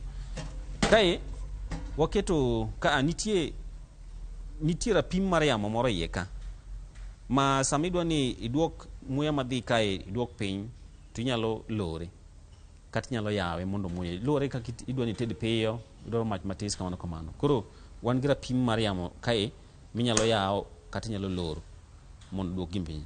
Wan gi kae waketo kama nikech liet samutiyo cha to liet ng'eny. Koro wadwaro mondo liet kik chop kan nikech ma gimolos gi plastic. No ka en plastic koro liet nyalo wang'e moginen.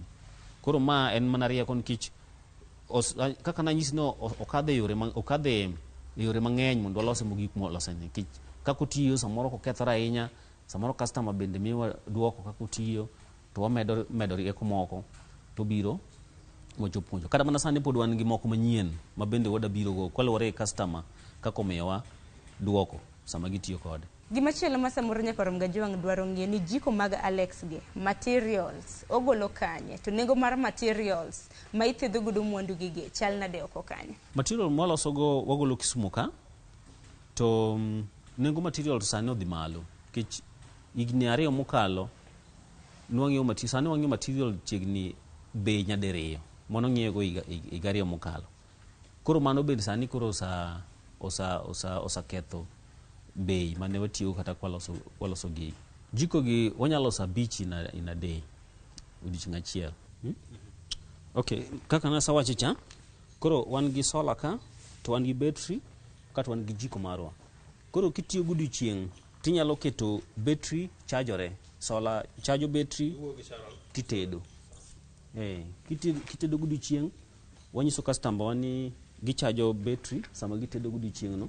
Koro kama gi gotieno to koro sola koro bedo maonge, koro itiyo gi battery gi mach mano osebedo battery kacha mondo koro kik bed gi ginene. Battery ni kichaje onyalo tedo ni ka en tedo mar ot to tedo ni juma achiel kapok ichaje kendo. Wach ni kata koro koth piny odhi marach ma koth olal juma achiel ka koth onge ka gini ka chieng' onge tinyalo tedo kode nyaka juma achiel no kapod en gi mach. But wanyiso customer ni pile pile kopo ni tedo godiochieng' kata kiwuok e dhi tich to kaw battery ni kete sola ma ka giduogo to idhi mbele gi tedo. Wahero tiyo gi sola nikech sola en gima wacho ni clean energy. Sola en teko maler, to nikech watemo mondo warit alwora marwa, watemo mondo jiko wani kik ti gi gik machalo kaka stima gini, to wati mana gi sola mondo alwora marwa olosre. Kochako moke, gimonya timo na ijuka pellets gi mana moromo. Kaka mano nyaro mitedo mana matin. Koro kiseketo matis kamano to kaka nowacho cha nikech samoro idwa moko mach mapiyo. Gik machalo kaka kalatas nyalo moke kata kinyalo bedo gi it yien matindo tindo. Bende nyalo keto kanyo to moke mapiyo. But watiyo gi mafuta, tikawo pellet no tikete e chupa mar mafuta no. Koro budo pellet no. Ma inyalo kana. Kisa moke mathis tikana e odi kanyo, ma samido moko timoke go to moko mapiyo sana mok thagi. Koro iola gine mosa budregi. Iola ka mos.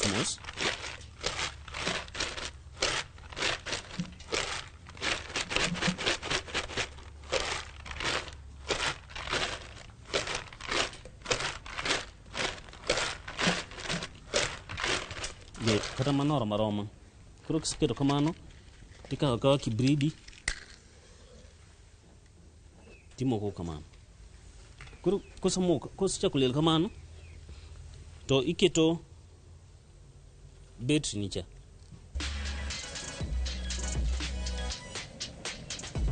Koro kosechako liel kamano to inyalo kawo pigi moro mar tedo kuon moro. Kae nawacho ni wanyalo lore kata wanyalo mede. Ineno? Kilore kama neno kambach dok piny. Kimede kama neno kambach duogo malo. Koro ma inyalo control go kidwaro mach mang'eny kata kidwaro mach mathis tinyalo lore ka. Inyalo control kae. Koro mano osechako moko, inyalo keta giri mitedo cha mondo chak chwakore kaka oliel. Bende onge go malelo sufria.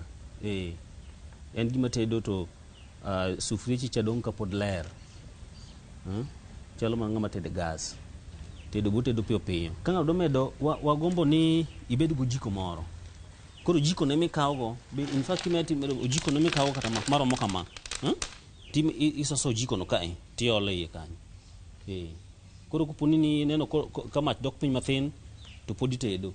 Tikakawo jiko moro tikawo go pellets tiole iye kanyo kendo omedo liel kapod dhi mbele. Wagombo ni ng'ama tiyo kode ibed motang', kik ibed gi gigo manyalo mako mach alworane. Pellets mokete iye kagi nyalo kawo dakika 45 kapod giliel kapok imedo moro amora. Nyakwaromgajong mana kaka yor kedo gi alwora, ineno kanyo kaka mach liel kendo bebni e yo makare, oonge gi iro marach kata mana iro nogono bende onge. Sufria bende neno ka ler kata mana sut ma bende majni golo onge. Kopogre gi maka, Alex nosenyiso motelo ni pellets maket kod magi ma iwinjo kanyo ka wacho ni nolos gi yuk mchele kama olos kod tiang' mano mar niang' ma ose gole pi ma udong'. Koro gi kanyo bende makelo e giko mar pogore geno mara ni iyudo jip makare kotenre kod chenro mar odiochieng' ma kawuono kaka yor kedo gi alwora mar mondo mi obed maler. Gi kanyo bende makelo e giko mar chenro mar pogore okinyi ma kawuono kwa wuok e gwenge Magalendu mantiere Kano mane kaunti ma Kisumu. Warad kendo e chenro machielo mar pogore juma mabiro mitayo kod Ana Sharon Ong'ao.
Kokalo kuom lakteche kod thieth, wayudo ng'eyo kaka dendwa tiyo. Nitie hormones mar ng'ama miyo kata ng'ama nyako. Iluongo ni estrogen gi progesterone. Kendo wayudo ng'eyo kama inyalo yude kony moluwore gi weche thieth. Daktari en tich ne thiedho oganda mondo oganda odhi maber. Kaka wadak e kinde ma ok ong'ere. Ngimawa en gima duong' moloyo. Ka en ng'ama osiko ka ywaka en kama osechopo dwa kawo ngimane. Kineno science gi wek rito. To e penj laktar, wakelo ni lakteche molony to gilero ni weche thiedho tuoche ma opogore opogore kod rito kit ngima maber. Anyalo tiyo kod chiemo e geng'o thiedho kaachiel kod timo bero ngima wa bende. Yes, erokamano. Penj laktar kokalo Ramogi TV, kama wacho ni ngima en mwandu. Wuok tich nyaka tich abich chakre saa 12 odhiambo nyaka saa 1 mar otieno. En chenro ma kik bai kata matin.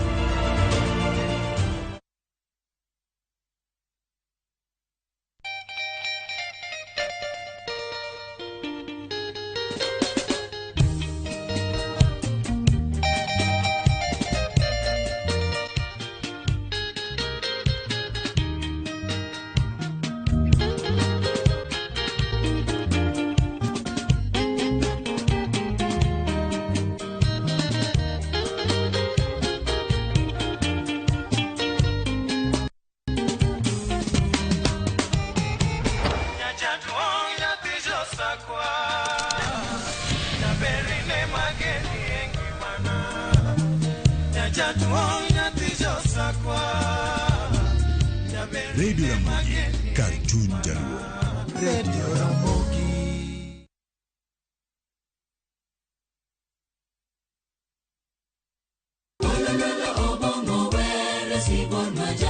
Wabedo jomaler e ngimawa ka warito ler mar pachwa. Kila neno lake lanikumbusha dunia hii inapita. Kod winjruok gi Nyasaye. Winj wende Sabato. Jifunze kuridhika na kile ulicho nacho. Shukuru Mungu wakati wote. Mamiyo wa thuolo maber mar wer kendo pako Nyasaye gi chuny moikore. Kama si wewe singelikuwa hapa. Walando gi kinda wach maber mar Nyasaye. Nyasaye okoso ni kanye ma weche olokore ngima ni di ma ok inyal paro kama ni wuoke. Ng'e teko mar riwruok kokalo kuom lamo kod wer. Injili ngima Sabato ka Sabato mana e Ramogi TV. Singelikuwa hapa kama siwe. Sasa kwa tao moja tu unaweza pata third party cover for your private motor vehicle valid for 30 days. Say goodbye to expensive motor vehicle insurance. Pata bima kutoka Direct Line Assurance. Kujisajili bonyeza *487#. Weka namba plate ya gari yako, ID namba yako, email address yako na ulipe thao moja tu. And your digital cover will be sent to you instantly. Collect your sticker at your nearest Total service station. Dial *487# upate third party motor insurance valid for 30 days. Pap, ni thao tu.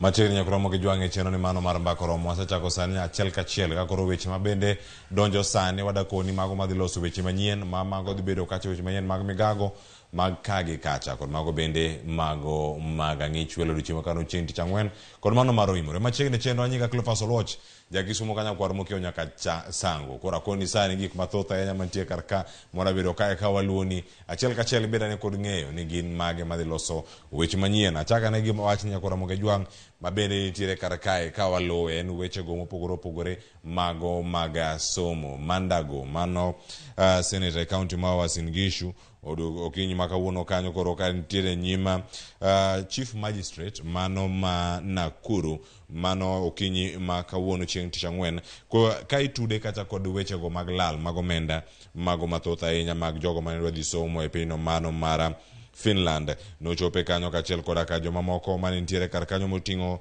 Joshua Lelei kod Misha Krono mabende nitiere kar kacha kod Joseph Maritim mabende ne onge kar kanyo masani wacho ni ero onge e pacho kae. Chenro no osechako e doho masani dhi nyime masani ka gintiere kache kaunti ma Nakuru wanya winjane sani kaka weche makamagi dhi nyime kae to bang'e waduogane gi chenro gik mathoth ahinya mapod nitiere kar kacha ka otenore kod wechego mago mag chopo e doho.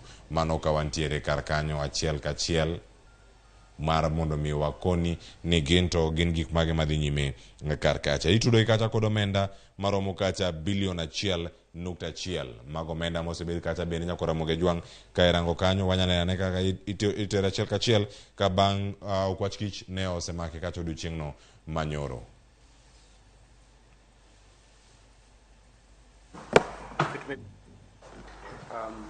My name is Kibunge.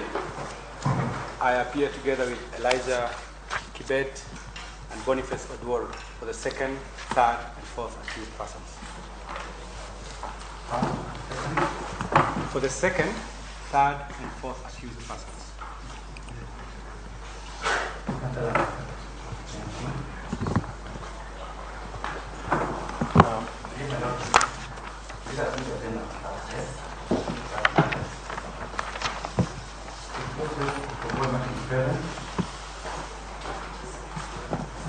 Yes, Your Honor, the first accused person is not present in court today. Just a minute. Your name? My name is Diego, Your Honor.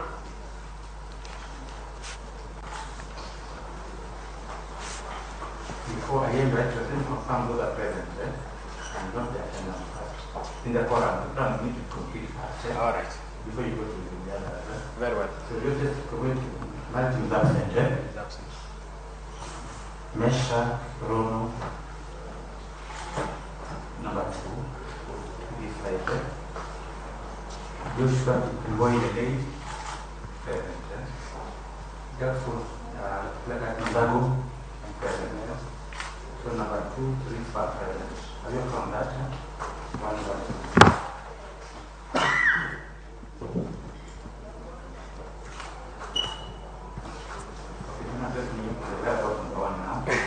Very well.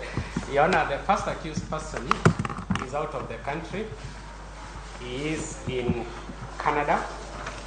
He traveled on the 13th of June of this year to Canada on a visitor's visa.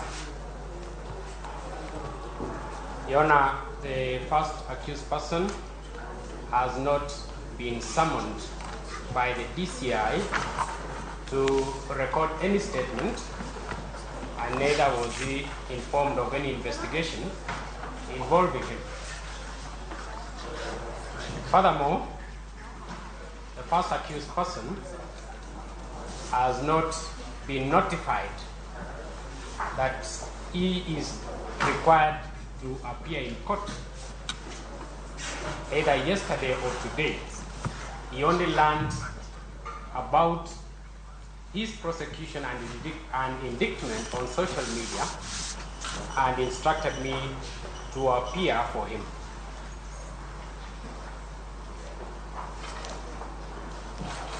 Your Honor, as an officer of this court, committed to my oath of office, I have advised my client, who is in Canada, to come back to Kenya and face his accusers and to answer to the charges leveled against him. You know, my client has committed himself to organize to come back to his home country to answer to the charges that are leveled against him. Your Honor, since it's not possible for him to appear today, my request is that the second, third, and fourth accused persons may proceed to take their plea while we defer the plea of the first accused person to such a date that he will be available in the country. In particular, I pray that in the next mentioned date, that mention be reserved for the first accused person to take his plea, as well as any other preliminary issue that will be handled in the next mention. That's fine. That's okay. Your Honor, in the circumstances, my prayer is that we defer the plea in respect of the first accused person, and we humbly request that his plea be taken in the next available mentioned dates, probably in a month's time or 2 months' time, Your Honor. That's all, Your Honor. Much obliged.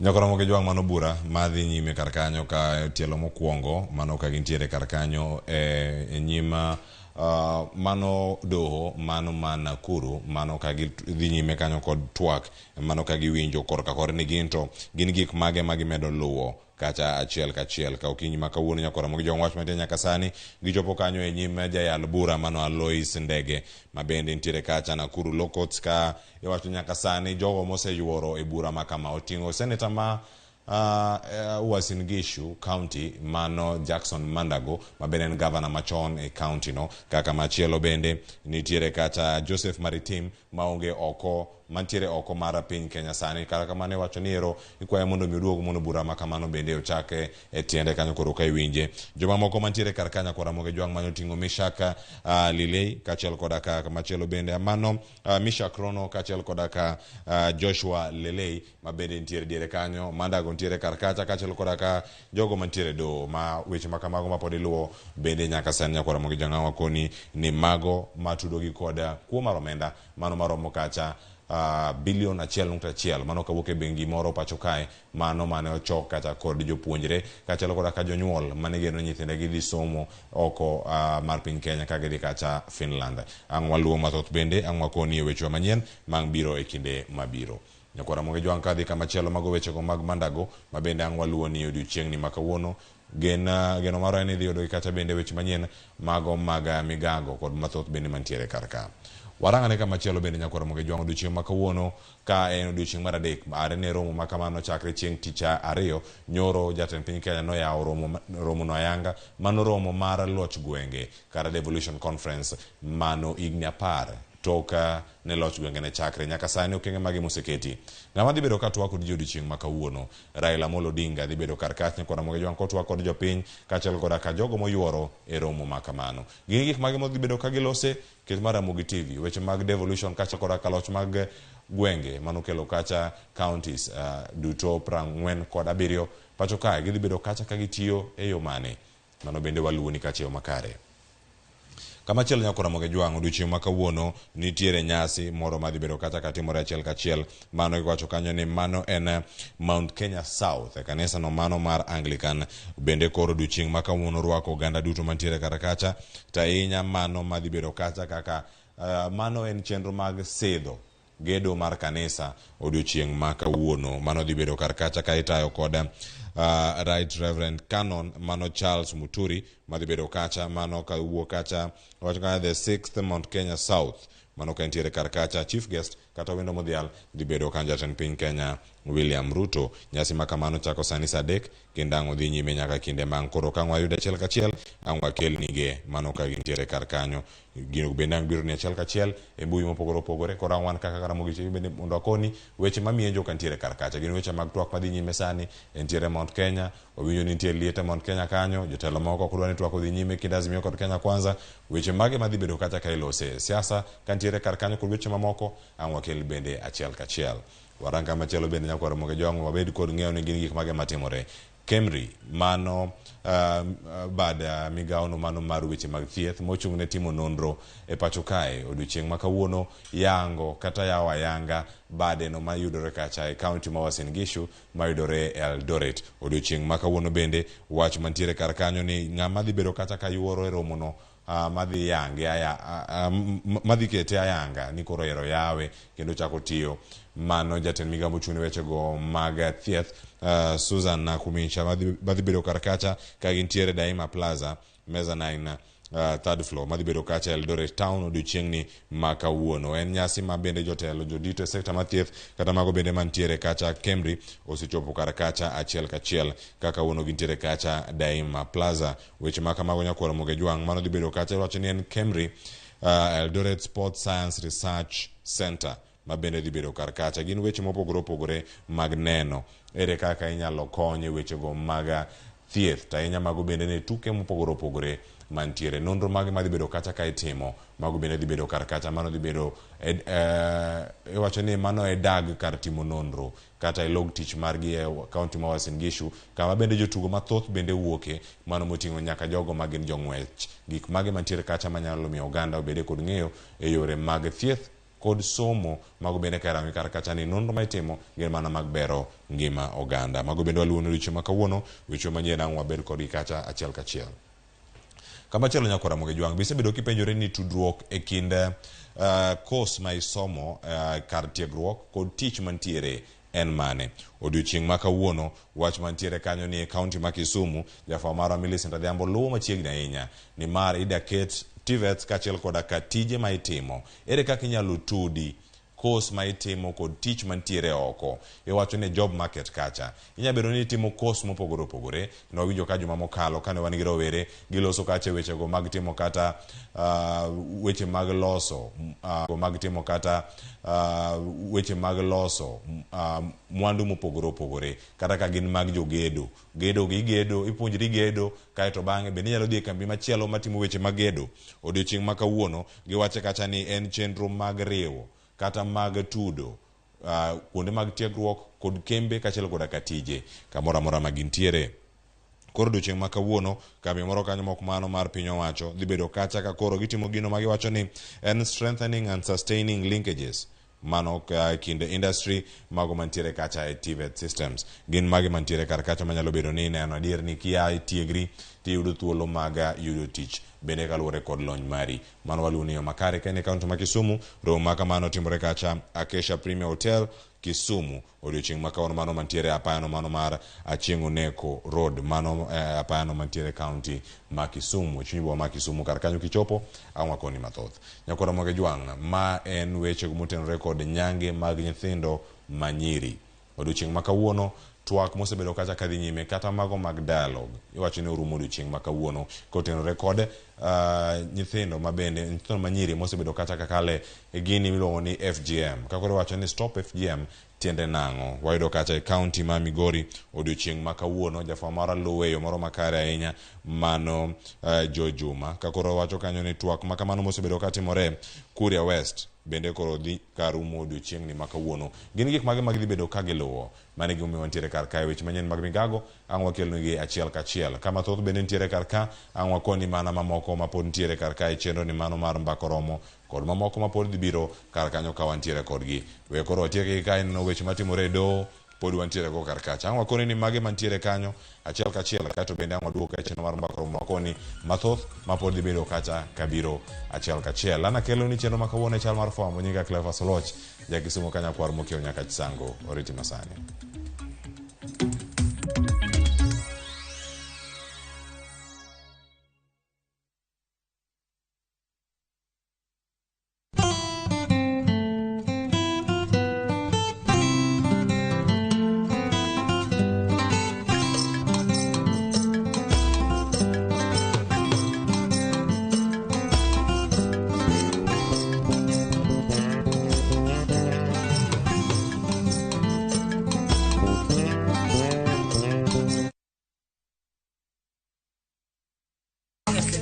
Kit thumbe mawakelonu otenore ndhadhu maggi. Ka wakiko gi makare, yud thumbe miero mapacho ka kod pinje maoko. Yud thuolo mar winjo thumbe manyien e chenro mar pado manyien mabiro biro ni wuok tich nyaka ngeso chakre saa 5 okinyi nyaka saa 6. Kik ibari e chenro miero e wang' jowi mari mar Ramogi. Ka osiep motegno kod johot moherore ritore. Nyako chia, timondo ndisori. Wayudo ng'eyo tonggi. Ipani akia gik mitimoga. Uro wengi donje matusi na ukweli donge. Yud mor e ngimani kokalo e gik matindo. Udogo shwag wene musajaka dala. Justice for all. Miane ngima nyarko chia kod osiepene kachiel kod joodgi. I am busy. Gima ruotho miyo kana wene jachien. Sama giromo gi pek mar ngima, joot kod osiepe. Nyasaye neno gi wang'i ma ok opimni. Akwaye ni maone mak tieja karibu to kopuodho tilew chunye. Ok ginyal weyi ma ok inyiero. Nyako cha irachna e joga. Koka ite to tegore mana ka ita puoyo maniego. Nyarko chia, tich abich ka tich abich, saa 1:55 otieno. Mana RamogiTV.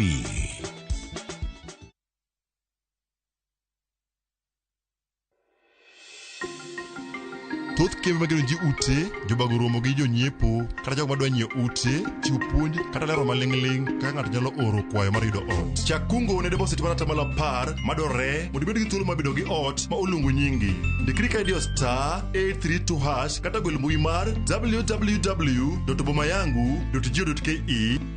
Boma Yangu is a government affordable housing program.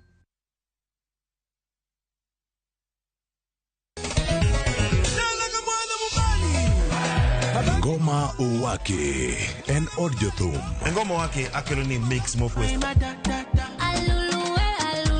Reggae, ja, Rastafari. Always listen. Tuak gi jothumbe nyakoro mago janka mora magintie. People crave is the different. They crave the exotic. Yeni kila thum ni kare. Kama nene edition. Benga kaluka Cha beach nyakura magajuang sukus kamwati memana kama kite mana ngoma wake nyinga en Papa Viken wukich tichario tichadek tichangwen tichabich sapar gidaka paga beach nyaka sapaga rio warom.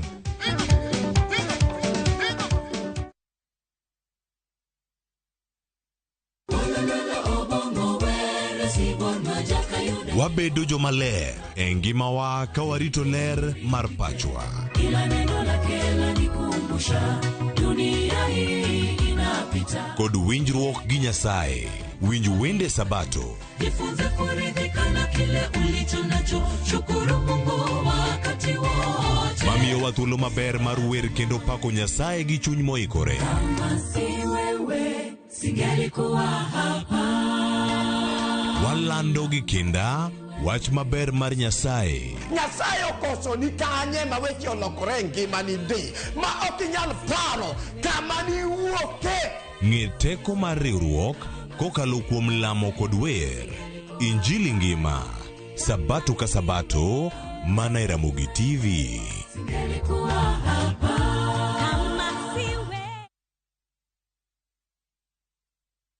Uhuru Superstores Limited wani duka maduong' kendo namba 1 wayudore boma ma Kisii. Wauso chiemo mopogore opogore kod mwandu mag hardware mamoko mag gedo koting'o mabati mar Dumuzaz, Galshit, simiti, chumbe mag gedo e kind mamoko e nengo moyweyo. Mondo ing'e mathoth yuana tole namba 0111 kata 0111 Uhuru Superstores Limited, the people's choice. Yud mwandu e nengo moyweyo kata omenda ma itiyo godo machiegni dala.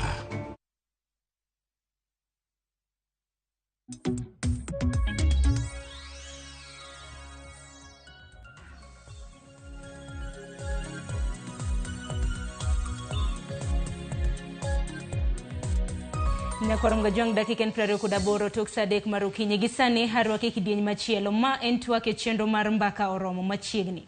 Twak ma kama Nyakorom gajwang wadwaro bedo godo nyaka rom kanyo saa 5 mar onyango manyiso ni wantiere gi kind thuolo mano mar saa 1:30 mar chuoni karam na thor wach ma bende wadwaro losi. Higni na para chakre ne sirikande mago mag loch gwenge chak tie pacho kainde.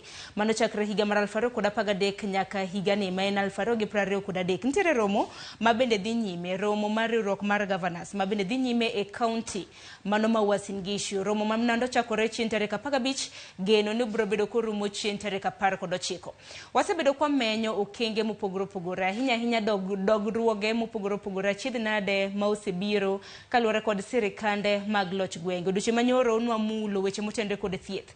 Odiochieng' ma kawuono wamula nena kotenre kod counties magwa ahinya MCAs kako setiyo. Nyakorom gajwang geno mara ni ng'eyo tije MCAs magi ma bende isebedo kiyiero chakre higa mar 2013 nyaka sani higni gina par. Gisetiyo e yo machalo nade. Mana ka pile yoronwa ote mago magote machoka rede ka uchel nono mbui mar Facebook iyudo Ramogi TV. Tudri koda fan page mara e mbui mar Facebook iyuda @Sharon Ongao. Okiny makawuono hadhi bedo gi welo buora moko kuom gi dhi bede county mano ma Uasin Gishu e gwenge mag Eldoret mana kana senyisi kama bende romo mano marapar mar governors dhi nyime. Kata kama ne studio mar buora Nairobi ka antiere kod wendo ma bende osechopo. Nyinge Chris Owala ma bende en director mar duol mok mar piny owacho mong'ere kaka Community Initiative Action Group. Owala harwaki ni machiegni ka thuolo mar moso jopiny. Erokamano Sharon. Amoso nyikwa Ramogi kamoro na gintie ageno ne gidhi maber. Ago erokamano ma miya biro studio ma kawuono mar Ramogi. Pok adonje but aparo ni wabiro twak maber. Machiegni ahinya kendo amor mar bedo kodi kaende. Akini Kristo wala mana kachako kodi apenjo mapenjo Nyakorom gajwang kaka MCAs magi osetiyo. Kongo mondi ni wuok e county mane? Awi county mang'eny.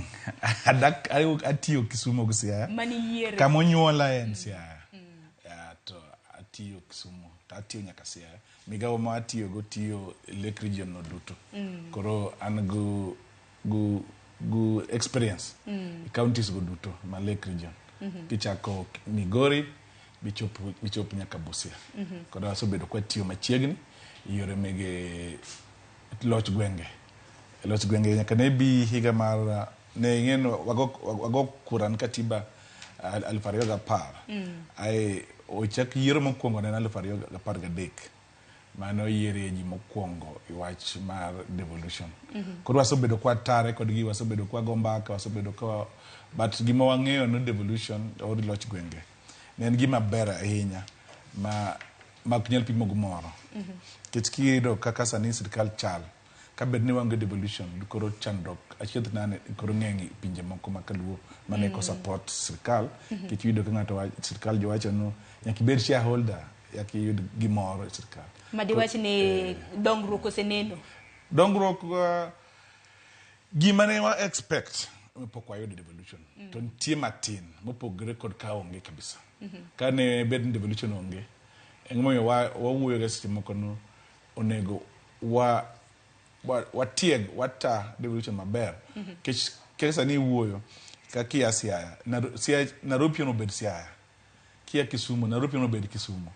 Koro ka Nairobi no bed Kisumu onego bed ni yudo tudok matut go sirkal ma Kisumu onego bed tudok matut go sirkal ma Homa Bay kia Homa Bay onego bed tudok matut kod sirkal ma Migori go sirkal mora mi aye. To gimwasono en higni 10 mokalo. Achiedh nane osebedo mang'eny modolak osebedo mang'eny. Iyudo ka kuonde ma gik moro bed ni watimo kata counties wa kata timo go MCA kata kirango wach MCA ma temo wacho MCA no mondo chike mat konyo ngima dhano. MCAs onego bed no girango kaka sirkal ma executive tiyo mondo tiyo yo makare. Ai onego bed ni gin machiegni kabisa gi jopiny yaka gitong'o representation. Kito kinyal timo representation ko kichiegni ng'ama idwaro represent. Koro iyudo thuolo ne ng'eng'ne MCAs bor gi japiny. Gima giwacho gima japiny bor. Okagitimo oversight, okagitimo gigo kare, okagilos chike manyalo loko ngima dhano mondo obed onengima maber. Tiparo ni mano timore nikech ang'o? Otimore nikech achiel kuom yien sama wayiero ji kwarang to be wayiero ng'ama kare. Mar ariyo kwaso yiero jogi dhi bedo ing'eni sama be hinyo kiyiero MCS kata Konde kata Kisumu kata Siaya. MCS gi dhi chako dwaro pesa kuom executive. Ing'eni executive budget maduong'. Koro gichako dwaro pesa kuom joka. Koro tich mondo mi tim ok inyal. Mar adek yudo ka staff monego bed ni konyo MCS loso chike kaka technical staff. Yudo no pok obedo promoted higni 10 mokalogo. To ok ondik the right staff manyalo konyo loso chike kaka robed wan gi legal unit assembly makonyo rango chike, wan gi research department makonyo timo research mondo eka chike bi mabeyo. Yudo department gi duto ok olos gi yo makare. Makoro mano to dine governor. Din assembly. Assembly service board. Nugu teko mar ndiko jotijgi. Koro gin mag ndiko jotijgi matiyo assembly. Koro gin mag girocho ngima mar devolution. Tek bedo ber mar devolution. Biro bedo na maber kwan go assembly motegno matiyo jopiny yo madware kaka chik nowacho. To ka pod wabedo ga assembly mwaneno ikaluoka gi to pod modolak. Kati bedo governor maber to oversight onge. Oktim malongo. Oktire kata mana piny modongo kata na America. Oversight nyaka bedie motegno mondo mi ng'ama ni tich telo otikare nikech kata mana in ka onge ng'ama rangi Charon be timo giche maber. Be timie gino ng'ama rangi biro miyo ka idwa timo makosa titimo gino kolingana gi chik. Wala kata mdaka pok wang'eyo ni seo dhine ng'a kata mnaka dhine japiny ma bende yiero MCA apisi nikech jopiny bende nitiere kod ting' nikech wan bende dweche kata mna bang' higni 5 wane mwadhi kacha to waluto ne MCA ombulu kaluwore kod kisera mag ombulu ma bende gisebedo kata mnaka gisero godo jopiny. Kata kamano thuolo en higni 10 chakre ne loch mag sirikande mag gwenge chak tiyo kaka Chris Owala jala ma bende osebedo ka kedo ne ratiro kata mna mag oganda. Inyalo miyo gedi e wi 10? Nyalo miyo ariyo wi 10. Ariyo wi 10? Yes. Aboro no dikany. Aboro lal nikech gima geso timo maloko ngima dhano. Kidhi hostel today. Yath ng'eno onge. Jotich mindiko kod to ng'eni hostel en gima lich ahinya ngima dhano. Pi pod jomoko modho pi mayawo, pi modho go dhok, kama jamni modhe, ema be pod umodhe. Ndeche kuonde moko nitie iyawa to kikale kiny ok nyal dhi kama idhiye. Iyawe one way to koro onge kama dhiye. Classroom nyithindo ma pod ECD main function mar county government. ECD go pod ng'eny gi jopuonj makare onge. Kirango wach kata ma public participation monego bed ni ilose chike mondo jopiny otudre gi sirkal yo makare ok time yo makare. Ting'en ko kitimo tudruok yo makare to gimiloso no kata iot nyalo bedo simo kona ai ini dwaro ringo to idhi ng'iewo ringo to joot ok chamo ringo to giwinjo mi ringino to gin ka gichame nikech ok en gima giparo nikech kunde ka kinde kiketo pesa kama dwarre ka wajiyo go mbaka no wadwaro mana ndara or wadwaro deep wadwaro agriculture kiketo gi pesa no ibedo ka gibiro bedo mamor and gibiro rito to kinde ka kinde mido ka gimia wacho na boro ni onge nikech MCS wakoso yieri office ng'eny giringo jopiny ok agidhi go mbaka gi jopiny gomba gi jopiny ni giluoro molo gimoro mora nikech giparo japiny biro kwayo gi nikech ne gidhi office ne ginyiewo their ways to the office gichulre ginyiewo jopiny gu pesa e gidhi office koro duogo ne japiny mondo gigo mbaka ok yot. Ang'eno kiny maka una dhi bedo kod MCAs kaindi nyawadwa Eriko Wenga nitiere kaunti ma Uasin Gishu gwenge mag Eldoret to dhi loso gimoko kuom MCAs kiwacho ni dwaro mar dhi ir japiny bedo matek gin bende samoro gintiere kod gimomiyo ni samoro chopo ne japiny nyalo bedo matek ahinya kar omenda kanyo ma bende ngine wadhi losi. Ing'en ng'ato kiso yieri en ok kiringo tide duogo ire nango kendo Roben kiringo tidi chuth to me giringo kochopo sakura giduogo gima lich ka en ok gimi kikalo budget kich county tiyo budget ido ka budget mang'eny ok dhi idongruok mar loko ngima japiny projects iloso beche semoko mamalo to iloso gima recho because kantie tudruok makare to MCA gino ng'en ne project gilos kare project giloso ngima dhano giluwo project kiloso kich gin gi teko mar MCA sani kich governor kitso bedo governor tidwa loso pesa mondo ikonygo jogi MCAs be dwa loso pesa mondo konygo joge achiel ariyo adek. Koro gima timore ni japiny ni kende. Japiny ni koka ne en kende, japiny ni kende, ng'amoro mo represent ya onge, joma ni office gi kaka MCAs masani. Anyalo mi example. Kita kido gik ma ji wacho no governor launch gima kama, governor launch gima kama. Gigo ilonchi gwani book. Ng'ama nyalo luwo gi oromo MCA obed luwo gi gichop kama. Erokamano ahinya. Mago duto te seyo mabende wabiro bedo kwa penjo MCAs mabende Owenga nitiere gode gwenge mag Eldoret. Erokamano ahinya. Nyakwarom Gajwang' par ni kopogore kramna gi wendo mantiere gode studio. Bende ni thuolo kaka japiny mar oronwa ote inyiswa pachi. Kaluwore koda chakre higa mar 2013 nyaka sani higa mar 2023 chakre ne wachak yiero MCAs bende gisetiyo tijigi kaka owinjore. Gisani nyawadwa Eric Owenga ka bende nitiere e gwenge mag Eldoret nitiere gi moko kuom MCAs ma bende odwaro poro godo wach. Owenga kinyalo mna winja amosi ni misawa inyalo mna kawo twak gi kanyo. Awinj maler ahinya Sharon, mana kiwacho no abiro na achiel kachiel kawo ka sports club Eldoret kuma kawuono en odiochieng' mar ariyo ka chenro mar sidha yanga telo maloch gwenge dhi nyime e kaunti ma Uasin Gishu ka inyapano odiochieng' manyoro jatend piny William Ruto nyochopo ka kendo nyoyawa yanga to odiochieng' ma kawuono bende wan kod geno ni ogai mar Azimio Raila Amolo Odinga ma bende ong'ere kaka jalno ma osebedo ka kedo matek mokalo ni weche mag loch gwenge bende biro chopo ka odiochieng' ma kawuono mayudo thuolo mar twak n'oganda ma gie sani koro donjo ka to wang'eyo maber ni loch gwenge ni gie sani kuom thuolo mar higni 10 nyaka ne chake higa mar 2013 jokanyo ma county assembly gin achiel kuom jogo mosebedo ma idewo ahinya maneno ni kit telo ni odhi nyime kendo koweyo ariyo kuom tije magi ma en chungu ni jopiny ka achiel kod loso chike. Jokanyo mag county assembly gin achiel kuom jogo ma bende ng'iyo kaka kit telo ni tiyo ni jopiny kendo kaka omenda ka achiel kod gigo duto makonyo wach mar telo ni dhi nyime ei counties magwa. Kapok adhi mabor anyamena koni ni an kod achiel kuom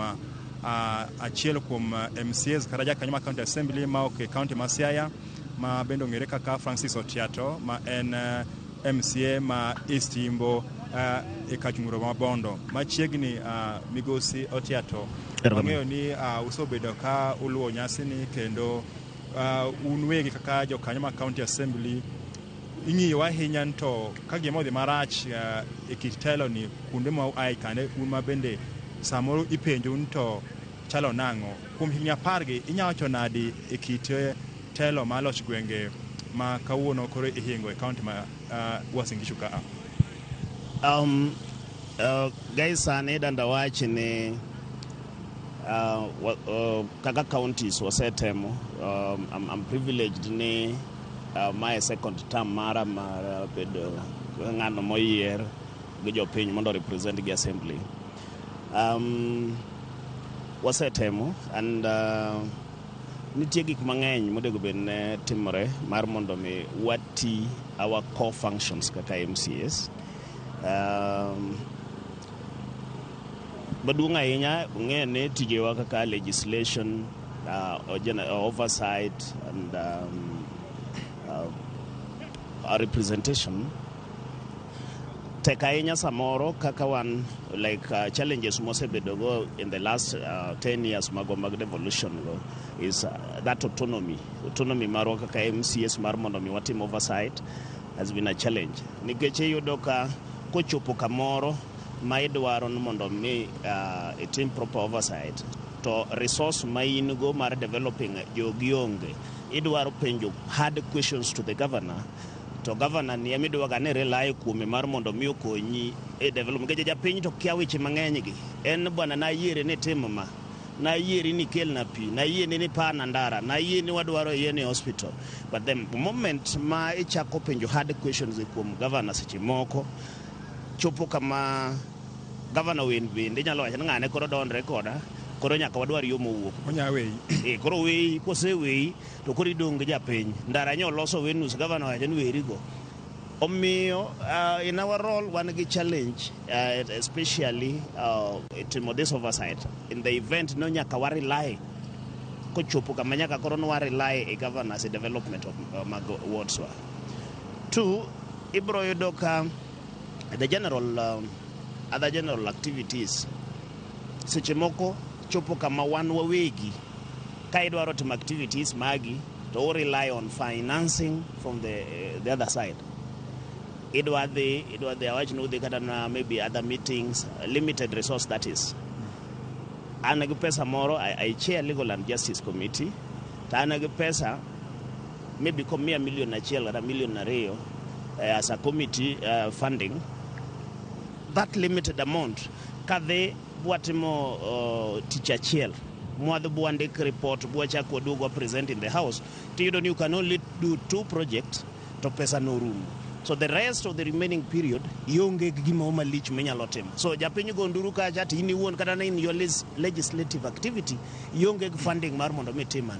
Adwa na winjo kaka jakom mar legal and justice awinjo ka jo ndeda oyamo ina mkucha go nduru their rights are being violated by 1 or 2. I need to go there. We do investigation. We do public participation. But we don't have those funds. So the key to it, any other than that autonomy, Marmondo we obeyed called proper funding as a house.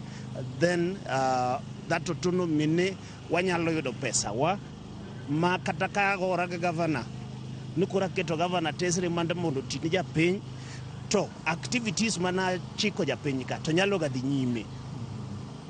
Koro kiwuoyo wach mar luoro mar keche oversight wacho no kunyal timo maber kaluwore ni samoro uluoro rakre kod governor nikech en mo omiu pesa to sani koro pod kuom higni 10 gi wacho ni in mae koro tam mari mar 2 nyiso ni samoro isobedo kanyo to nitie gima onego bed tim to kitim nikech iluoro kolo wang governor monde. No, aparo ne nyalo ng'eyo ne keng'iyo history mara no kaka Francis Otiato ma represent that mano poko mona tiyo tich mara mar penjo governor penjo but seche moko nikech an ang'eyo kaka bro timo gika ang'eyo kaka bro dwaro pesa mara ang'eyo kaka bro deal with all those other relevant authorities to get what they are, but you see the bigger picture en seche moko ng'ato luor joma ng'enywa waluoro wang' awuok gi governor e ward achiel. I'm just supposing I will governor a ward achiel to nitie kama neno ka governor timo marach. Do I have that moral authority mondo achak penje? So in short, as much as that will not affect us bigly, but it is essential ne mondo wabed with those basics. Ne ineno kaka koro sani jo senate nyo dwaro pesa mar oversight. CDF MP kata go kucha no gore president ke jotimo direct oversight to the president but en CDF sani senate women reps ne kod pesa mar ngaf though they still do the oversight. Senate bende koro dwaro pesa mar oversight is Senate. MCAs is the last grassroots person dealing with these people. We also need that funding. Mar mondo mi abed free will. Ne anyalo gora kadwaro excess resources for my people, but I have the money for the basics. Manyalo tiyo ngo japiny. So aparo ne those are the challenges mosebedo go. But so far so good. Aparo na kaka assemblies we have been progressing well. Other than when you look at maybe in terms of remuneration and in terms of what, but then kwang'iyo kamo kaka sea kumi ae wacho maber ni sani en tielo mare mar ariyo bedo MCA be iparo ni wach mar oversight ni kata ng'iyo kaka governor tiyo kwachako kod governor Rasanga sani wani governor Orengo be kaka un MCAs masia usobedo kutime yo makare ma munya maonge luoro munyacho ni kama ne de marach kama to no reso kama no origina kama. Yes, anyalo wacho in this with a lot of confidence ne as assembly masia wasetemo mondo mi watim oversight properly kendo we have been forwarding one kwaseti ngene challenge mo wan go kai ma bembe chando ba ga piny seche moko ene where do we end, where is our role ending kaka MCS wase luongo japiny like last inyalo yudo ne ade I bring in a motion questioning particular activities of government to kase kelo that motion to what discuss in the house General House adopted, of course, adopted, they are relevant authorities must now execute the next level. Like assuming last time, I did bring the motion more question ago, because we had issues about Rasango Kualo, Governor Kualo, Timrenade, but we were even informed some of these things are under investigations. So, anawona kilo motion mar mondomi wa penje DPP to kode EACC to cases magwa masiayagi usebedo ku investigate gi no take investigations karango to what is the actual position. You know, kataka watimo recommendation na chalma peso la halkai. We forward, the only thing we can do and forward the recommendations to the relevant organizations. Watero ne DPP, watero ne EACC, watero ne DCI for investigation, but what do they do with it? Koro bro wajano okwalare to MCS only. Limit maro and was forward. Joko bait. Dang kwathen wa de chako gore ke jogo office gin koro EACC me wa report para nen chakre na nyaka wa penjo cha mu akwayo the EACC mondo me wa status mag progress mag investigations mag. We have not received it to date. What do we do about it? They will tell you we are still continuing with our investigations. So I can confirm this, that for sure we have been able to do our bit as a house. Was it Timo Madwanyal look at even legislations. Can we be there are duplication of some of these sections of law. What of those amendments, and so far the House kaka assemblies about no certain. To koka kori kaki wacho ni kori iparo ni samoro ka in MCA kechonge ni chutho ntie kabero kono go benu bedo siep governor. In quote mang so ni kata kote odhi marach to kono benu kwere to kwa ng'iyo kuonde mang'eny yudo kasi moko yudo ka nitie pogruok e kind nitie MCS moko mochung' machiegni kod governor, moko nitie mabende balo kode. Iparo ni mae samonya temo rocho kata thiro dongruok mag kor gwenge sama koro wahingo higni 10 kaka wuono? Ya ing'eyo ne adier makende ne the governors got a lot of things to do, a lot of say in some of these developments. Governor Nyalo decide to some more identify flagship projects mage. They are focused on particular ward or a particular sub-county. And kagetimo mano tingene gikone nini, and then the law is also limited ne ikuomwa sama proposal ma budget to work a government from the executive bureau. There are limits ma we are allowed to change, not more than 1%. So that 1% we are allowed to change. Technically it means that if the governor duaro nomondo kelgini kaen skewed, so it will be skewed. The budget will be skewed, and there is nothing that we can do about it. We are also limited on the amounts of changes that we can do to that particular budget. So relation with the governor plays a lot on the terms of Gikmede or projects with the team. And that has really compromised our role in terms of oversight. Onego mango keche ywak ni nitie kaka badu kata odiu ma oku nitie kuma ugikie. Yes. Koro ang'o onego tim mondo koro uyudi thuolo mar yech kutiyo tijuyo makare? Aparo ni gima duong' monego beno atimo en ne the oversight moro mondo mi watim oversight maro properly en ne mana kaka wanka wach mar CDF. Ing'eni seche gi wawacho kaka na MPs wa moko manyoringo wakata kadhi kuonde moko wacho ni boss, you don't need to go to the president to do development of your people. You have the money here. Tell us what you are doing with this money.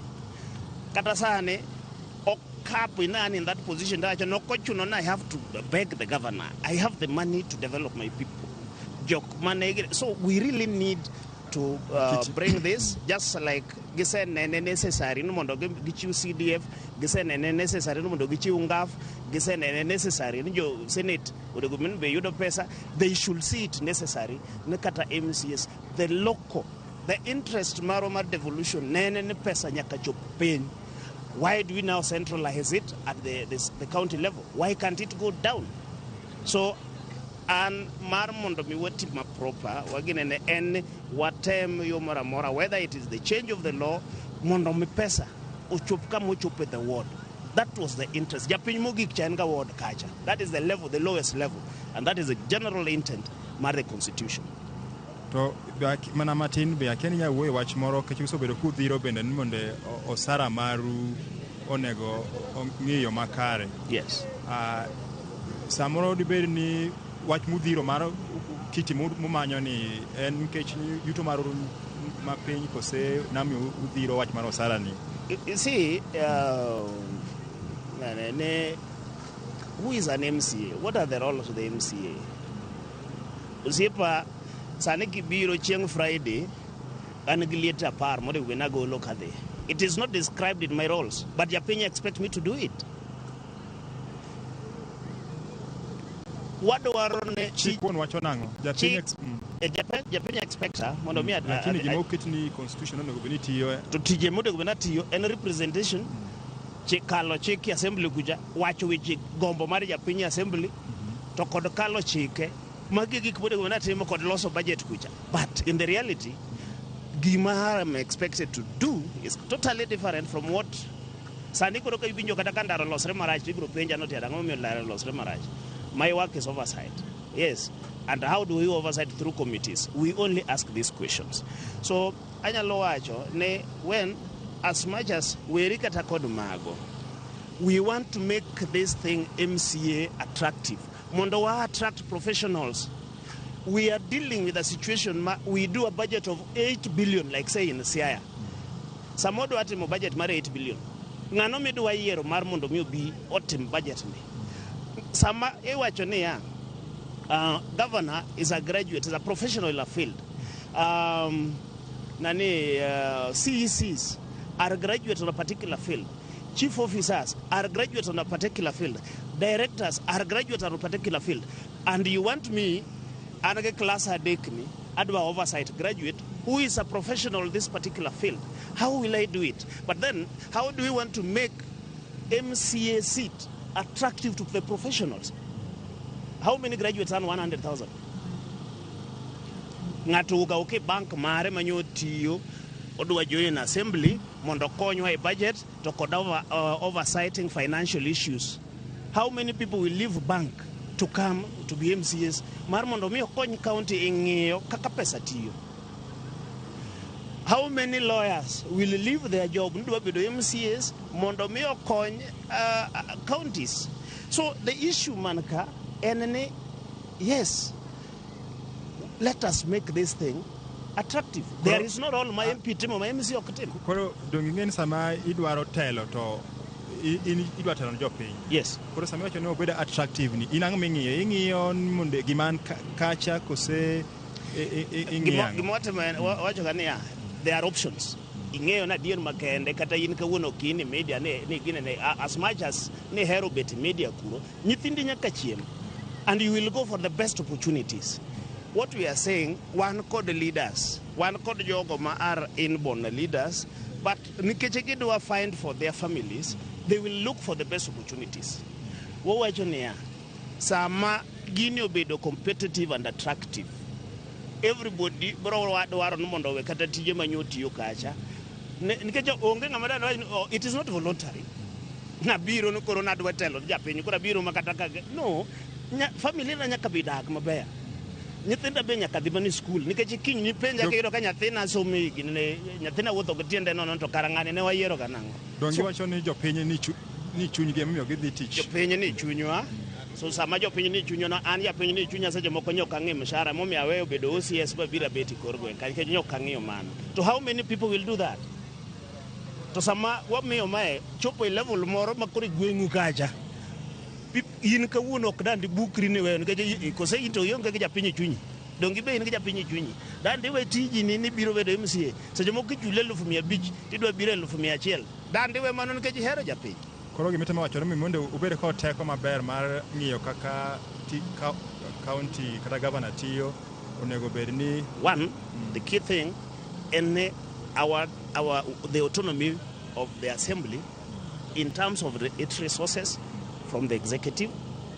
2, ward development fund, are very specific to the wards. Better work create committees go, manakaka CDF bedorand.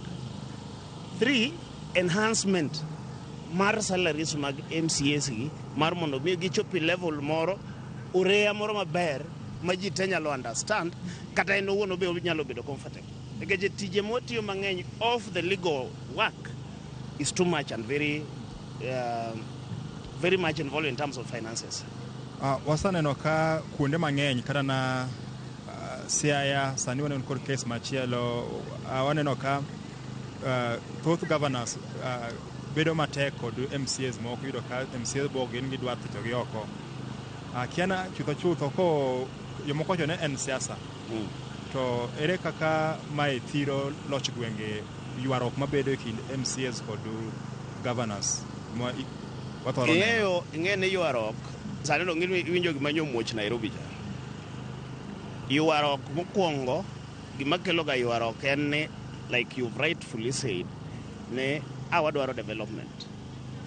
And the moment mabro deno ka projects mag wards ngeja I believe ni gima nyaka duoka momiyo nyalo duogo all of us MCA onge gi limits gima bro duoka ka en tich ne japiny. To sama seneno ka pesa dhi one wing to mabiro e ward na onge nyaka chak goko. 2, a governor igo koko mara benen pesa tiyo maber kosigo koko taben mokwongo weri kod tiyo maber mokwongo kata kapod otiyo marach kata oti marach ward na. That is the first thing. Nikech kosechopo ward na ku tabro temo koro ng'iyo to be otiyo maber. So if I am an MCA to waonge kod development projects ma are prioritized in my ward, will I make noise pesa matiyo marach ward moro machielo? Akwonga chako gi how are my people manoyiera nikech as a representative of them samani assembly kacha odego be nang'iyo to bende projects ma japiny okwaya nikech kaka timo mano to asegarim. So you are chakre kanyo in the resource allocation and by the basic definition mar politics ngene na resources to gima ji laro momiyo wagore ni governor en gane walaro pesa walaro resources. Governor nigi priorities mag gike modwaro abe ana kod maga maparo no dego bene timo. So as much as ne wadhi nyime kod ginenegi kapo no bro bedo no aonge kod independence ma have been seen in other levels. Wawe uru chayo gi tije MCS, wawe uru chayo ward. The whole constitution is anchored to the local person. Wateru uru pesa piny ne japiny makawaida cha mar mondo kawuono kibiro Siaya, I will tell you all the activities ECD mibro kwano hospital ginderni moyaw mibro kwano gin gi pesa ng'eny gi gin motim kod pesa mane waketo mar equalization fund matin madhi ward cha, which is like now we have about 20 million per ward. So what you will be able to count at the end of the financial year is that 20 million manyo the ward cha. The rest do 20 million times 30 wards, that is 600 million, and we have about 2.8 to around 3 billion. Japiny Makao, it will not see the other 2.2 billion. So that is why we are saying that kapon pesa madhi directly to the ward is what is effective majapiny nyalo neno. We let us enhance it. Mondo kata kwa flagship area dek moko for at the county level, but the most of the money should go to the local person. Kum higni apar gi inyacho ni bende nitie gima MCAs nya kwano ni giso timo maber loch gwenge king'iyo kod kumwa ae kata kuma ae county mangima. I will not want to speak for the other MCAs, but on my side I will say I wish ni penja na anawuon kaka koroti ato inimbo east to be didn't take more set. I will say ni we have really tried in almost all sectors. Wasetemo kibiru sane, like now in my ward almost the whole ward is accessible. We have done several roads. I do an average of about 10 roads in terms of opening and maintenance in every year. One got sani kata kibro yido one get to more train in various skills. And Mageta been Nkari, Mageta. No, Mageta is on the other side on West Imbo, but within the county, so we know what is happening there. So Kibiro tibro yudo ka wan kod a lot of issues. Erokamano nyakora Ramogi, pod wadhi yweyo matin, wabiro duogo wabiro achiel kachiel kok Eldoret Sports Club e county ma Uasin Gishu. Mana kamano nyakoro mgajwanga mano nyawadwa Eriko Wenga achiel kachiel kintiere county ma Uasin Gishu neno kanyo kano loso koda MCA mano ma East Imbo mong'ere kaka Francis Otia. To pod manyono MCAs moko ma bendo biro bedo komulo godo wach pod antiere ke studio gi Chris Owala. In bede kamintiere gweng kanyo nyakoro mgajwanga wantiere gi jofambo magwa ma bende biro bedo kaka upachi ahinya nyaka luore kod okang ma bende walose higni 10. Bende MCAs osetiyo kaka dwarore. Wako yo matin kikidhi mabora.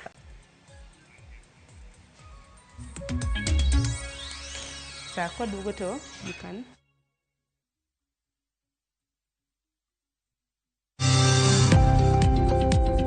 ohala gi mwandu wakelo ni jolony e weche ohala. It is important mondo wan kaka joluo wabed gi dongruok. Wafwenyo ni adiera matut mag timo ohala. Tijni kidwa time en mana mashin mar luoko to gi kuminya yude pi. Wawuoyo e wi yore makare mag timo ohala. Kisechopo level mabedo brand, mondo beni gimoro amora mitimo en gima timo ang'o makelo pesa. Wakonyi dongo handi ka wami yore mag kano mwandu. Investment group kawache mana gi nyinge no en choko pesa kasto ikete kamoro kasto golo nyinyo mabiro konyi e kinde mabiro. Omiyo wakwayo ni ji duto ket pesa gi e savings mondo wapuonji kaka gibiro tiyo kodo. Riwri kodwa chieng' tich ang'wen saa 1:45 otieno mana e Ramogi TV.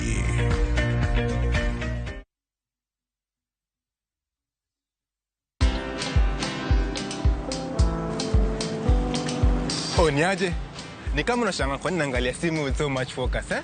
Usishangae sana. Nimekuwa ndani ya story kabisa. Ni kama ile hali ya juzi. Ni kama nilikuwa hapo iki happen. And when this new market was being opened, ni kama nilikuwa hapo tu.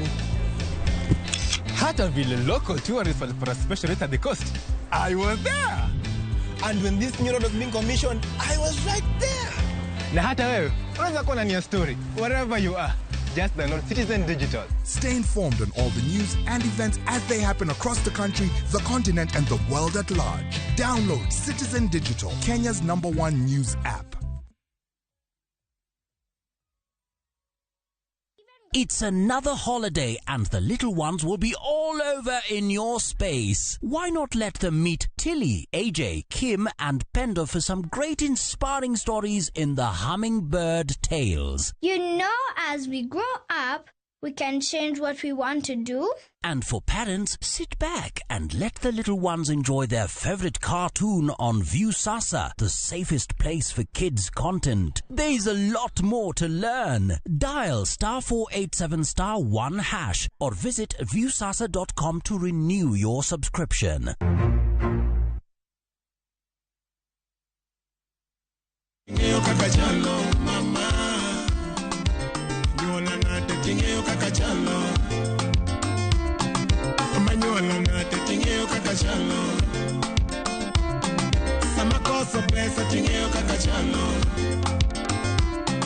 Amedo nyisi ni kidwaro winjo thuma mar Alilo eskiza kod inyalo diyo *811 *343 ash ibro yude yo makare. Ma wane Ramogi TV. Ramogi TV en od jothumbe duto magonagi. Ero kamano.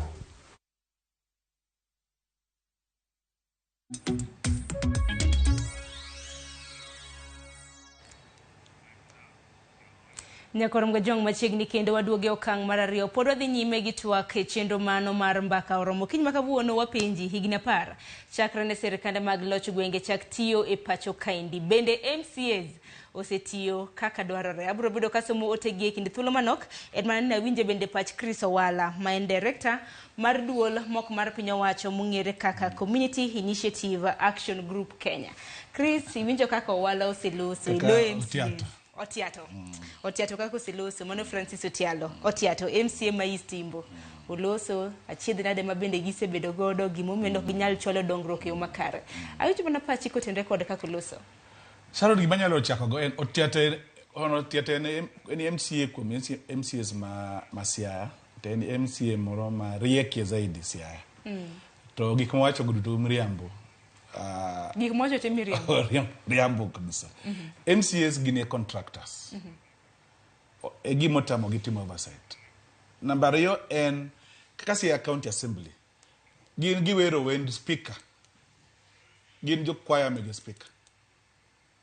Nikech giketho committees mege house. Giluong gimon gen oversight committee. No committee ni kagidwa timo gimoro to gidhi Kisumo ichulo gi pesa per DM. Gimoro motimi assembly ikawo the whole house itero Kisumo. Report cho team go ethics and corruption commission bo owacho jo Siaya County Assembly no timo meeting pradega gangwen I county ma Kisumo. Meetings monego timi county assembly ma Siaya.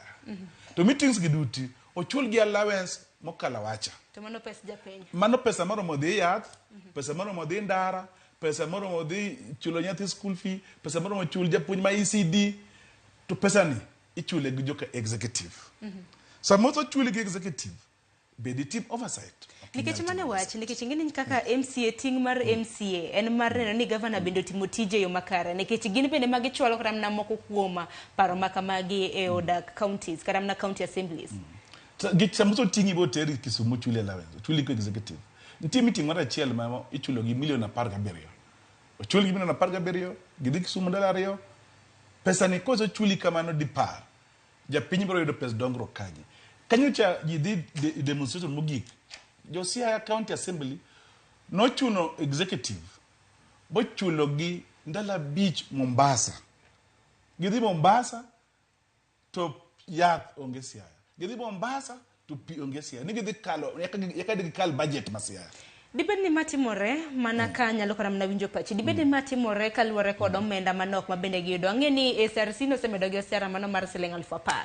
Ing'e na giyudo go osara mano mar $144 dwe ka dwe. Sani koro giyudo $154. Karo osara mar gito yieno onego medgi kech speaker yudo mang'eny moloyo zaidi. To government tin mar MCA gi speaker no duong. Koro miyo gi speaker no bed no gin jatend speaker. Okonego bed ni speaker jatend gi. Kech gin magi yiero speaker. To ka speaker yudo pesa mang'eny moloyo gi, to koro gibedo moro ma gibedo vulnerable. Pes gino do medi e chopo kata aluf moro 300 do ondo koro gitemi wacho kech expectation bengen kum japiny. But mano mi gi stop timo role gi. Nikech kirango kata Siaya kama iwacho. Mheshimiwa Seto ni maber. Kaka nicho ndik ji Siaya, nicho rochre. Njood gi go ywak, ji ywak kamora mora, ntino matino ma no oro kwayo bo omi barua to donjo tamogi. Ikawo pesa kuom gi, jotije gi kawo pesa kuom gi, ging'eyo gigi, gin part of them. Ndeche miloso gi contractors mabogas, makti. Sama uweni speaker the county assembly gitero pes mang'eny gimiluongo ni legal services. Siaya kama giwa kama teto wachani. So pes legal gi ichamo go wakili oko mar county. Pesa moro modhi ja piny dongruok ichulo wakili mondo the represent court. Kata sama weni jo Siaya gi kama tel hono tiato no. Dwa kawo pes jo piny haya go wakili mondo godo gola mondo the represent gi case ni kodo donyo duol. Duol ne kobedo impeach. Pesa ni ado nyiewo go yath njapiny. Jogi again okawo pesa mang'eny olokre gima itimo development. Gigero pi, gigero hall, gitimo ang'o wards, pesa moro bedo executive matimo nikech the chiko wacho no kitime to in MCA who will do oversight for it. Ero kama na inya kuom paro makamano walo wamaka paro no gi kanyanya korom gajuanga Millicent Adhiambo bende osekore he county ma Kisumo. Millicent anyalo nini yo makara misawa county ma Kisumo ochio nada ngini idwa bagonwa twak gi bunge la wananchi he county ma Kisumo nyalo mna kawe gi kanya. Ero kama na inya Sharon achiel kachiel kwa woke bunge la wananchi Central Square chuny boma ma Kisumo kaende mayudore apaya ma Oginga Odinga. Bende githor wach ma wan godo e studio kaka MCAs osetiyo Kisumo kaende wan gi wards 35 ma bende ochung'ne gi kod MCAs mopogore opogore. Mano ema kelo watua kod jodak ma Kisumu kae mathothne bende thoro bedo e bunge la wananchi kae ka gitwak e weche kaka dongruoge mopogore opogore winjo chwal ne jopiny. Modwa ng'eyo ni to nyaka ne kete MCAs gi e kombe mopogore opogore sani en higa achiel. Gisetiyo machalo nade tijgi ma bende kizungu dendo ni oversight role mowinjo bed ni gitimo. Gin dongruoge mag ma bende giseketo machiegni kata gisechako chwalo ne jopiny e higa achiel nyaka ne ketgi e kombe gi mopogore opogore.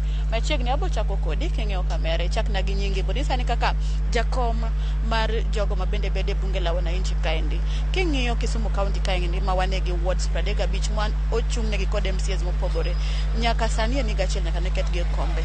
Tijgi mar oversight kata tijegi mowinjo ginga ka winjo bed ni dongruoge mopogore chwalo ne jopiny omiyo nokel gimoro ni loch gwenge. Gisetimo machalo nade?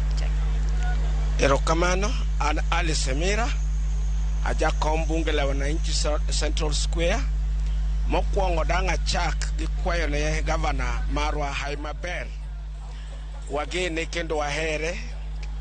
Wakwane Haimaber kuom del malit mosebet godo. Mondo Nyasaye omule gi lwete. Mondo chang mapiyo. Mondo duogi e tich. Aguch Kisumo ochak tedo malong'o. Sani en higa achiel nyaka nyocha wa e yiero.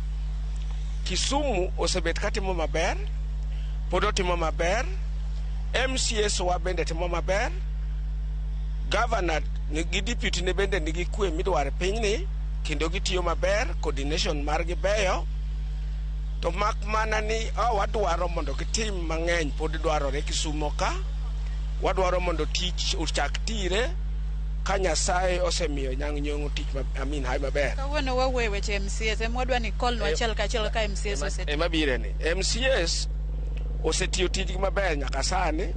Pok waneno marach nikech wrangles manyalo chungo tich onge.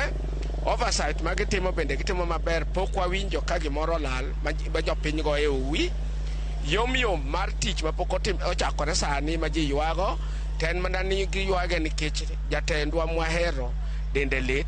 Pod en ok owinj maber ahinya mondo duogi e tich mondo tich otire mana kaka jo Kisumo dwaro, jo county dwaro tich otire kamoro amora, obed yor chiemo, obed yor ngima makare, obed yudo pesa ma e lwedo otimre mana kaka jo piny dwaro. Mar Nyasaye gwedh. Erokamano. Machiegni ni nyalo wachang'o bende MCAs osetiyo tijgi nyaka ne ketgi e kom higa achiel sani en. An iluongo Chang Commander. An gima ng'eyo ni yiero mane wayiero bang' higni 5 mokalo gi sani, yiero mane wayiero sani. Gi yiero mane wayiero sani, aneno gik ma opogore. MCAs ok ti. MCAs kodonjo to giwe tijgi monego giti, gidhi chung', gidwaro bunge kendo, to pok otiyo. Jowa mang'eny manodonjo sani kar mondo giti tijegi mano okelo ge wards mondo ging'e ni tich tiyore nade, gin gidhi e campaign oko kendo giwuotho ka gilaro bunge mabiro bang'e ma ok onyal ng'eyo ni biro to biro yudo ng'a. Omiyo an aneno gi kaka giringo, aneno ni MCAs ok ti e yo maber mane oyiernegi. Mano gima anyalo wacho. Kamano machiegni. An iluonga ni Victor Ogembo, Secretary General ma People's Parliament Kisumu. Agoyo ne Nyasaye erokamano kuom odiochieng' ma kawuono mondo mi wachiw our views kaluwore kaka MCAs osebedo katiyo especially in the county of Kisumu. Kwa maoni yangu aneno ni MCAs gi ok gin up to tax, because eyudo ka once gin gi mentality paro moro ni ka ng'ato osedonjo office to gimong'iyo mar ariyo en ni odwa ni mondo mi omany another term, mondo donje term moro machielo. Koro wiyo wil gi gima nonyise, gima obed elected mondo mi otim. Mokwongo iyudo ka ndara kaka ndechewa manitiere federals monego bed ni MCAs ng'iyo kaka dhi mbele, nikech tijgi en gik moko adek: oversight, o represent, to ontie tije adek motimo. Koro gigie ok wane gitimo gi maber, nikech kata Kisumu kae kidhi kata in our hospitals sub counties, tijgi en go koko mondo mi japiny oyud services maber, especially yedhe gi kidhi osiptal iyudo ka yedhe osiptal to pese ni onge to wan ka twago koko piny ka to weche ok winjre maber. Koro they are not representing us well even in the bungi kama weche wa onego bed ni chope. Yes, asante. Machiegni Agoero kamano kabisa gi nyinge nelonga ni Sospita Obungo Wich. An jasiasa Kisumu ka kendo an bende an jatelo mar Suffrage Revolution Movement. Mar ariyo gi sani ndi an chairman mar bunge caucus Kenya mzima. Agenda maduong' ma kawuono wa discuss mar oversight ni en a very important agenda mobiro at the right time ma wantiere weche mag devolution conference. Allow me to say this. Mokwongo kabisa, the role mar MCA in terms of providing the oversight en ni MCA tije maduong' en ng'iyo ni to jopiny prioritize ang'o in terms of projects. Ka jopiny osewacho ni wadwaro ndara ema wamiyo first priority, kata jopiny owacho ni wadwaro ni yath mondo obed e osiptandewa, kata jopiny owacho ni wadwaro ni basari ema mondo omiwa mokwongo. Tij MCA is to check and see to it ni the first priority ma jopiny omicha mokwongo obedo approved in the county assembly kendo kete budget mano mokwongo. Mar ariyo, projects duto te mantiere wards wa mwawuoke MCA ka MCA minor representative of the people, the moment ma project osebedo prioritize kendo sekete a budget, tij MCA is to see to it ni okoninde kitanda gi the governor, but tije en ng'iyo ni ochung on behalf of the people to penjo ni osiptal mano nego benitie kata cost of kata 5 million kata 2 million kata any other amount of mobedo allocated for that project, pesa no tigo maber kendo there is value for money. That is the role of the MCA. Mara Dek on the oversight role. Gimomiyo oversight role ok timre maber en ni MCAs watimo gimiluongo ni conflict of interest. MCA otere kucha mondo mi odhi okony jopiny mondo projects otimre maber, but MCA madhi kawo project kaka en ema okawo tender. Kose kawo tender either through proxies kata okawo tender through the company ma mare owuon.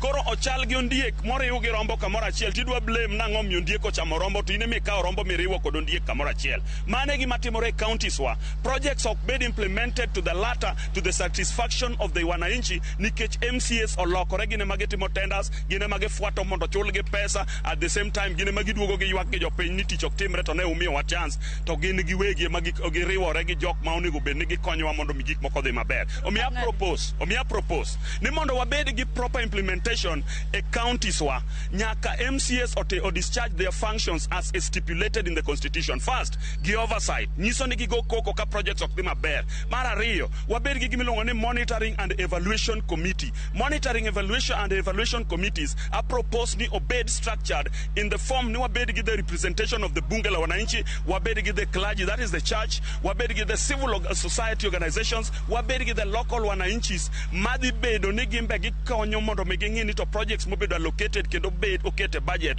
pesa notigo maber ma japiny obedo satisfied ni mane gima onego bed ni timore. To ka tieko kabisa on that, awacho ni devolution ok osetimore kaka the anchors kata the framers of the constitution ne dwaro mondo devolution otimre. Devolution was simply the transfer of power and resources down to our people, the grassroots. But they realized that sani ma wawuoyo kodini, our vulnerable pupils kata jowa ma wuok within the communities ma wawuoke are still going minus fees kata bursaries in their schools. People still struggle to get medication in our facilities. Osiptandewa kidhi tido ka yedhe onge, yudo ka onge services mabiro in the form of empowerment for our women. Jomoda ging'ol ok bed consider the county governments. Omiyo magi gin gik ma nyaka gibed changed. Wawacho ni kaka duond jopiny, we will always stand on the right side of the law. Kendo wabro wacho ni governors mawa, the executive and the county assemblies must discharge their roles as stipulated in the constitution. Kapo kedhe county ma Kisumu kaendi gik miwacho ni MCAs owinjo timgo e. Ineno ka MCAs osechako tiyo koso pod ginindo e kombe gi mopogore kata tije mowinjo gitimo. I will narrow down to my MCA nikech mane kama goyo kura to an gi ratiro mar wuoyo kanyo. Nitiere gik mathoth kabisa mapok otimore karwa nikech MCA wiyo wil kendo forget about the people. Mokwongo nyocha wago koko ne office nyaka ne yier MCA nyaka sani office nye onge. Odhi okaw kendo office machielo odhi grab ogolo Madam CDA mane ni office, okaw office no to pesa mimiye monego bed nochulo godo office is not there. Mar ariyo, nderni waricho. Mar adek, waonge go hospital nyaka sama wuoyo kodini. Mar ang'wen, basari jo ok yudi. Mar abich, MCAs are representative of the people okaw pach jopiny. Omiyo in overall Katieko to wacho niya, MCS wa nyaka ging'i ni to role gi maduong' en ang'o. Mokwongo, onego beni MCS nyalo kata mana sponsor motions kata bills in the county assembly. That is in terms of legislation.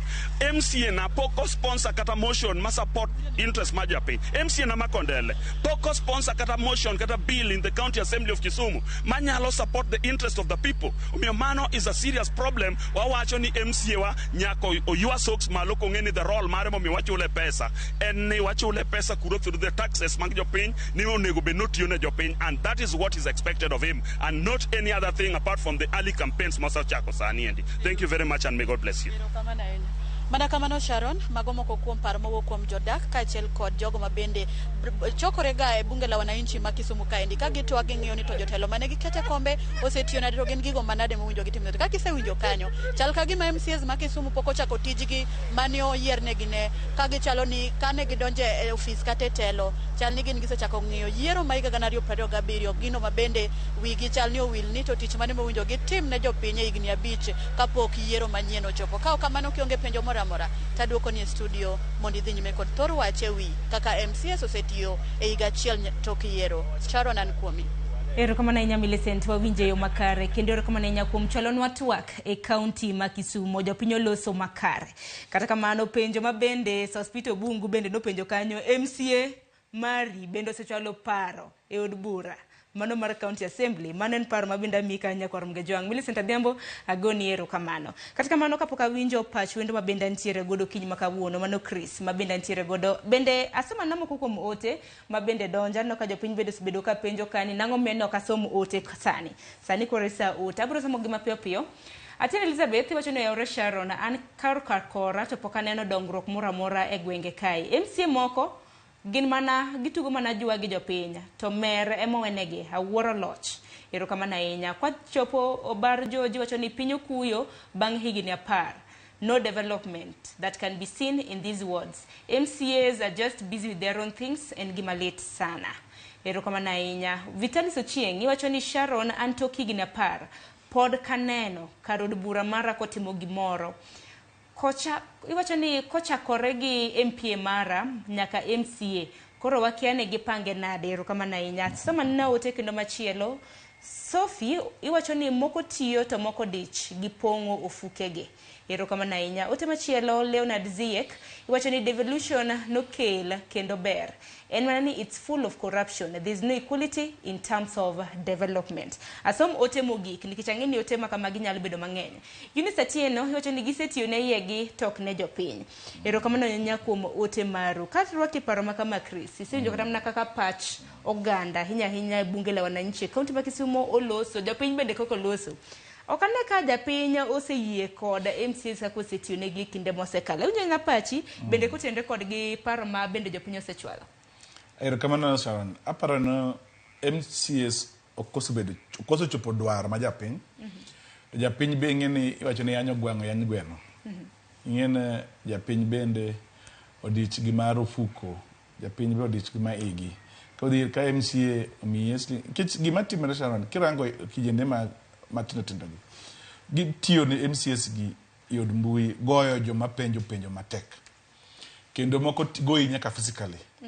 Nikech MCAs tiyo kodgi kochopo sakura kendo MCAs kawo kendo bro duogo nyiewi semeko idhi gon MCA kura nikech enanyuolau Benjo kata moko chako ramna sero mbulu moko sero gino pogre to gima late Sharon en igon ng'ato kura mokwongo nikech nyiewi mari igone kura nikech jadalau to okigone kura nen qualities mege leadership mamiyo dodhi mondo kony ngimani. To iwinjo gima jopiny wacho giduto. MCAs kirango counties gite asobedo ka engage counties makaluogi kata kichako Siaya, bidhi nyaka Kisumu, bidhi Migori, bidhi Homa Bay. Tiyudo no chik mosolos manyalo loko ngima dhano. Kantie to tin zaidi. Chik ma giloso gima gisiyo gigoyo assembly gima na gik ma iluongo ni statutory requirement like budget yakakal mane mijo ka gikalo, finance bill yakakal mega mandatory gik mabiro by automatic nikech gin gi timeline gi tigolo gi ka executive. To gimoro ni yudo ne MCA for example kin Homa Bay and Migori nitie gima iluongo ni double taxation ma ng'ato japikipiki iloro nego tol indara ma gimokel gima kaunti chulo onge ndarano to ng'ani samodhi modho mafuta o chulo mafuta tax. Petrol station koro ingi ndara marachni pod iketo ne tol ndara kaka dakolosi highway okale nyaka juogi koro miyo juogi ni ng'eni en gi impact kich odhi kuom ng'amo ting'oni ema biro kaye pesa ne Domo samoro ng'ato nyalo penjo ni samoro mane na achiel kuom yore ma bende sirikande mag gwenge yudo godo yuto on source of revenue counties. Tax nitie one principle mar tax nok onego bed impunitive ok onego ohinyi kich mar ariyo ok onego watim iluongo ni double taxation kich kaso chulo tax mafuta kendo why do you charge me ringi ndarani to ndarani mafuta machulo cha emi maintain go ndarani in as a county nitie gimoro miluongo gano onge taxation without representation sami tax mikawo kusuru kuoma ang' mitime ndarano mana equation samoro kata mnandere mikawo kata mna usuro makamani yudo ka bugni nitiere mane ndara mane mi atemo wacho mar ariyo oversight mar MCAs osopodho kirango counties wage nitimo nonro machuok tiyudo no MCAs gi ikelo ji mindiko kod executive kada nyal mi example Kisumu County Assembly okelo ji board city board mako apply to MCAs in assembly sit to approve to gini check wacho ni jogi kapok okelo assembly nyaka bed comparatively source te yudo no samitero requirement kata budget kisamitero i assembly ma ono tiata wachega no budget nyalo bedo skewed onge shikma kati Kenya 2010 constitution wacho no government cannot timo discrimination maka governor opogo komoro moko miyo jomoko pesa to mano kende nyino ndikon budget control office nyino nyaki odoho budget no gol oko koro gima gitemo ringo no governor botimo manen mana wach mar ringo from the truth gima iwinjo ka jo piny wacho no MCAs chik magilos bol lok ngima dhano onge nikech assembly staff ma the past 10 years nondiki to pok ibiro promoted iro na assembly go pongo gwade MCAs go to gin joma ok nyal timo tich midwaro mondo lok ngima dhano kech technical staff go gitimo research koki kila researcher koki medo salary ne nitie kata mana kirango sia nyaka ne ndik ji i devolution onge staff manondik i devolution ma onge gwat moso promoted makoro weche mag mibadhi bende chal mibadhi kido kata siame wajita gidi Busia okagidhi Uganda gikawo pesa gikawo pesa kuom executive gitimo gima onge kata sama wen nitie gik matimre wach ndiko ji tich masiaya to assembly ok nyal wuoye nikech gin lwetgi nitie to role mar county government en konyo dhano mondo ngimagi olokre. Erokamano ahinya. Ang'e ni wadok yo matin sani bende ang'e ni chakre na MCAs chakire pacho kende higa mar 2013 lakini MCAs chakre higa mar 2013 noyiergi 17 oyiergi higa mar 2022 koro oyiergi makoro tamgi mar adek bende gisechwalo paro moro amora e county assembly kacha paro ma kaka in kaka japiny inyalo yudo godo yuto kata mana dongruok kok manya korum ga juang yinwa mar mondo mi okaw yo matin pod wantiere koda MCAs mamoko nyakorum ga jong ma bende nyawadwa Eric Owenga nitiere godo dong wakaw yo matin bang'e wabiro duogo wadhi anene gwenge mag Uasin Gishu. Kik dhi mabor.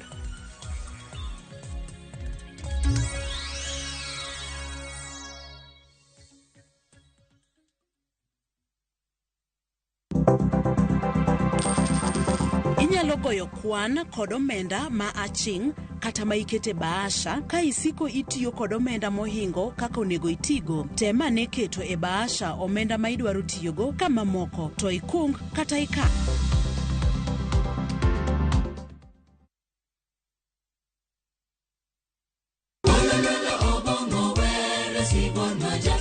Wabedo jomaler e ngimawa ka warito ler mar pachwa. Kila neno lake lanikumbusha dunia hii inapita. Kod winjruok gi Nyasaye.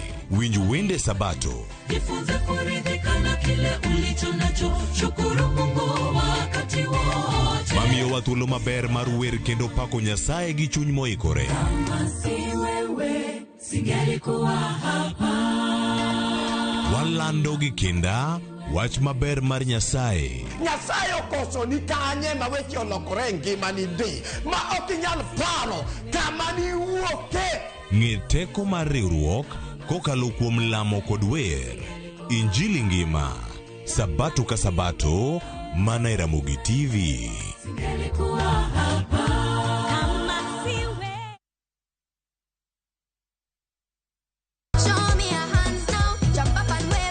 Chenro ni miyo ngeso ka ngeso kinyi bedo maber kendo maler moloyo. Wan gi talanta loso gi lwedo. Wapuonji tedo miel manyasani, sigana kod moko mamit. Ni mrefu hadi ndege kipita naomba change. Chenro mar nyithindo mawuoyo ewi nyithindo kendo makelo ni gi nyithindo. Kikelo ni kod Loxp, Sally the Queen gi Josephine George mana e rogo mar nyithindo e Ramogi TV.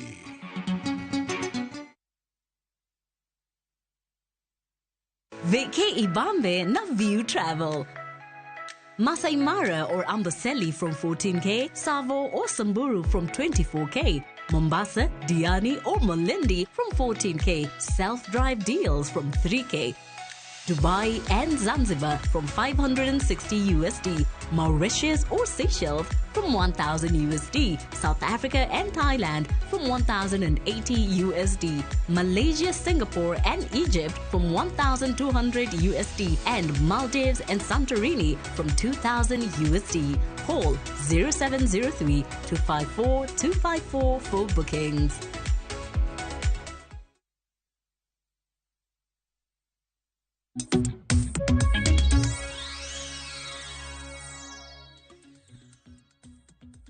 Korom gajuang machiegni kende okang' machielo maen okang' mogik mabende pod wantiere kod twak e chenro mano mar mbaka oromo dakika oseringo 34 tok saa 4 mar okinyi. Wadongi matin e dakika 20 mar mondo mi watiek twak makama. To kwatieko twak makama Nyakorom gajuang, okinyi makawuono wamenyo higni 10 mago mag sirikande mag loch gwenge chakre nochak tie pacho kaindi. Okinyi makawuono wang'iyo MCAs mabende nwayiere ward kacha kaka gisebedo ka gitiyo. Chris Owala kapok nwakaw yo matin na penjo kanyo karam na chiel kuom penjo mabende wendo e kaunti ma Kisumu hospital bungu no penjo. Nitiere karam na MCAs moko chakre ne gidonji moka ng'eni meta mar adek mabende koro gitiyo kaka japiny oseyierogi. Onge paro mora mora magisechwalo kata mane county assembly kacha. Ang'o moktimre? MCAs gi kohero joma gitelongi. Ng'en sama ok ihero ng'ato to gik maneno gi mwanya kwanen kich chien kacha ne nitie paro moro no Joluo mnokelo devolution, Joluo gi mnogore devolution, en adier. But Joluo emak benefit from devolution molo ng'ata ng'ata. Nikech jotelo magiyiero owuok ni gin mag richo molo ng'ata ng'ata. Kiwuotho Kenya ka, kidhi kamoro West Pokot, kama nene before devolution, ne kinyalo yudo community na mama madwa nyuol cesarean. Ne kinyalo yudo sama weni gisoga atwa mambele Isiolo ne onge gik machal kama gisoga atwa mambele kidhi kaka mega county gisoga atwa kidhi Kisii doctors Joluo man go border gi Kisii thiedhre Kisii to giduto gin counties itemo penjo to kata gik manchi wacho Homa Bay no oyo wan go Sogot Kigoto Mill gino no chung to onge MCA manyalo dhi assembly bupenje nte Kigoto mano ketie pesa wani moso ketie mang'eng mbele ni ang'o miyo chung kich penje ilage ma miyo ngima dhano lokre kich ketie usuru ketie pesa ma dongruok to giro ratiro no rochre ma dongruok kich nitie gimoro waluongo kizungu no right to development ngiso no development ken right nyaka bedno chike culturally county nego promote chike miyo wa culture wadhi mategno. Economically chike mamiyo wa nuang'o wabedo malo.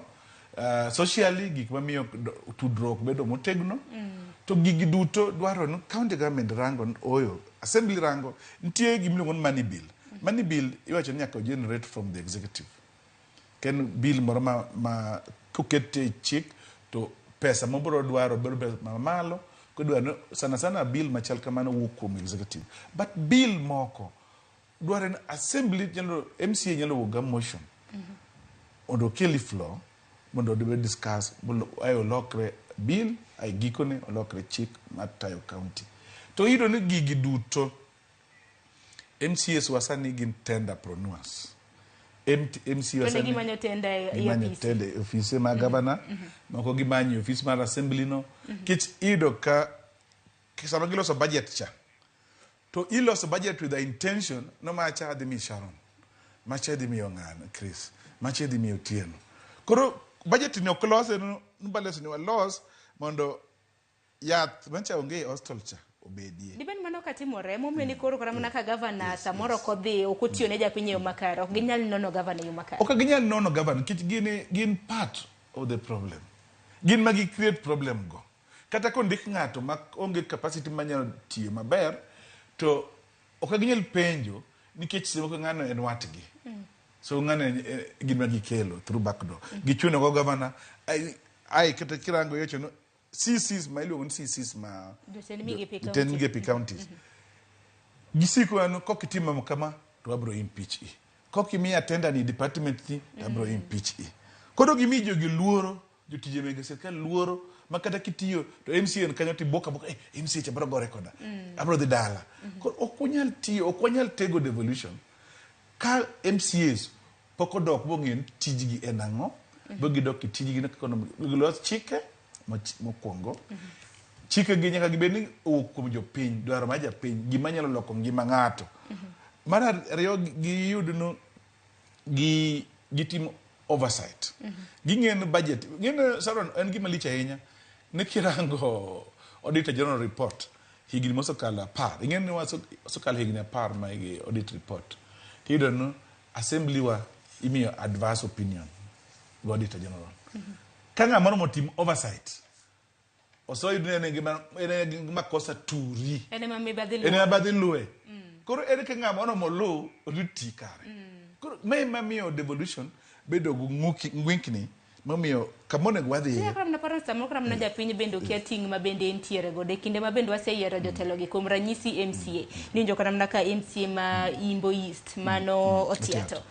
bende dai wak matamre gi nono dibende jopiny bendo kia roles chakra governor MCA MP otimango ingin okoni wabedo ingin kata CDF motiato wacho no chik onge en gimo time gi wich teko to matter no poni Supreme Court kodo ka gitemo ga ingin sama MCA dwaro bedo ward fund odwaga bedo ward fund ma en emo control to do nyaka sane gi wak mar mondo mi ward funds makamano kete chik gibando kada ka pokete chik sani take you basari i ward ka MCA okoma kulweti koro MCAs golo joma dhier gichiwo campaigners gi ema yudo basari koro gima gitemo wacho tender ok nyal timo contract i ward kokimi MCA kickback either kokimi kickback to kambino mare nitie gimoro ma mondo kapo no wadwaro tego devolution mokwongo jako wa promoting miluongo no access to information nyaka wamiyo jopiny yore ma yudo wach ma kaka government timo projects ne nyaka warang to public the public moganda wani bende duond gin kanye i projects miloso i wards gi miluongo ni PMC project management committees nyaka ketie chik mar miyo tudruok ma jopiny kech ka iloso project or bende ng'eyo no contractor en ng'a to contractor ni pesa di midhi chule to contractor ni ibiro tiyo kuom ndalo marom nade tiketo board no indara kendara ikete indara ka ma ng'ata makalo runge ndara niloso gu county contractor en ng'ane makidhi internet be google nying ido nying ng'ane to director gin ng'a mano ng'en kopoko oket to kamwadhi onge mar ariyo nyaka wang'en mibadhi biro rocho devolution bro rocho dongruok mag gwenge kunyak wagore gi mibadhi. Ingeno wala bende MCs nyalo paro romo margi mabende na gintiere gode e county ma Nairobi. Aparo ni en dwe mar 5 mar higani. MCs nantiere gi dwaro mopogore opogore madirom apar mabende na gidwaro mar mondo mi piny owacho chwal mar mondo mi giti yoregi e yo makare. Achiel kuom gi nen medruok mag osara manyaka sani SRC nosemedo gi siling 10,000 kawuok 144 nyaka 154. Dwaro moro mana gidwaro en mar mondo mi los chik makare. Ni kwana tamalo 20 mar budget lose county gin bende omigi nikech ni njokaram na kachiel kuom MCs mano wenga loso godo bende ywak ni pok mano mar omenda ingeni sani giwinjore mana gi governor ne governor miadi koro gidoro ne okete chik ni 20% mano mar budget mar county gin bende migi mar mondo mi gichwal godo dongruoge mopogore opogore mano nyalo konyo sama migi to koro sama gidwano migi kara magi role ma oversight ni oteri japiny direct but even now ntie oversight japiny duol ma oversight directly but key implement Sharon ede kibo timo oversight inimi di timo tijino ma wuoyi kod ni MCS timo tijego ntie pesa ma di wards onge unit of development mopogre ward no eka dongruok to MCS ema kalo budget to MCS go ema contractors koro pogro kan kanye enan koro grano kete mpogre but ko poge bo kete ne MCA kore ni en ward fund do bedo ka MP odwa ndiko ji be wadhi yudo single ma devolution because gima timre kare sani Sharon ntie mbaka devolution is under threat ini kuonde mang'eny mopogre mokwongo en apa ni isebedo ifambo higni moromo king'eyo maybe kan wayudo uhuru wa mar 1963 independence nwayudo uhuru kod katiba mar kadu mana mapio pio kapok yes, county ma Mombasa nwatimo wayudo ginen kadu to ng'amno wayudo loch nen kanu to ne wayudo majimbo no nogobo podho to sama devolution ne joma no ogore devolution ne ko yudo loch joma ne oyudo loch ne gin joma onge devolution so gik matimre gi nyalo bi devolution rochre to devolution e gima ber gi mogik koro nyak warange kaka watege mondo konyo ganda yo makare momiyo nikech sani kaka aponu counties wago onge sirikal to inchi winjo ko wachen shareholders eman gusteko do ade biro kama do ywak malich kama na nyawala ko kama nyakoro mgajong wareng mapio pio nyaki county mano ma Mombasa joja oko amusi ni misawa jopiny wachango higni 10 mano mag sirikande mag loch gwenge MCS bende setio negi waginyalo pacho ganda e county ma Mombasa aoko ero kama na nya awinje maber ko ke county ma Mombasa kuma kawuono bende antiere gi moko kuom jodak mantiere e gweng'ni mama jengo be adwani to giwacha ni to higni 10 bang' piny owacho kata tend loch mag kor gwenge gin ber mane magineno wang'eni iyiero jotelo mopogore opogore kun girito gi jok machalo MCAs be gineno kachwalo twak mag jopiny e od bura to tendgi gineno kachal nade suda machiegni ka chakna chaka gi nyingi tinyisane ni higni 10 nyaka ne wayud telo mag loch mag kor gwenge ineno ka leadership chal nade kuom nyinga iluongo ni Fredrick Odhiambo ka Bondo Misambi nyaka sani higni 10 osekawo e tend devolution ni pok waneno profit mora mora nikech councillors wayiero to giter twak mag dwaro e devolution apa ni public participation nyaka tim koka ter gima wadwaro to nyaka ne wayier MCA public participation mora mora mosetim onge sani dhi higni 10 pok waneno kata councillor kaka ne wayiero pok wanene emomiyo ok onyal tero gik mwadwaro nikech ok wanene kamano to kwang'iyo nowach ni MCS gi magi jok mantiere machiegni ahinya gi japiny koro kikoni ok une gik magitimo matiende ni ok onego bed ni gibedo koso ini neno nang'o ok wane tiende nikech wan mwayiero jotelo marach nikech sama gidwaro to gibiro irwa giwuoyo kodwa maber to kwaseyierogi to ok wanere kabisa kamano ayude jadak machielo suda kaendi chakna chaka gi nyingi tinyisa ni sani endi higni 10 nyaka nwayude loch mag kor gwenge ini neno ka jotelo to chutho e kaunti ma Mombasa e alwora ma intiere dhi kodi nade chak gi nyingi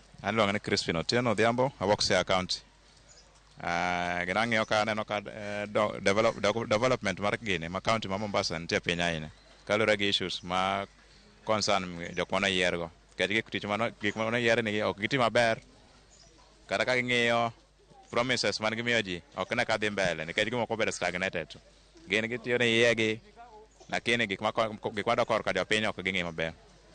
Koro mano e issue mar Romo bende ong'e ahinya kuom jok mane yierogi. Ka bende higni mabiro unyalo tero kama ber kose unyalo gologi oko. Koro sani wamigi time mondo gi improve, mondo ng'iswa gitiyo tich maber. Kako gitiyo, ong'e kaka unyalo timo e 5 years mabiro. Erokamano. En ni nuyiero jomoko winjore koso chike maonge malong'o manyalo miyo giti kaka dwarore koso ineno ka midhiero ne kanye? Midhiero konere, jogi ne gin jok mana jo Kenya amina ahinya, jo kaunti amina ahinya, ne gin jok manyalo tiyo negi maber. Lakini ka ne gisedhi kacha, gineno ka tich mana Romo ne gitimo ne jopiny opogre kaka noyiergi mondo giti gik manotere kuro. Koro mano e problem koro. Koro Kenya sani koro kwa gini, jo kaunti Mombasa Romo ni chiwo sani kendo ng'iyo gik ma utimo. Ma ka kutimo gigo to uwinyre. Ke jogi to gin giendelea gigero korgi, lakini ma concern jopiny to ok ginyal los. Koro kitimo kamano, bedu motang' gi gini, jok muselect sani. Wayude ng'ato mogik kaendi, chakna chaka gi nyingi, tinyisa ni into nyakane, sani endi higni 10 nyakane wachak loch mag kor gwenge. Ineno ka jotelo tiyo kaka owinjore to chutho kwang'e kaunti ma Mombasa kae, chagi nyingi? Nyinga Bella, awuoyo kaunti ma Mombasa ka, to kaneno ka, yani yakia. Ineno ka telo chal nade, jok mane oyiero, bineno ka gitiyo, gitimo gik mane omiyo oyierogi? Telo taneno ka dhi mbele. Mani maisha matek lakini tito gitu lakini boka ahinya. Erokamano ahinya. Sawa. Mana kaka winjo mago mana pach moko kuom jodak mantiere alwora ni Mama Jengo ka gikoni ok gimor ahinya, thoth gana wacho ni ok gimor ahinya gitelo kata tich mosebedo kadhi nyime nyaka ne wachak loch makor gwenge mano sani higni 10. George Aoko, Ramogi TV, Mombasa. Erokamano ahinya Jojao kachiel kintiere kaunti ma Mombasa. Momako dhoga en nyadende no mabende wacho ni enokia kata ka imsi otimo maber kata oyo. Kapok watieko chenro makamanya korom gajuang kwa uke kaunti ma Mombasa adhene kaunti mano ma Uasin Gishu. Eric Owenga nani tiere gi moko kuom MCAs e kaunti mano ma Uasin Gishu kabende noporo kodgi wach gin bende wawinje pachgi kaluwore kaka gisetiyo ne jopiny. Ka bende moko kuom gi bende ng'eni noyier chakre higa mar 2013. Owenga kapok watieko chenro inyalo mana bagonwa twak. Owenga mana kachiel pod amanyo nyawadwa Eric Owenga mabende nitiere e kaunti mano ma Uasin Gishu.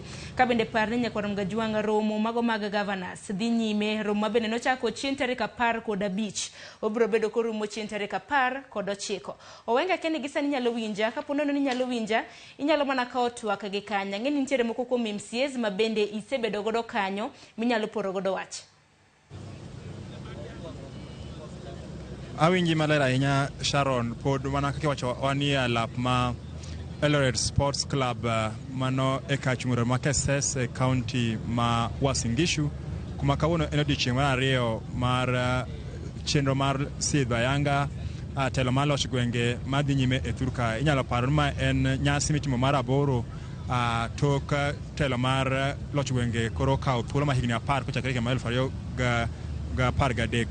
Koro nyaka sani gima dhi mbele en ni jotelo kaachiel kod delegates ma kuonde maboyo medo donjo ya labni kendo igeno ni saa kok sani ogai mar Azimio ma kawuono en welo modhiale nyasi ni biro chopo ka mar chiwo twak ni oganda magie sani osemol ka to kwadok komachielo mana kaka nakoni mokwongo ni chutho MCAs ema osebedo ka gin jogo ma otegno ahinya e wach mar loch gwenge ni. Koro wan ka kod jotelo ariyo ma ok e kaunti ma Homa Bay kendo abo migi thuolo makende mondo gifulre tae gi nyiso to ere kaka gisobedo ka gidhach neno ni to mwandu mag jopiny ahinya mane e bwo governor tiyo nade e gwenge magi aye. Machiegni jotelo anyachako kodi nacho ni in ng'awa to iwuok e ward mane aye wabiro e jatelo machielo. Erokamano Eric Owenga. An iluonga ni Omolo Eric Japi, awuok Homa Bay Eastward, Homa Bay County, Homa Bay Town Constituency. E kama wuoke. Erokamano. Machiegni. Erokamano Eric Owenga. An nyinga Popo Lentana, MC represent ward mani Kanyadoto in the sub county, e Homa Bay County. Kendo mor chopo e conference mar loch magwenge. Elwero kawuono. Kendo wageno ni matis mabo wacho bro konyo wa keto mijingo devolution e Kenya ka. Wang'eyo ni ma Kenya nyasi mokwongo mar devolution conference kaka jatelo iparo ni bende sungo kata nyasi ma kawuono ni bende romo gie sani en gima onego bed ni kaka jo Kenya onego bed ni wamor kod dhialo odiochiengni mar loch gwenge kata mar devolution. Adier mantie loch mar gwenge osekelo dongruok mang'eny e gwenge chak 2013 nyaka kawuono. Gwenga Mama Bay County Kanyoto Ward wasano lokruok moko mosekel nikech loch mag gwenge. Ndeni moko mane pok oyaw anene sano se yaw kuonde mane pige nitie to magi gik mane chon iyomo Nairobi. Koro sani nya yudo kiyiero ja ward MCA yore Homa Bay yoringo within one day within daga 40 en Homa Bay osekelo wachno e ofisi Homa Bay madongruok mane dwa kele gweng kanyo osekelo. Koro chutho devolution kata loch mag gwenge osebedo gi a lot of benefit ne gwenge mwantiere. Kata kamano nyaka mana kaka wacho nitiere kuonde moko ma bende waneno ni devolution pok otime kaka idwaro, ma nyorno amor sana kwano ka ker mar Kenya no wacho ni odhi temo kabisa ndalo 60 mondo functions te mano bedo devolved oduog back to the county, which means we expect ni mondo pesa mang'eny koro omedre wi mosekel mondo mi tije mano jotim gi county matimo gi national government okel mondo bede gwenge ka sani. Migosi Omolo ma ok Homa Bay East aparo ni nyaka sani nitie gima wanya wacho ni to nitie mor mwaneno kaluwore kod loch gwenge ma kawuono isungo kuom thuolo ma higni 10 mosekalo. Erokamano. Aparo ni gima osetimore ne Kenya maber en telo mar loch gwenge devolution. Nikech iyudo ka chon nyaka ne idhi go chongi ne jatelo mamalo mondo mi mwandu oya malo ka duogo piny. Chon ka ne okintiere yo makare gi president to iyudo ka mwandu ne weyi. To loch mar kor gwenge ni higni 10 ma koro oserumo, waseneno ka koro nitiere chik manokel kaluwore gi constitution mar Kenya 2010 174 mawuoyo about tije mag kor gwenge. Iyudo ka chon ne nyaka igo chongi ne ker mantiere, to sani chik koro sire ma nyiso ni kata bed ni ok samoro ne okudhi maber gi ker to mwandu ma yamal nyaka chop ne kor gwenge. Koro kwa wang'iyo kaka devolution osetiyo kuom higni 10 waseneno lokruok. To gima aneno onego bed ni timore ahinya e telo mar loch gwenge en ni jowa bende onego yud tiek, onego yud puonj moromo ni to loch mar kor gwenge ni bende en ang'o. Iyudo ka thoth jowa pok ong'eyo pogo tijno mitimo gi mbunge to gi tijno mitimo koda MCA kata mana koda gavana. Koro iyudo ka nitiere gap moro modong' ni jowa onego puonj mondo ka ng'ato ong'e role ne kaka wan kaka members mag county assembly MCAs. Tijwa maduong' en ni walos chike. Mopogore gi mano, wa represent jowa, wachung' e logi e bunge kucho. Kasto machielo wang'e ni serikal mar county tiyo gi mwandu mar county machal nade. To ang'eyo ni uduto te wuok Homa Bay, to ere kaka kuom thuolo musobede telo ere kaka uhakikisha kata ung'iyo ni to gini okonyo jopiny, kech sama koro dhano dhialo ndalo kata higni 10 nyaka bed nitie gik minya kwanie. Ere kaka un jotelo moyier ahinya MCAs ung'iyo ni to okonyo jopiny nadi, japiny ma hiye ma piny kwecha? Erokamano. Ineno wan kaka members ma county assembly nyiso ni county assembly kata mwalose budget mwaloso ni en wang'iyo kaka mwandu dhi tie kor gwenge. Tido ni thothne wan wang'iyo mana ni tidhi otimore nade bo timore maber, wa oversight.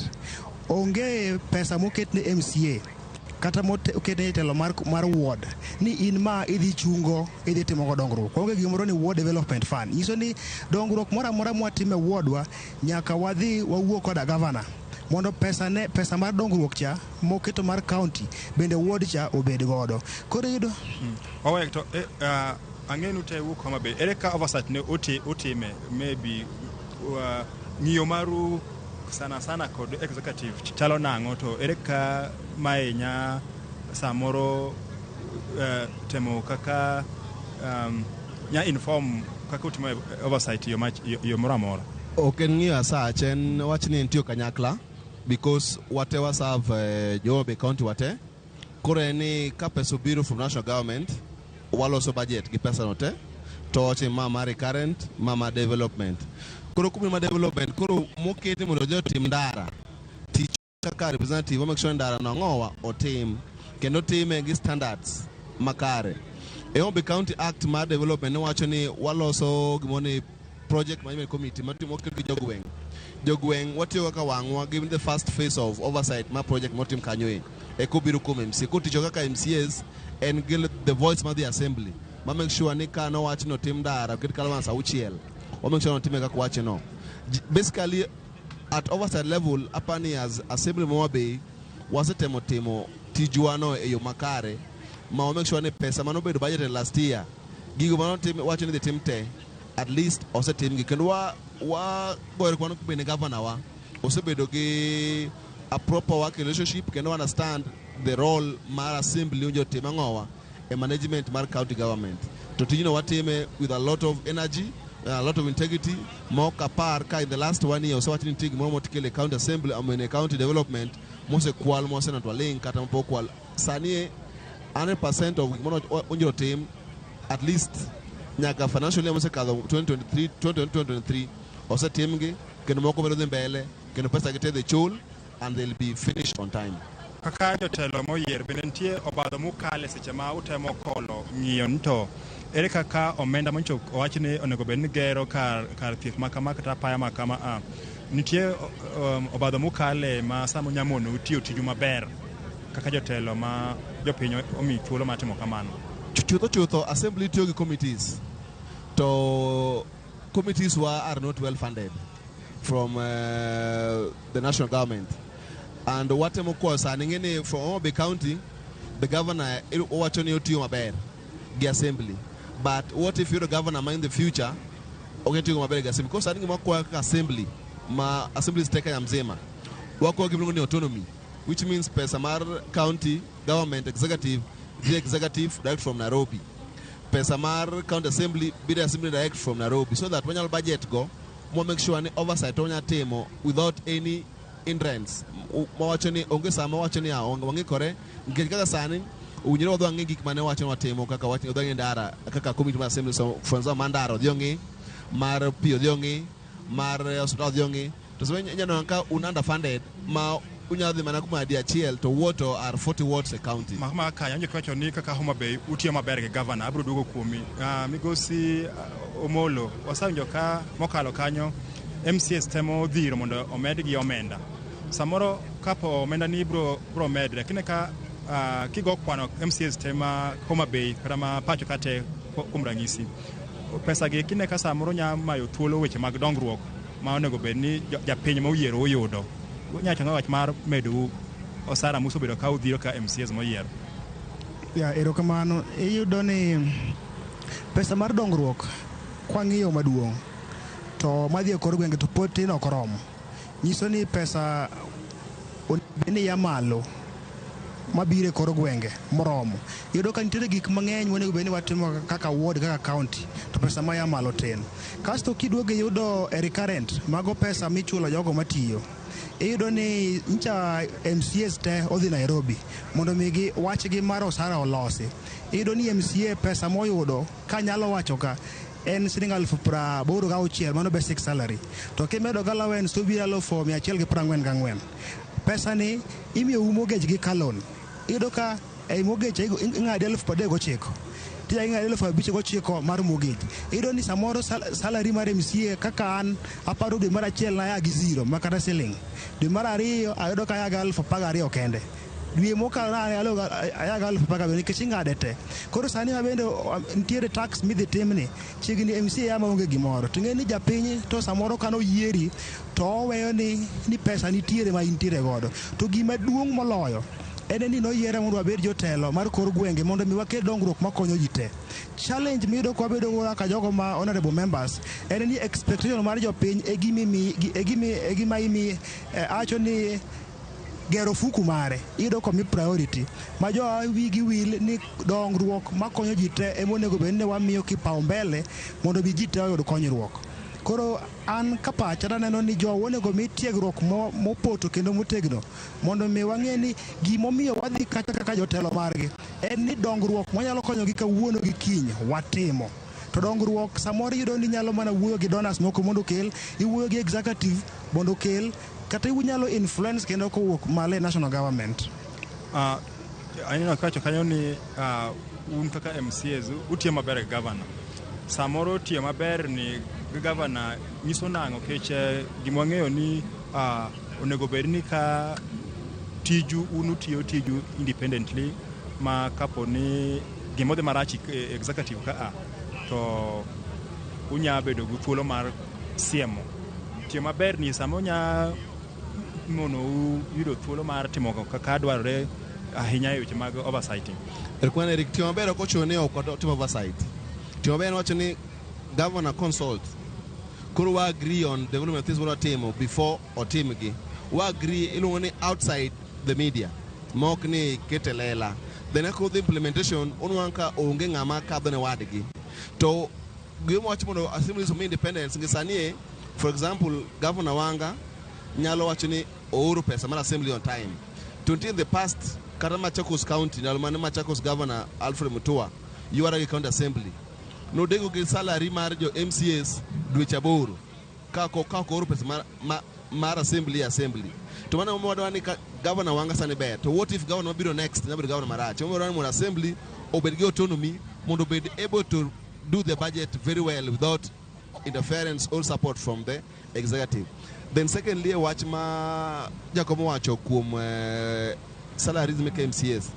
MCAs kina dieri remuneration mar MCAs anie and below the pay grade. Ki compare category county executive committee members ma we oversight ma we employ. Kechuan mondeko gi teach.